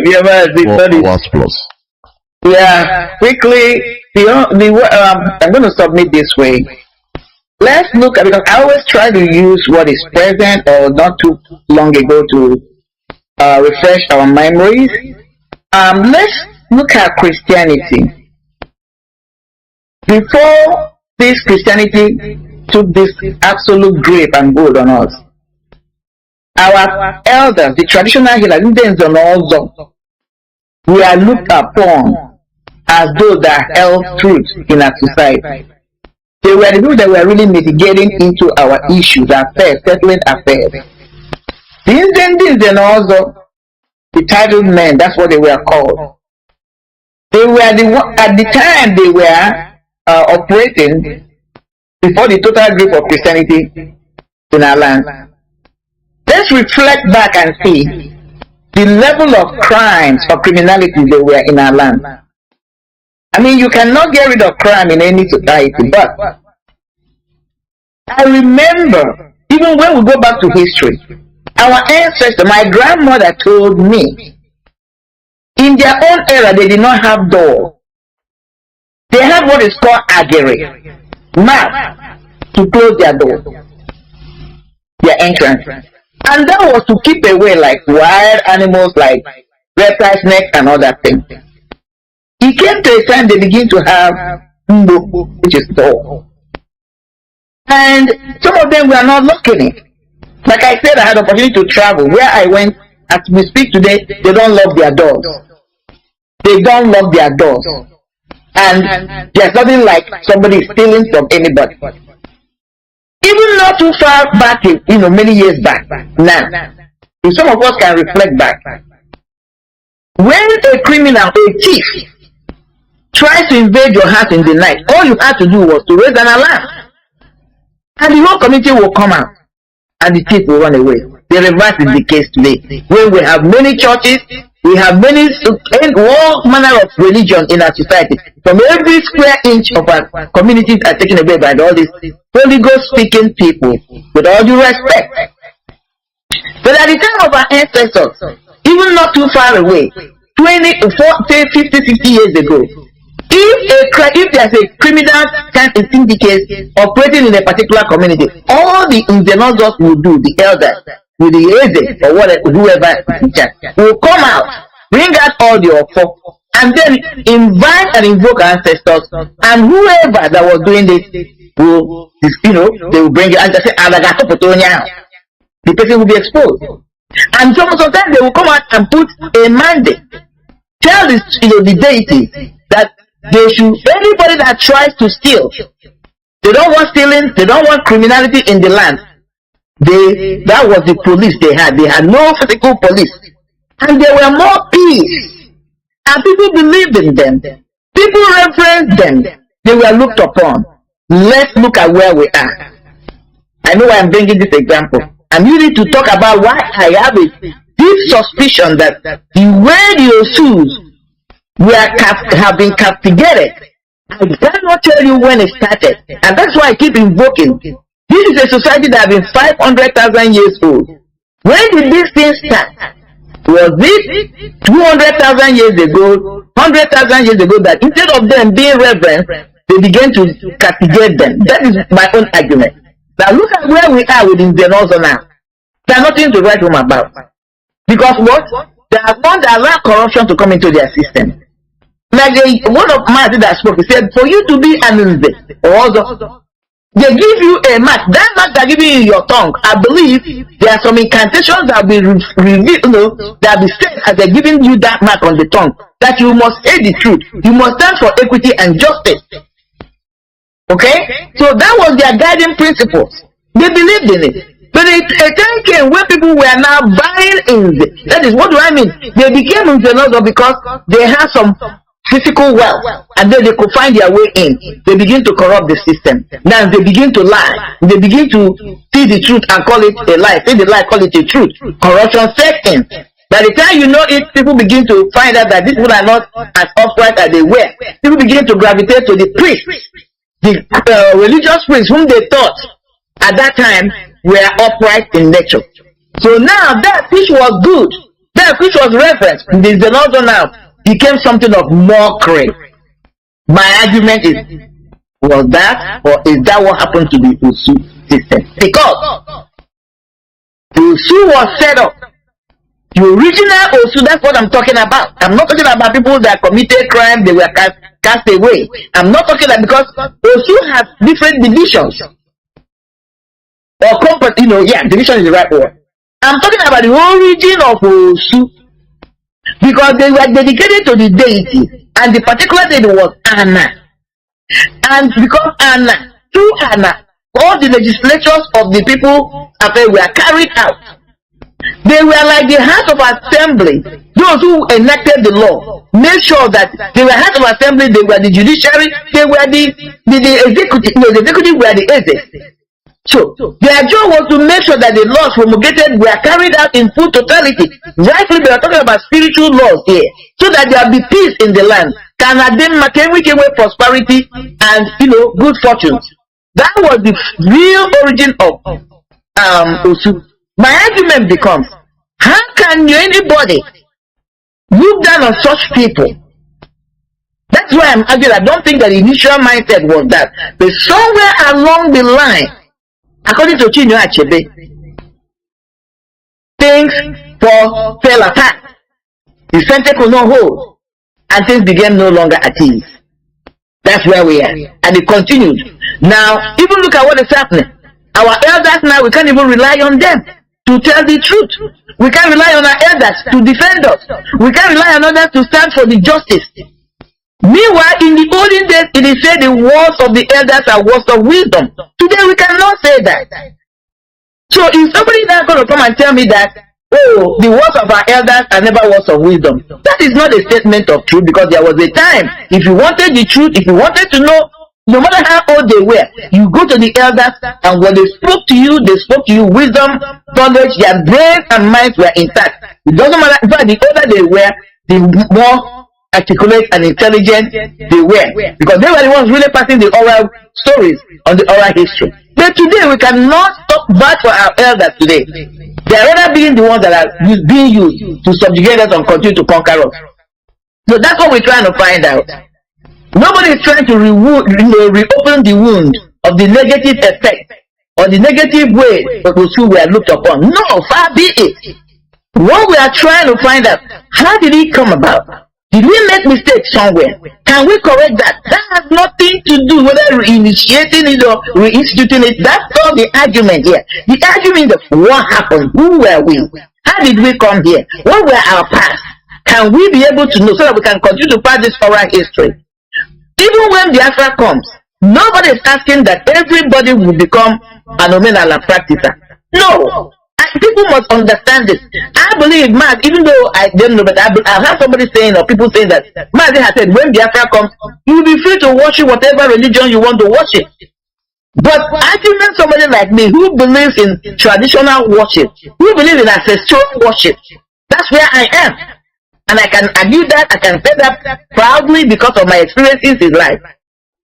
Who will be our custodians? That's my argument.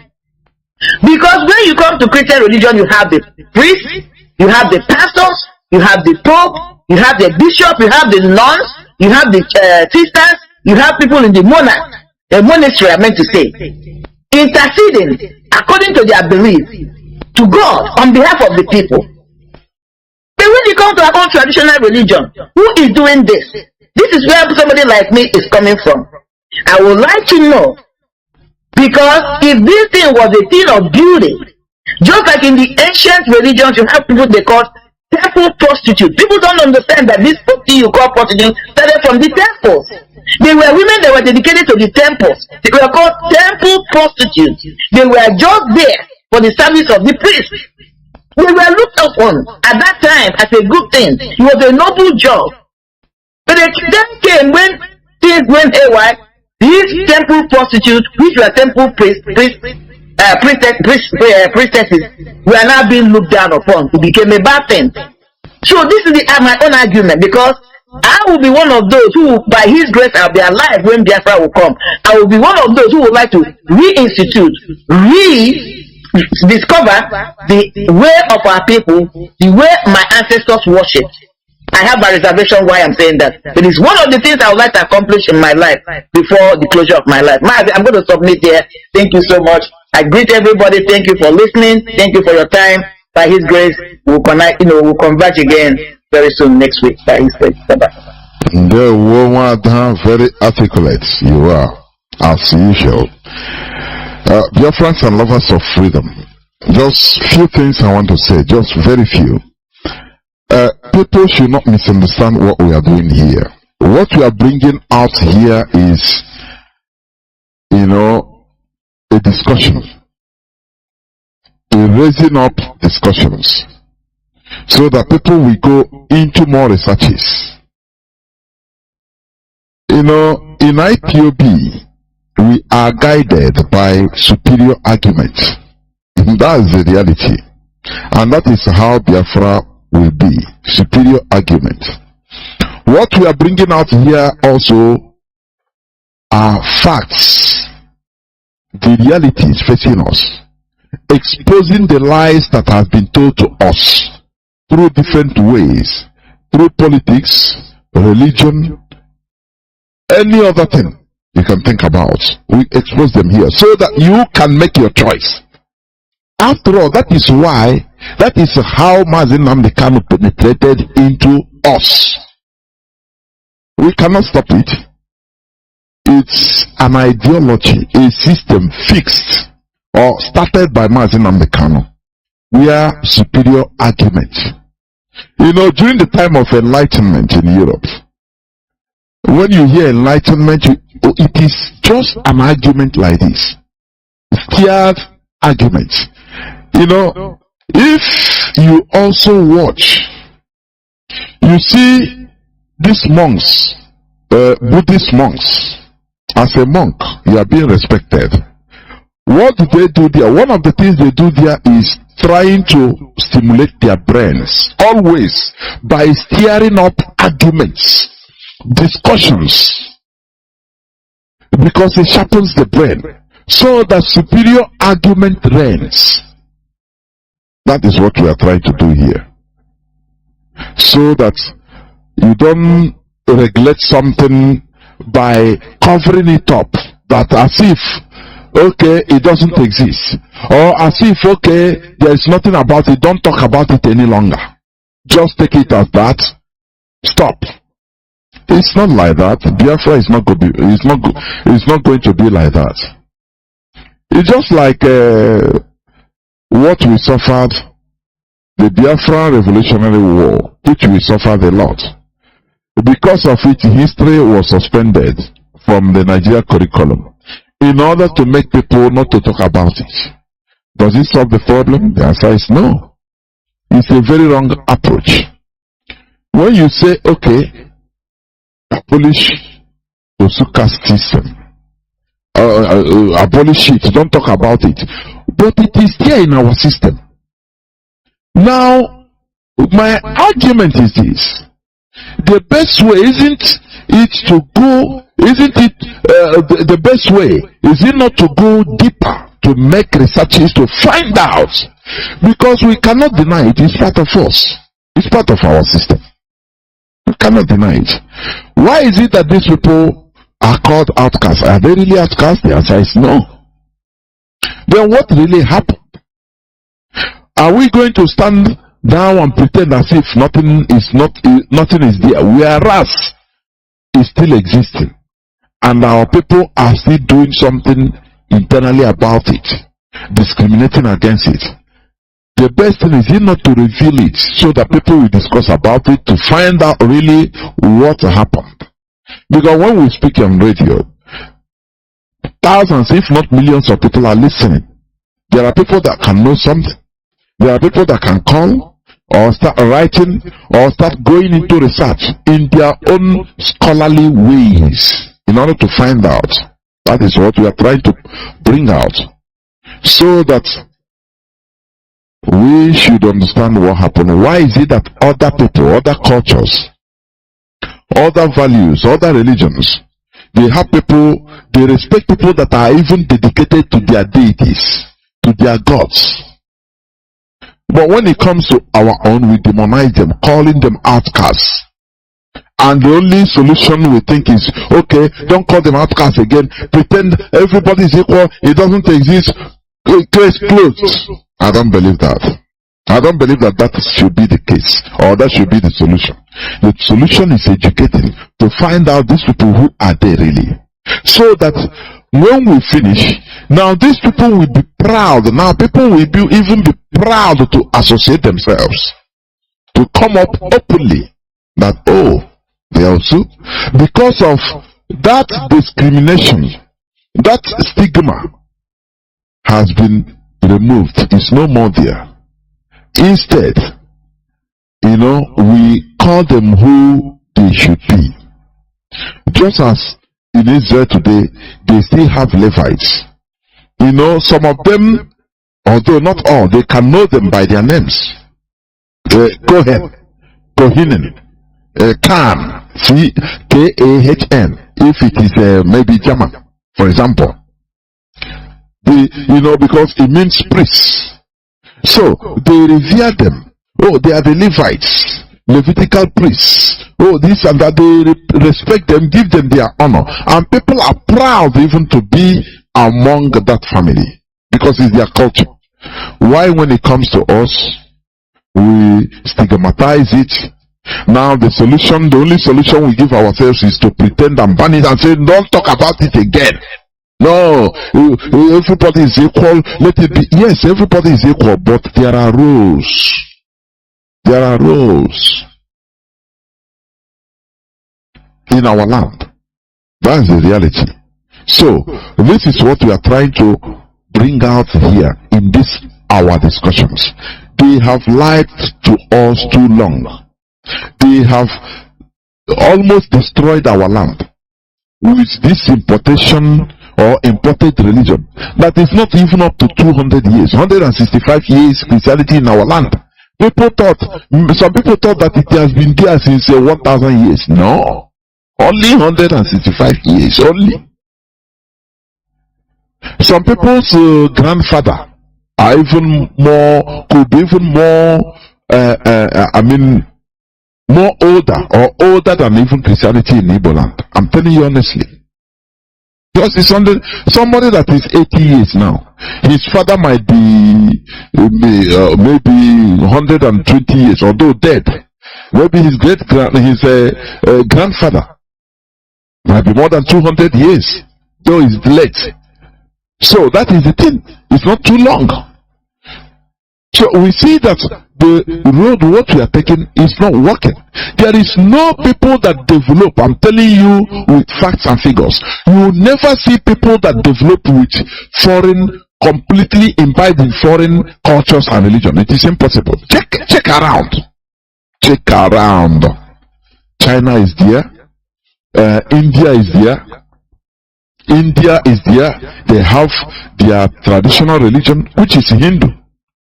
Japan, all these Asian countries. You understand?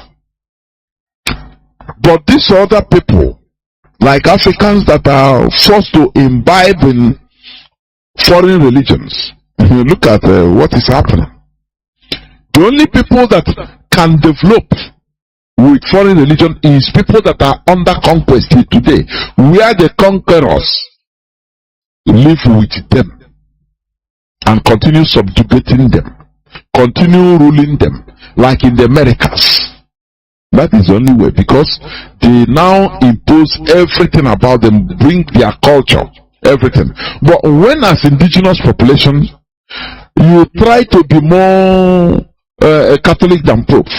Look at, I ask a very simple question, so that people will start thinking. Look at the killings in our land.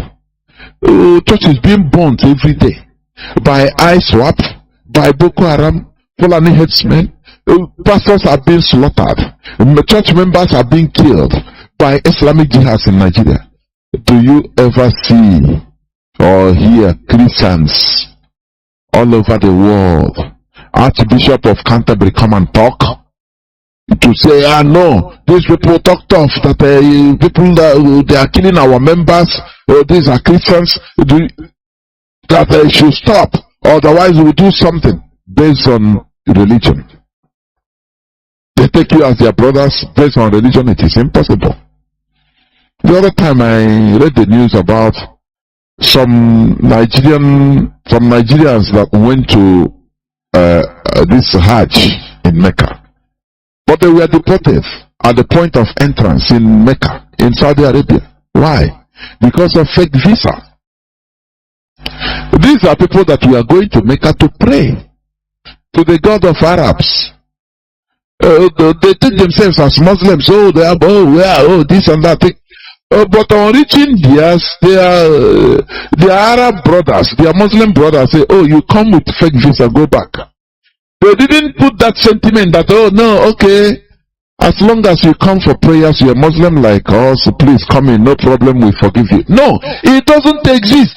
That is where we are getting it wrong. We thought that this sentiment, religious sentiment, as long as we are Christians and Europeans, they will support us. That is lie. They don't care. They don't even, they want even you to be wiped off. That is what is turning our minds, or should be turning our minds, in order to have a rethink of this thing. Now, all one chance can be attained. That is what I see it. These Europeans, they put us in one chance. They put us in one chance. Aim at one chance. So we need to save ourselves, because we are alone. Nobody is going to come to our rescue because we have the same religion with them. No. Europeans are not doing anything for us because we are Christians. It is impossible. They don't do it. They don't do it. You know?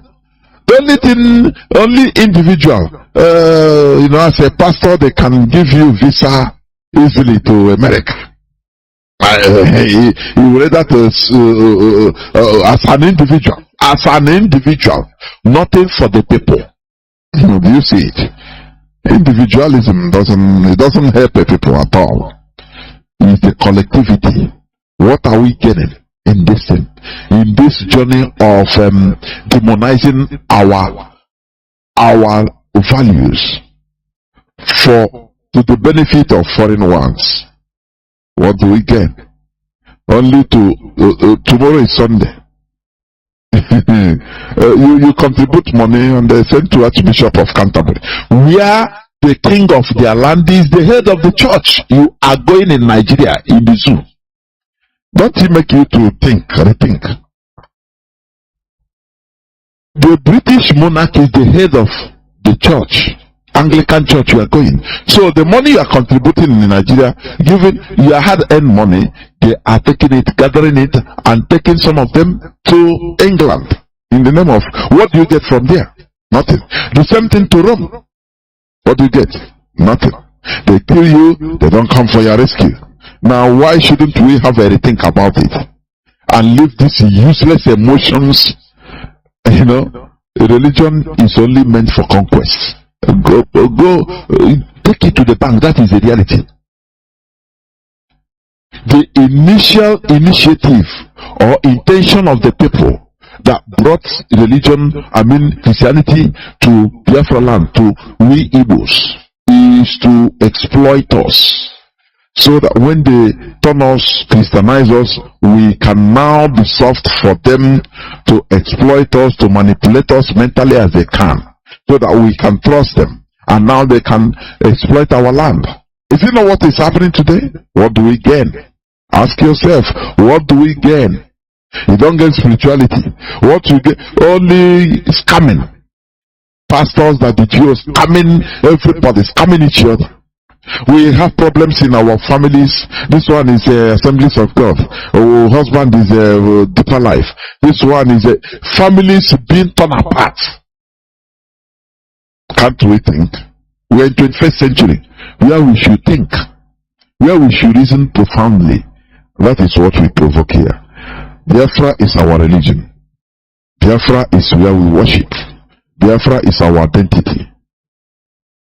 We have no other identity except Biafra. Therefore, we must continue in what we are doing. Our leader must be released. I see somebody, I read a comment, somebody saying, no, we should be talking about our leader's release and stop about religion. And I laugh. Nadem them. Just watch them. Nadem them. The right from time, the same thing. The DOS, how are you going? What are you doing to release our leader? That is only thing then. That is only, Nadem them. We know them. Distract us. Do you think that coming here to say, okay, we start reading it like Ikpe Kelem Maria? Is it? Release Mazi Nwachineke. Release Mazi Nwachineke. Release Mazi Nwachineke. Release Mazi Nwachineke. Is that the solution? Is that what you think? You're a joke, honestly. Or those people are not intelligent. Here on Radio Biafra is for education, for mind changing, so that you think profoundly. We, try to stimulate, prod your thinking faculty, your brain into thinking, listening. Reasoning like a human being, because that is what makes us outstanding, different from other animals. Ability to reason. Thank you for listening. From me, Mazi Nwachineke, from here, good night. It is simply good evening. There, Womada. There, thank you, Mazi. I have to wait for you to finish. Yeah, brilliant exposure, brilliant exhibition, brilliant outing. That's what I'm going to put. Okay. There we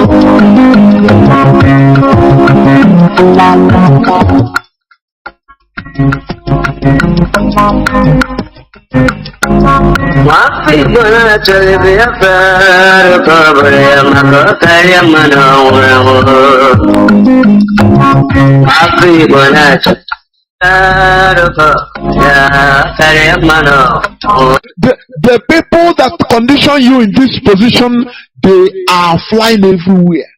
They have 247 electricity with their diesel engines, with their solar powers, but you cannot afford it.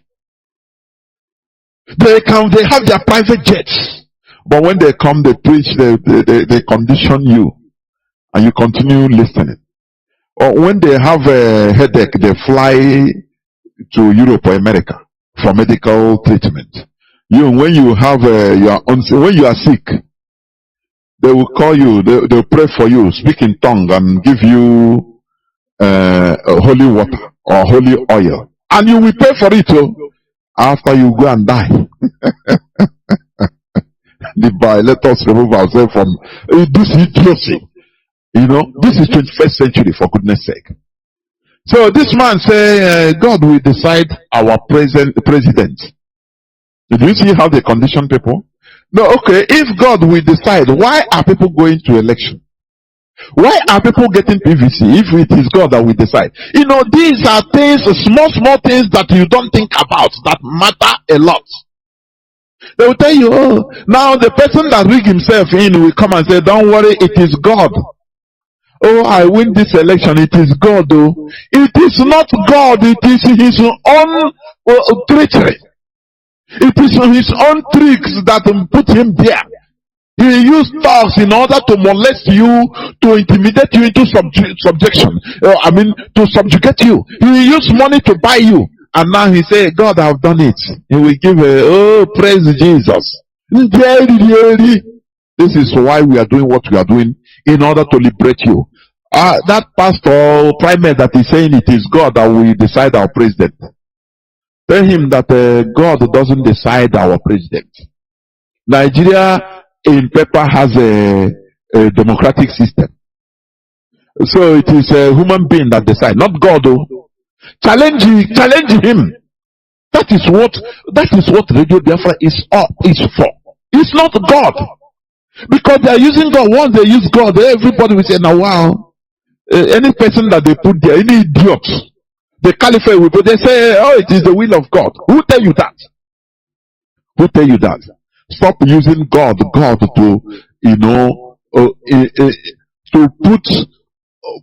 to legitimize your idiocy. You use God. No, Chuku now.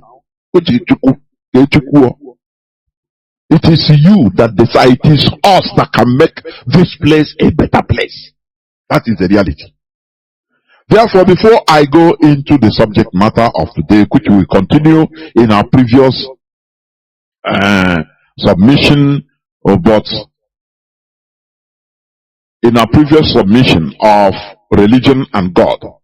But today the subtopic will be, is any religion superior to others?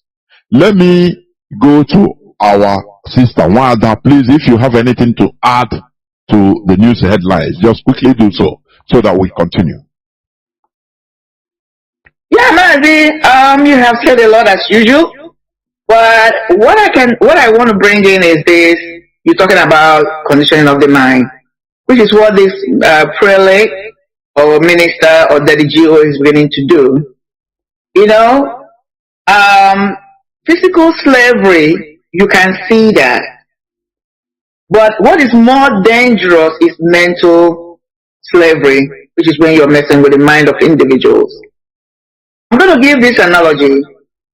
There was a child who did something wrong, and the father put him on a timeout. In America here, when you say you put in a child in a timeout, you tell the child to stay at a corner or stay at a particular place.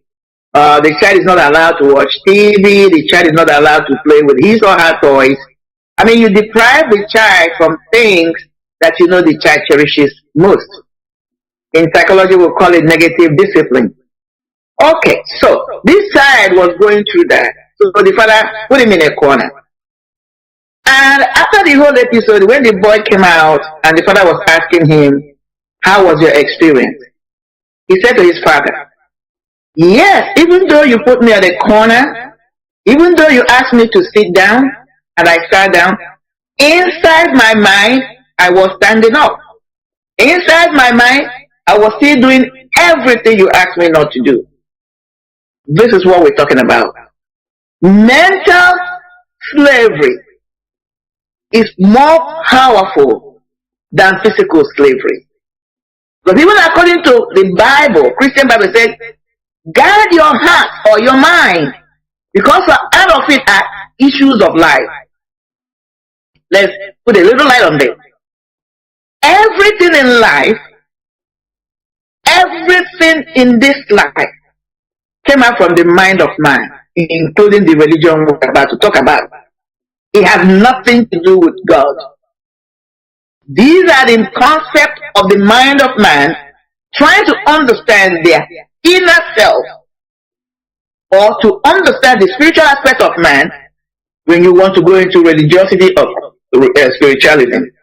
So, the colonial masters were very crafty, still crafty. They knew that as long as we had this physical chain on us, we will continue to cry. But that if they can devise a method systematically, which they have done cleverly, to mentally chain us, we will be walking freely, thinking we are free. Meanwhile, we are really under lock and key as far as they are concerned. And they are using us to continue to perpetuate their evil act. So what did they do? They said they are giving us liberation. They have given us freedom. They have given us independence. But take a look at us. Especially West African in Africa. Look at us. We are seriously under heavy lock and key. They continue to manipulate and rule us because we don't have any freedom. They did it by what structurally they structured our school systems. They structured our so-called government, whether they call it democracy or whatever. So inadvertently, they have created a perimeter on how far our mind can go with these structures.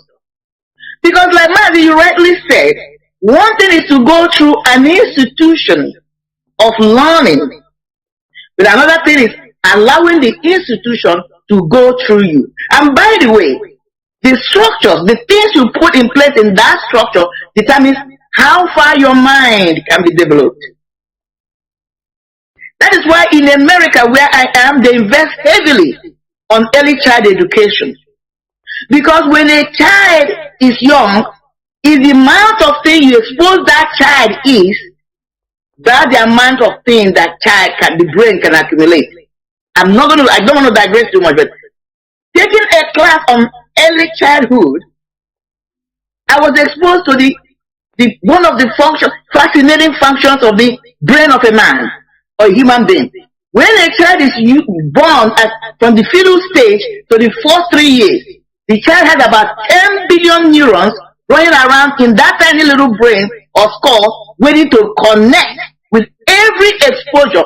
Everything you expose that child to, the brain, the neurons will connect themselves. After 3 years, any neuron that is not connected, the body discards it, believing that you don't need it. This is what they have done to us. They have put these perimeters in the name of structure, governing everything. That, yes, you have our so-called elite who have gone through the system, who have gone in the system, gone through the system, call it education. They might have PhDs, but all their academic experiences have been limited to what they have been allowed to expose to them. So they might have gone to school, but they are not smart. They are not illuminated. That is why they continue to be the instrument these colonial masters are using to subjugate us and continue. So there's a great difference between having an academic qualification or experience and having illumination, enlightenment. I'm going to say this, but before I make this argument, I'm going to make this what I'm going to say now. I don't know this brother, but I've been watching him on Facebook recently. Madubu, somebody, I think Madubu. I hope I call it. He's one of the strongest voices that is coming out from Biafra land today. The first time I listened to him, which was like a couple of weeks ago, he said, I think somebody chided with him or tried to smear him, saying that he had only 4 primary 4 education. And I made a comment. This our brother,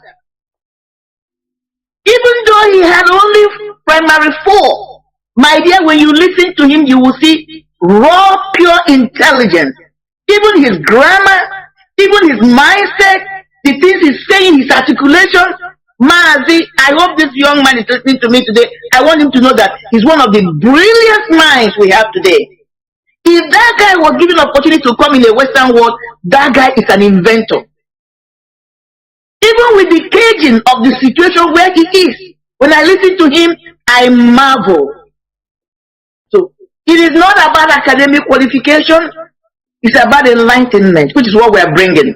Because when your mind is enlightened, it will affect your physical ability to do things. But everything we are talking about today, from politics, from anything you can think about, are things that came from the mind of man, not from the physical part of the human being. I'm going to rest here, Mazi. I don't want to go too far until we get into the subject matter. Yes. So the Fulanis have mastered what the colonial masters did. That is what they are using on. They might not be academically sound. They might not have the PhDs, but they are enlightened, especially when it comes to politics that are using. That is why they are doing what they are doing to us. And even some of our elites, if not most of them, cannot even see the manipulation of these individuals. So the question becomes, who is the wise one? I'm going to rest here for now, man. Thank you. There were Mada. Honestly, the Europeans, for their own benefit, they did very marvelously to our detriment. I used to say that this is a world of exploitation. I don't mince words about it. If you either be exploited or you are an exploiter, there is no middle ground. That is the way the world is being structured. That is the reality. So they smartly, devised another means when after the First World War, when they were being, told by America to get out of Africa. to leave Africa physically. They practically walked away in order to bypass that. They will get out of Africa physically, but their shadow, they are ruling Africa, sub-Saharan Africa, through their shadows. That is what is happening. So, that is it.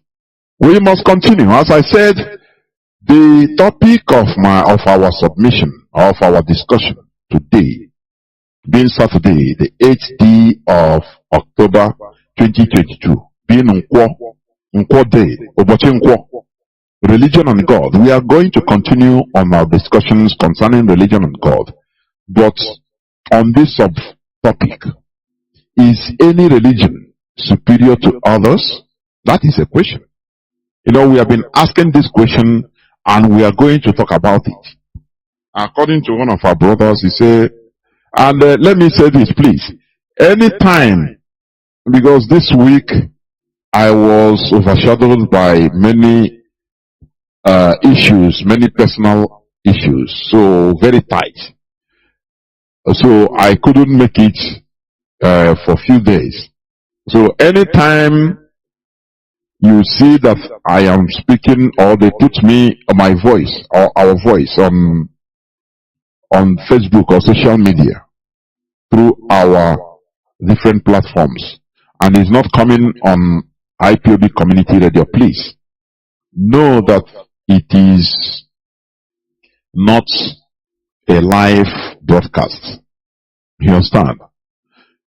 Because sometimes even for me to replay it directly, or even replay live broadcast, it's just like you are broadcasting, because you have to be in the studio manipulating. When you put on the tape and you will be there physically. So it's as well as being live physically.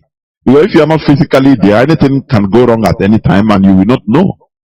You know, and people will be hearing rubbish or quiet or anything. So you must be physically there. So that is the information I want to give to everybody.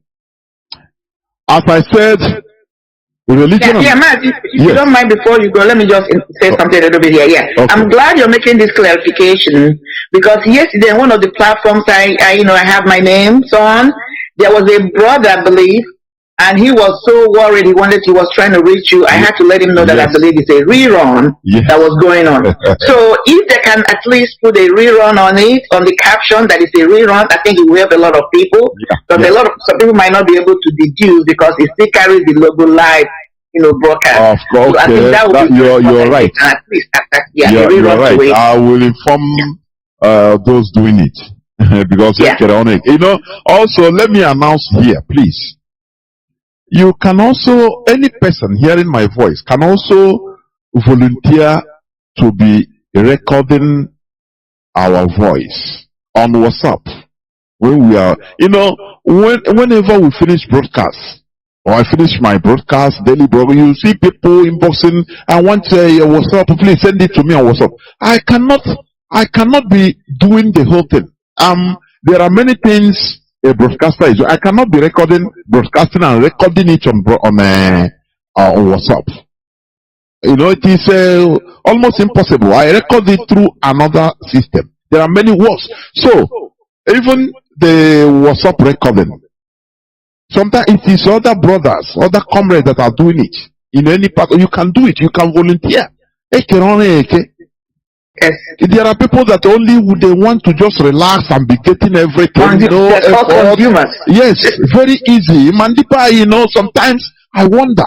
Mazi send here because on WhatsApp, come spread it. You can volunteer, please. As we are talking, you can contact me and say, okay, I will volunteer to be recording anytime. Just give me information that you are coming on air. I will volunteer to be recording. Once I record it, I will forward it to you now, and forward it to others that you can. If you cannot forward it to others, just forward it to me. Now I'll forward it to others. The places that people will spread it. So you need I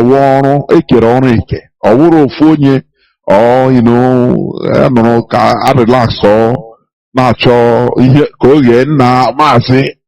maybe ebe no na atanko begin. Na Mazi send the kena me here because. Yeah, so one more thing, the brother I referenced to, our brilliant brother, his name is Madua Buchuku, powerful, intelligent, individual. He blows my mind. I just wanted to bring that in. Thank you, Mazi. Yes. So as I said, let us go into the business of the day, please. Religion and God. The question there is any religion superior to others? That is the question. We have been treating this issue. I want us to talk about it today, or continue talking about it.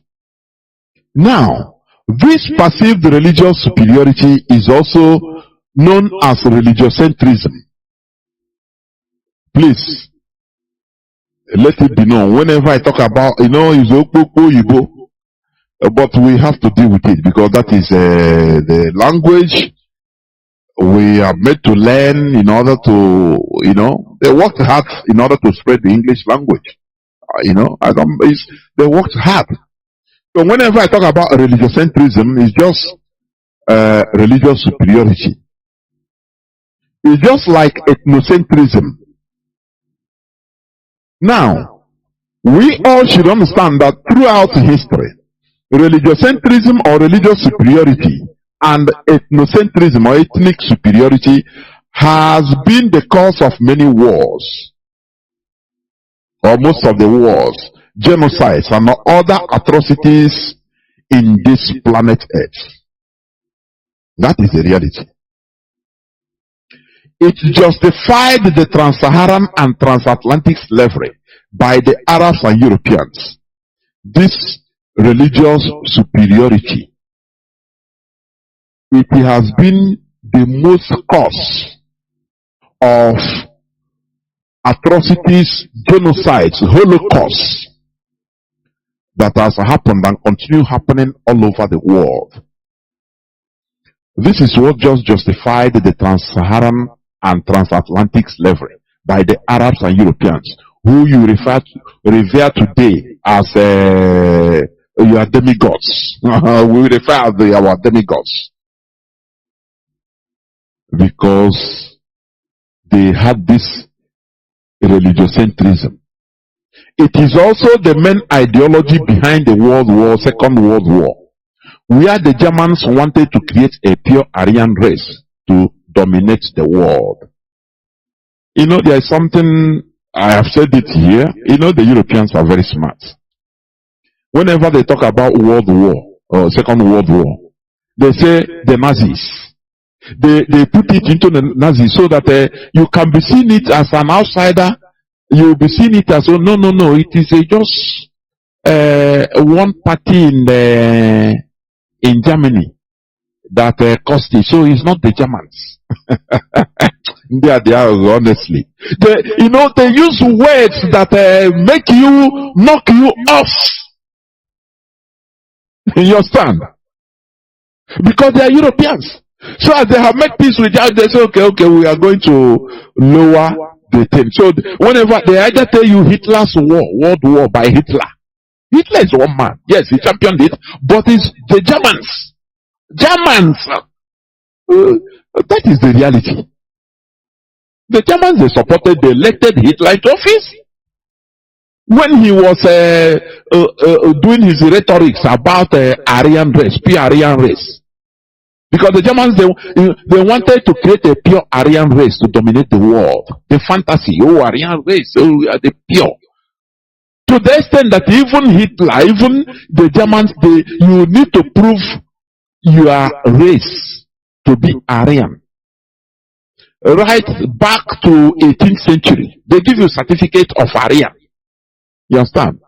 But today, when they are talking, they say, no, the Nazis, no, it is the Germans. The same way they talk, they say the Japanese in the World War, Japan bombed what do you call it? Hawaii. Japan, why not? Germans did it. We don't exonerate it. The other day, the Polish Prime Minister, very funny, a few days back, He used the opportunity because benefit. When you can, you push your own interests to benefit. The Polish Prime Minister said, though they are together with Germany, with the European Union, but he smartly put it that Germany should pay them, damages, World War II damages. Do you see how countries behave? That is the coordination. Anywhere you can, anywhere you see opportunity, you push your interest direct. It doesn't matter. They said Germany should pay them 1.something trillion in dollars or euro for reparations, for damages of what Germany did in the Second World War. And politely also, the German chancellor, the representative there in that union, because they went to conference concerning their unity. You know, there's something I like in the West. Let me tell you, they know that unity is, I'm not digressing, please, but I have to say this. So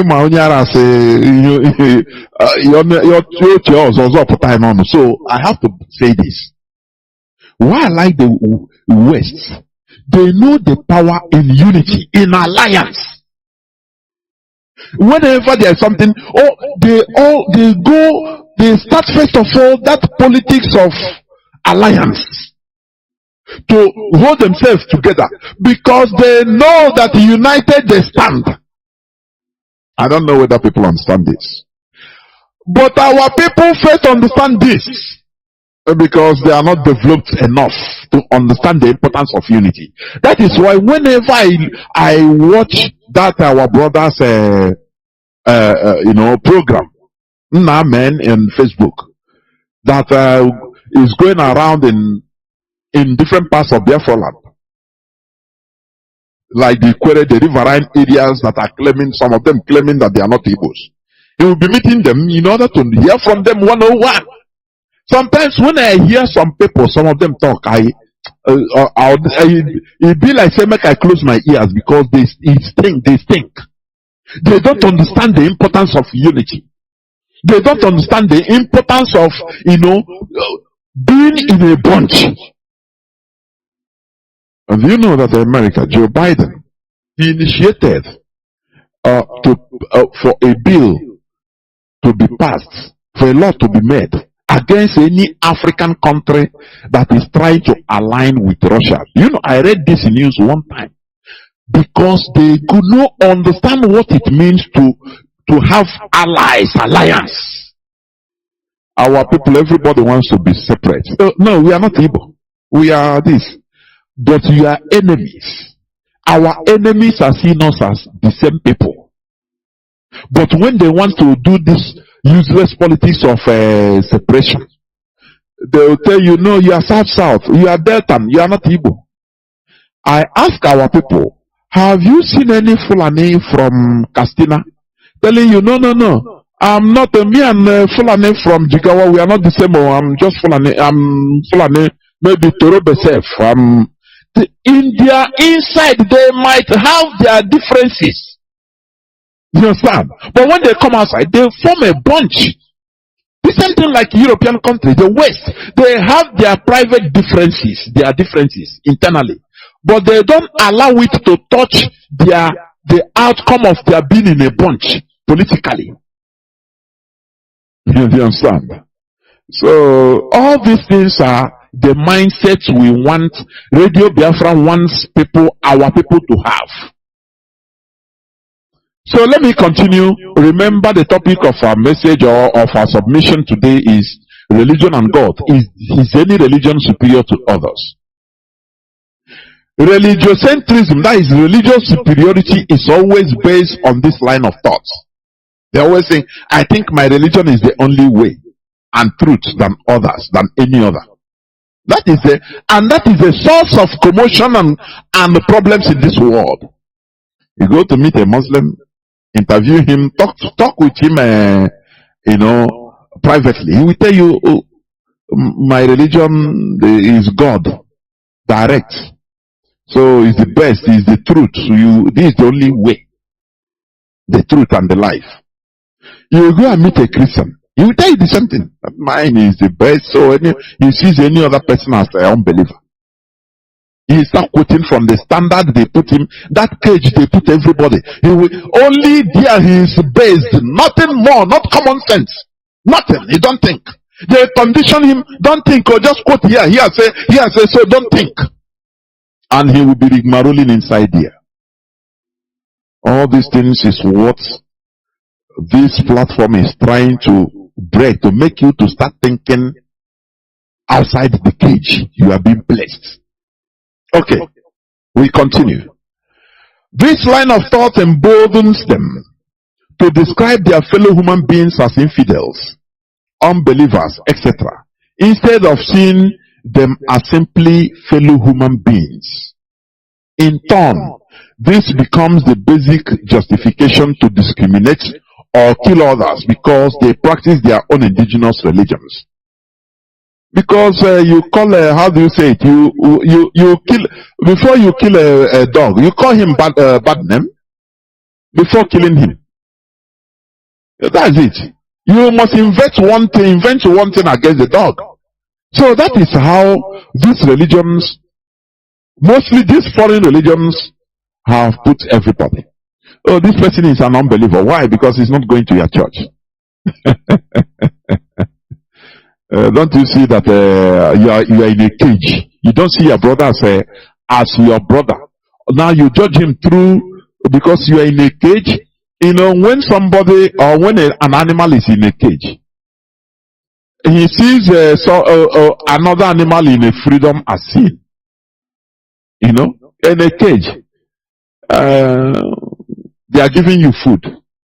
So when they see another animal roaming around freely, he has to hustle for his food. Say, you will be pitying the free animal, not knowing that he is the person that's supposed to be pitied. Because anytime the owner wants, he will come and take you, cut off the neck, and use you as a supper or dinner. But he didn't know that. For the caged animal, he thinks that he's feeding fat. So that is the issue.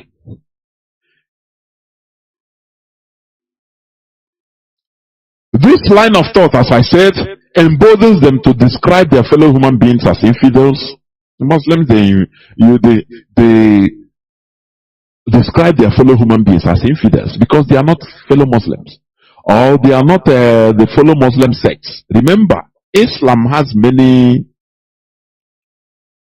sects also, or many denominations in them. You have the Shiite, you have the Sunni, you have the Wahhabis, which is part of Sunni.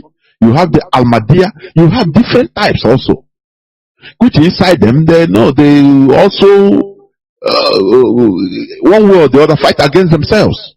I must be honest with you. Now they judge their own fellow human beings or they describe their own fellow human beings as infidels, unbelievers, etc., instead of seeing them simply as fellow human beings that has blood as them. In turn, this becomes the basic justification to discriminate or kill others because they practice their own indigenous religion. The same way Germans of early 20th century demonized other races and cultures as inferior race. The classification of people as inferior based on race, ethnicity, and or religion provides the moral justification for slaughter if they insist on their natural way of life. In the Middle East and in the West, there is a high degree of religious superiority, that is religiocentrism, with intolerance and scorn of other religions. Scorn, they make mockery of other religions, that they are inferior. Do you understand? They scorn other religions. Each religion is exclusive and regards itself as the one and only true faith. This is one of the main factors that push them into killing, looting, ethnic cleansing, and colonizing others. Because for them, they are doing it for God. They are doing it in order to, civilize them, in order to brush them up. So you kill them. You know, in order to appease God, and then from the perspective of the people that are killing, in order to make it to heaven. That's how they're looking at it from this point of view. They're trying to save them from going to hell. Then in the process, you kill them. Then on the other part, they're looking at it that they're trying to do the deeds for God. Interestingly stupid from both perspectives. You know, the worst crimes in this world are committed when somebody claims he has a divine mandate. Exactly. You understand me? Because no person who will question, who is more divine than the divine, who has the authority to question. That is why crimes in Nigeria are high using religion. Because you shouldn't question. Who are you to question God or the man of God? You will say somebody. One of the phrases they use is that no carnal man can understand the things of the spirit. Then you begin to ask, if you want to be critical and you want to be smart about it, you challenge the individual. Okay, you and I are carnal. If you want to talk about carnal minds, both of us are carnal, so we have carnal minds. So how is it that you are the only one that is able to understand the things of the spirit? But nobody will ask that question. Right, man? Nobody asked that question. That is what we are talking about. We want you to start having critical thinking. You can ask any question as a human being. Don't let people intimidate you that, oh, you are questioning God. Who are you questioning God? Carnal minds cannot understand the things of who tell you that? That person that is spiritual, if he wants to travel from Abuja to Owerri, he will enter flight or enter motor as a carnal human being. Do something like you. You go and buy tickets. Highest he has money to pay for private ticket, but he's still traveling physically. Don't you see that there is something terribly wrong? Don't you see that? They condition your spirit, they condition you so that you start seeing yourself the way they want you to see yourself. Oh no, don't ask questions. Come on.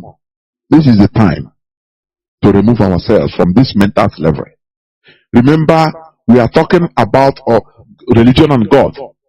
Is a question. Is any religion superior to others? The answer is no. The answer is no. Okay. In his research of 1987, the Hungarian Jewish historian and anthropologist Raphael Patai mentioned that the three great monotheistic religions of the Middle East and the West, Judaism, Christianity, and Islam, are much of 1987. The Hungarian Jewish historian and anthropologist Raphael Patai mentioned that the three great monotheistic religions of the Middle East and the West, Judaism, Christianity, and Islam, are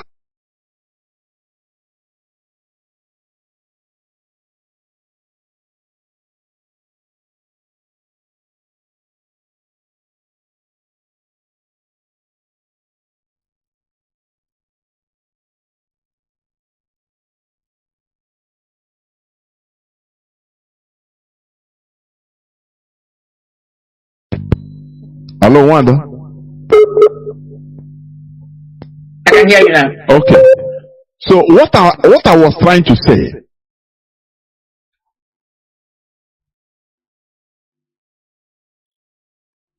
I have just one technical issue which I will regulate right away. Just please hold on.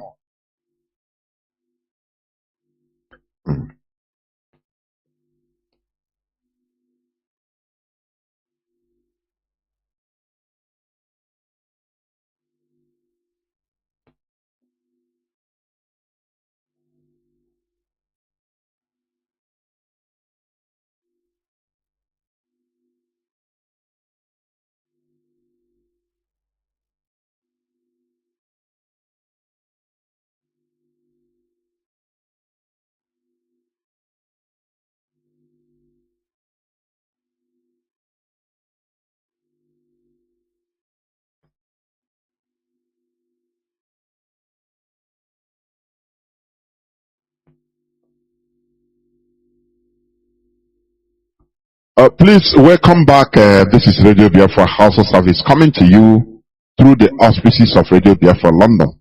I'm sorry for this perturbation from my system, honestly. But we must continue. Remember, we are talking about today God and religion. And the question is any religion superior to others? So, as I was saying before, we must continue. You know, as I said, in his research of 1987, the Hungarian Jewish historian and anthropologist Raphael Patai mentioned that the three great monotheistic religions of the Middle East and the West, Judaism, Christianity, and Islam, are the foremost theistic religion and the dominant faith of about 1/2 of mankind.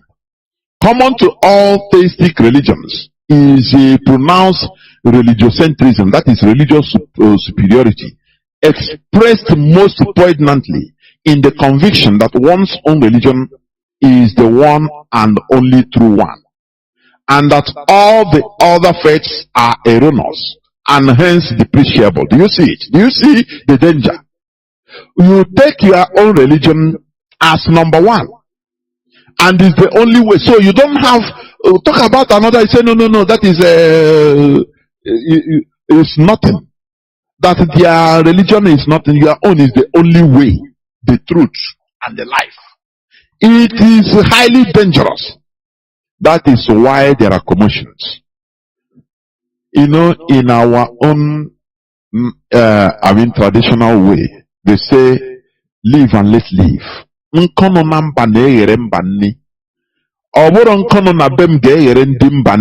I don't know whether we have every of these things concluded in our proverbs and adages, but we still don't understand. You know, our tradition, according to our tradition, you don't impose your tradition. You know, when we say tradition, it's about also it comprises religion. Because religion is part of tradition. It's a part of way of life. So, he didn't say, so we are not, according to our tradition, we don't need to impose or even try to convert other people to follow our own religion. No! Instead, we respect their system, their religion, and say, how do you do your own thing? They do. We say, okay, we respect it. You understand? We respect it. Now, but these foreign imposed religions, they come out of, this religiocentrism. That is religious superiority, that their religion is superior to others. It gives them the moral justification in order to do whatever they want, to kill you because you are not part of them. They don't. Now that mindset makes them, they don't see you as a real human being. There is this video of one young man which they caught. It's one of the criminals, the kidnappers. He said when you want to kill somebody, maybe the person paid a ransom. They'll tell him, cut off his neck or kill him. He said, wait, he will first of all pray. He will pray to God. So that prayer that he's trying, that ritual is trying to do. You might see it as no, this person is is evil. That thing is, once he does it. He's trying to remove that remorse, that sense of guilt from him, which means he's killing you. He has prayed to his God, so everything is okay. That is just an example of superiority, religious superiority, because those foreigners that believe that their own is superior, they now see you as savages, unbelievers. When you open your mouth, because it is written, you are an unbeliever. I don't have anything to do with an unbeliever. You are stupid. Don't you know that you are talking to your brother, your fellow sibling, is highly derogatory. You are now taking the person as, less human or lesser human, unless he turns and follows you in your religion. It's just the same way the Muslims they do. They say infidel. Their own, they kill you. But in your own, as a Christian, oh, this is an unbeliever. The way you take him, the way you talk to him, the way you behave with him, it becomes different. You are just laughing with the person, but you see him internally as a pig. You understand? And that is very bad. Because what it does is open the window or your religion for the person, superior. even what is That is why you are taking others as inferior. in our struggle. This mentality is not natural to us. No, never. It is being what brought. Is happening to us in our struggle this type now? of mentality is being brought by the Europeans. The same way they took us. Oh, savages. Oh, look at. Oh, savages. We need to. It's a divine mission. We need to convert them. These are savages. They don't worship God. Who tell you? After all, they have ulterior motive that is driving them. So they use that mentality in order to block their mind. So that when they slaughter you, they don't feel that they are slaughtering human beings. They are slaughtering an infidel, an unbeliever. So it is for God. To convert you, they have to kill you. If you see the justification, that is one of the dangers of this religious superiority. Now, let me finish this before I hand over to Wada. In this conviction, we are rooted the great religious wars which pitted not only Muslims against Christians, but also various Muslim sects against each other, and likewise made various Christian denominations bitter enemies. Like in parts of Biafra land, you see CMS person. Deeper Life don't marry Roman Catholic. Jehovah's Witness don't have to marry Assemblies of God. Rubbish. Why? Because of the religious differences. This one say my own is unless you come to me. Conversion, you trying to call, conversion, they pacified it. Normally, during the earlier time, conversion is through sword. It is by sword. The Europeans, they came by sword, stick and carrots.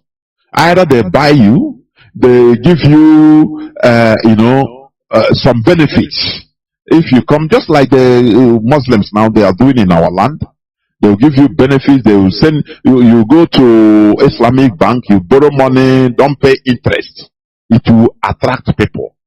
Igbo people, you will attract many people. So you go, so that when you are doing business, you will be progressive, you're making more benefit. All these are subtle ways of telling you that you are, you are nothing unless you join us. You understand? That is conversion. The situation is more hopeful in the great non-theist religions of Southeast and East Asia.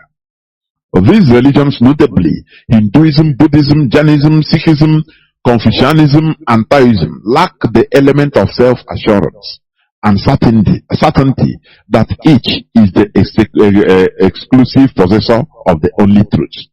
There is this saying, only a fool is highly sure of himself, an idiot. A real intellectual, an enlightened mind is always worry that, human beings, I'm not perfect, maybe I got it wrong, I don't know. He's only always conscious of his mistakes, that he can make mistakes. So he questions himself, whether I'm right in this. That questioning makes it just like when you are sharpening knife. You are removing some particles of that iron. It makes it more sharper. But you are removing some particles of the iron. So it's only a fool that believes that, John chapter 3 verse 16, he said that, no, you want to talk to him, come on, say, he said, they shout you that, no, Bible says, start quoting that, start going around that cage they place him. It doesn't talk to him real facts, historical facts, he don't even know, he don't understand. Because he is going rigmaroling where they place him. You understand? But a real enlightened mind is always asking self-retrospect, asking himself, maybe after whether I'm right even. It will warrant him to research more, to make more efforts to learn.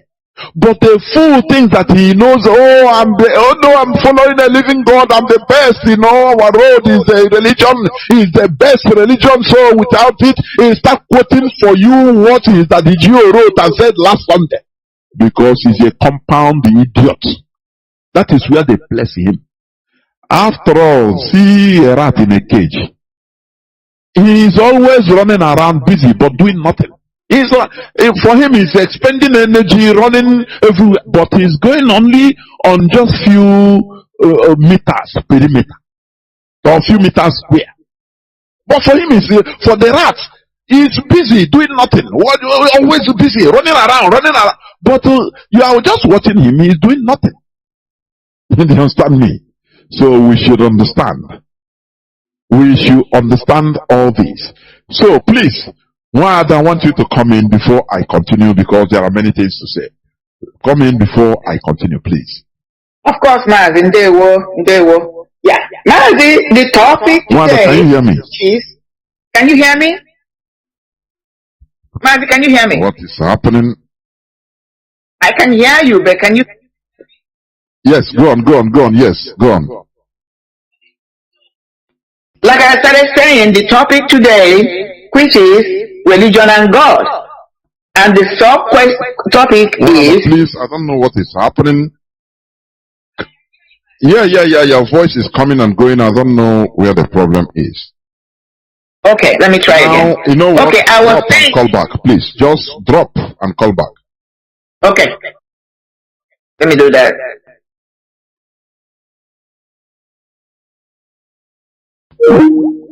Drop and call back so that I want Biafrans, people listening, to tap from your knowledge clearly, please.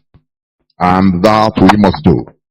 Because we must continue. Remember, today is Saturday, the 8th day of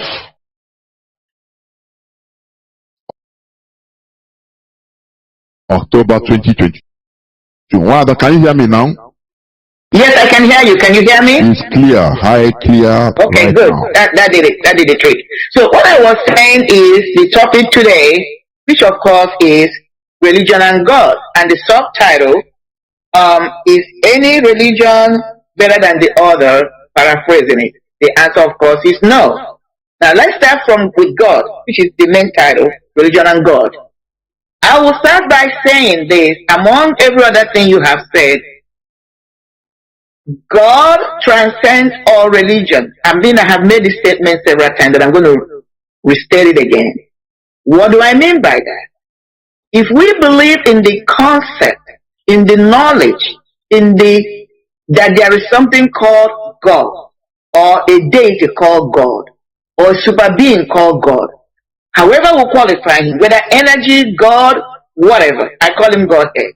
If we believe in that, and if you are opportune to read not just the Christian Bible, any other religious book, just like you have mentioned, Mazi,